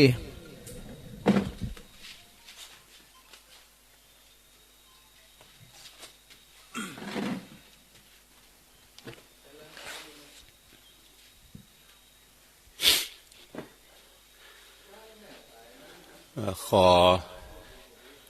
แต่ไตรไวสาปารมีธรรมค รูบาอาจารย์ภิกษุสงฆ์องค์เนนจุตนจุองค์ที่รับฟังรายการนี้อยู่ ขอความผาสุกในธรรมจุงมีแก่บรรดาพี่น้องศรัทธาตายกตาญิกาหนุ่มน้อยใจหญิงตั้งหลายชุผู้นายคนที่ฟังรายการนี้อยู่ตั้งบ้านตั้งจองแล้วก็พอกอยตั้งYouTube พอกอยตั้งเฟซตั้งไลน์ที่ท่านอาจารย์พระมหาสมชาติชาตปัญโยได้ถ่ายทอดอยู่ในขณะนี้วันนี้ก็ถือเป็นวันพิเศษที่มาพบกับพี่น้องศรัทธาทั้งหลายเพราะปกตินี้จะได้รับมอบหมายดำเนินรายการ ในเวลา5 โมงถึง 6 โมงโดยเฉพาะวันศุกร์ที่ได้จัดรายการแต่วันนี้เป็นวันพิเศษได้มาจัดรายการนอกสถานที่ที่บนม่อน พระเจ้าสี่สองเมืองที่ดอยนางแก้วโดยเหตุที่ว่าวันนี้เป็นวันครบรอบในการจัดกิจกรรมสืบชะตาป่าไม้สายน้ำแม่กวงแม่ลายดังที่ท่านพระมหาสมชาติอาตปัญโยได้ได้จ่าไปตวาว่าการจัดกิจกรรมบนดอยนางแก้วนี้นั่นก็ได้ดำเนินการมาตั้งแต่ไหนแต่ไรแล้ว ก็โดยเหตุว่าช่วยกันพอกอยดูแลป่าไม้สายน้ำซึ่งเฮาท่านทั้งหลายมีบ้านเฮือนอาศัยอยู่3 ที่ที่ 1คือต้นน้ำที่ 2คือกลางน้ำที่ 3คือปลายน้ำอย่างกับผมอาตมาภาพนี่จะอยู่ต้นน้ำ เพราะว่าบ่ได้ใจน้ำในเขื่อนที่มันไปไหลรวมกันที่ในเขื่อนแม่กวงเพราะว่าอยู่ต้นน้ำในเขื่อนจะใจอยู่ตั้งลุ่มวัดแม่ห้องไข่ตำบลแม่โป่งโดยเฉพาะอย่างยิ่งแล้วที่วัดกับที่หมู่บ้านจะใจน้ำจากอำเภอแม่ออนอำเภอสันกำแพงบางส่วนที่ไหลรวมกันมาที่ผ่านที่วัดได้ใจได้สอยที่หั่นก็ยังที่ได้ได้จ่าไปหลายครั้งว่าทุเจ้าพระเนนวัดวาอารามกับป่าไม้กับน้ำนี่จะต้องพึ่งพระอาศัยกันอยู่โดยตลอดโดยเฉพาะอย่างยิ่งแล้วน้ำกับป่าเนี่ย น้ำกับป่านี่จะต้องพึ่งพระอาศัยซึ่งกันและกันโดยตลอดเมื่อมีป่าก็ทำให้เกิดน้ำเมื่อมีน้ำก็ทำให้เกิดป่าจะต้องพึ่งพระอาศัยกันเพราะเป็นหลักของธรรมชาติอยู่แล้ววันนี้ก็จะได้ร่วมกันจัดงานโดยเฉพาะอย่างยิ่งคณะกรรมการเครือข่ายลุ่มน้ำกวงลุ่มน้ำลาวก็จะได้มารวมตัวกันจัดกิจกรรมดังกล่าวปีนี้เป็นปีที่20ของการจัดกิจกรรมดังกล่าวโดยเฉพาะอย่างยิ่งแล้วความเป็นมาเดิมโครงการพิธีสืบชะตาป่าไม้และสายน้ำแม่กวงแม่ลาวเนี่ยเป็นกิจกรรมสำคัญที่เครือข่ายอนุรักษ์ลุ่มน้ำแม่กวงได้ดำเนินการเป็นประจำกูปีโดยเริ่มครั้งแรกเมื่อวันที่9 กรกฎาคม 2546เพื่อเป็นการสืบสานวัฒนธรรมประเพณีความเชื่อของท้องถิ่น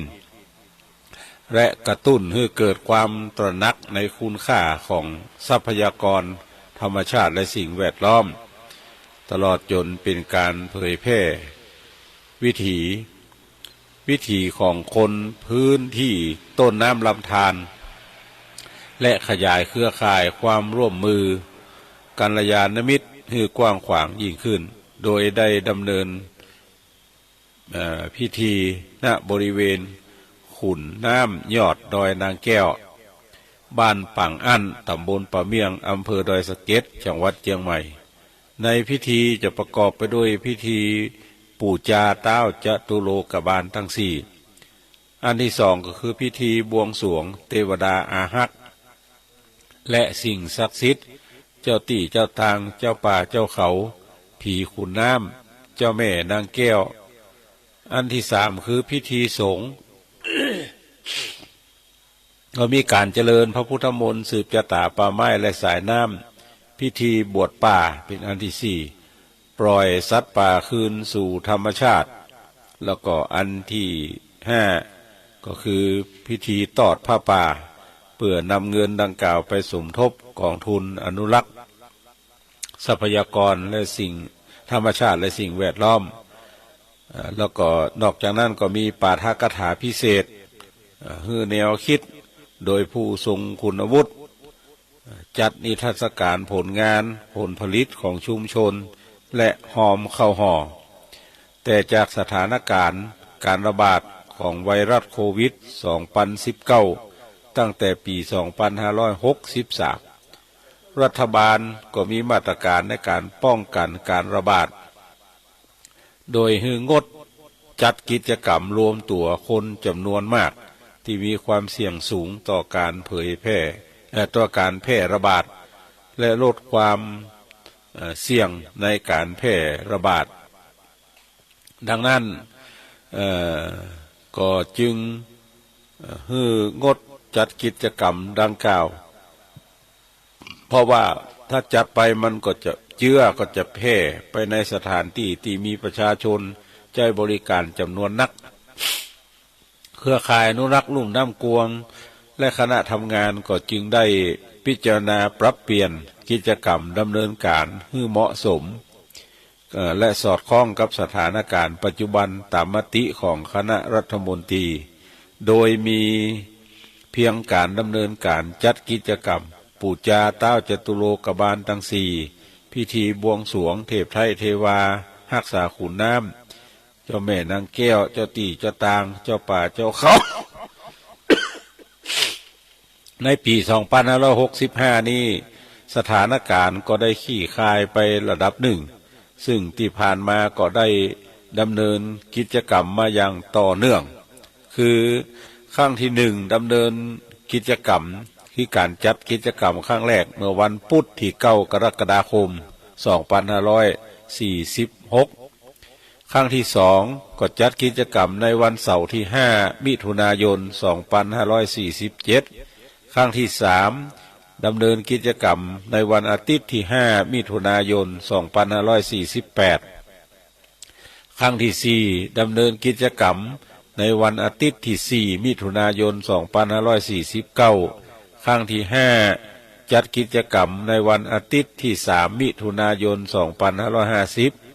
ครั้งที่6จัดกิจกรรมในวันที่7 ที่ 8 มิถุนายน 2551 ครั้งที่7ดำเนินกิจกรรมในวันที่4 ที่5 ที่ 6 มิถุนายน 2552 ในครั้งที่8จัดกิจกรรมในวันที่5 ที่ 6 ที่ 7 มิถุนายน 2553 ในครั้งที่9จัดกิจกรรมในวันที่4 ที่ 5 มิถุนายน 2554 ในครั้งที่10จัดกิจกรรมในวันที่8 ที่ 9 มิถุนายน 2555 ในครั้งที่11จัดกิจกรรมในวันที่15 มิถุนายน 2556 ครั้งที่12จัดกิจกรรมในวันที่14 มิถุนายน 2557 ครั้งที่13จัดกิจกรรมในวันที่5 มิถุนายน 2558 ครั้งที่14จัดกิจกรรมในวันที่11 มิถุนายน 2559 ครั้งที่15จัดกิจกรรมในวันที่11 มิถุนายน 2560 ครั้งที่16จัดกิจกรรมในวันที่9มิถุนายน2561ครั้งที่17จัดกิจกรรมในวันที่8มิถุนายน2562ส่วนครั้งที่18นั่นจัดกิจกรรมในวันที่9มิถุนายน2563ครั้งที่19ดำเนินกิจกรรมในวันที่18มิถุนายน2564ครั้งที่20ครั้งนี้จัดกิจกรรมในวันที่9มิถุนายน2565 20ครั้งเนี่ยพี่น้องศรัทธาครูบาอาจารย์ทั้งหลายจัดกิจกรรมในด้านการอนุรักษ์รักษาสิ่งแวดล้อมแต่ละปีนั้นเฮาใจสถานที่ที่ตั้งกันบางปีนี่ใจกิจกรรมเฉพาะบนหน้าศาลเจ้าแม่นางแก้วบางปีก็ไปจัดกิจกรรมในส่วนอนุรักษ์รักษาที่ฝ่ายศึกษาและพัฒนาป่าไม้ที่ศูนย์ศึกษาการพัฒนาห้วยหองไข่อันเนื่องมาจากพระราชดำริจัดกิจกรรมที่หั่นมีการเสวนามีการอู้การจามีการแข่งทักษะมีการแข่งวาดภาพ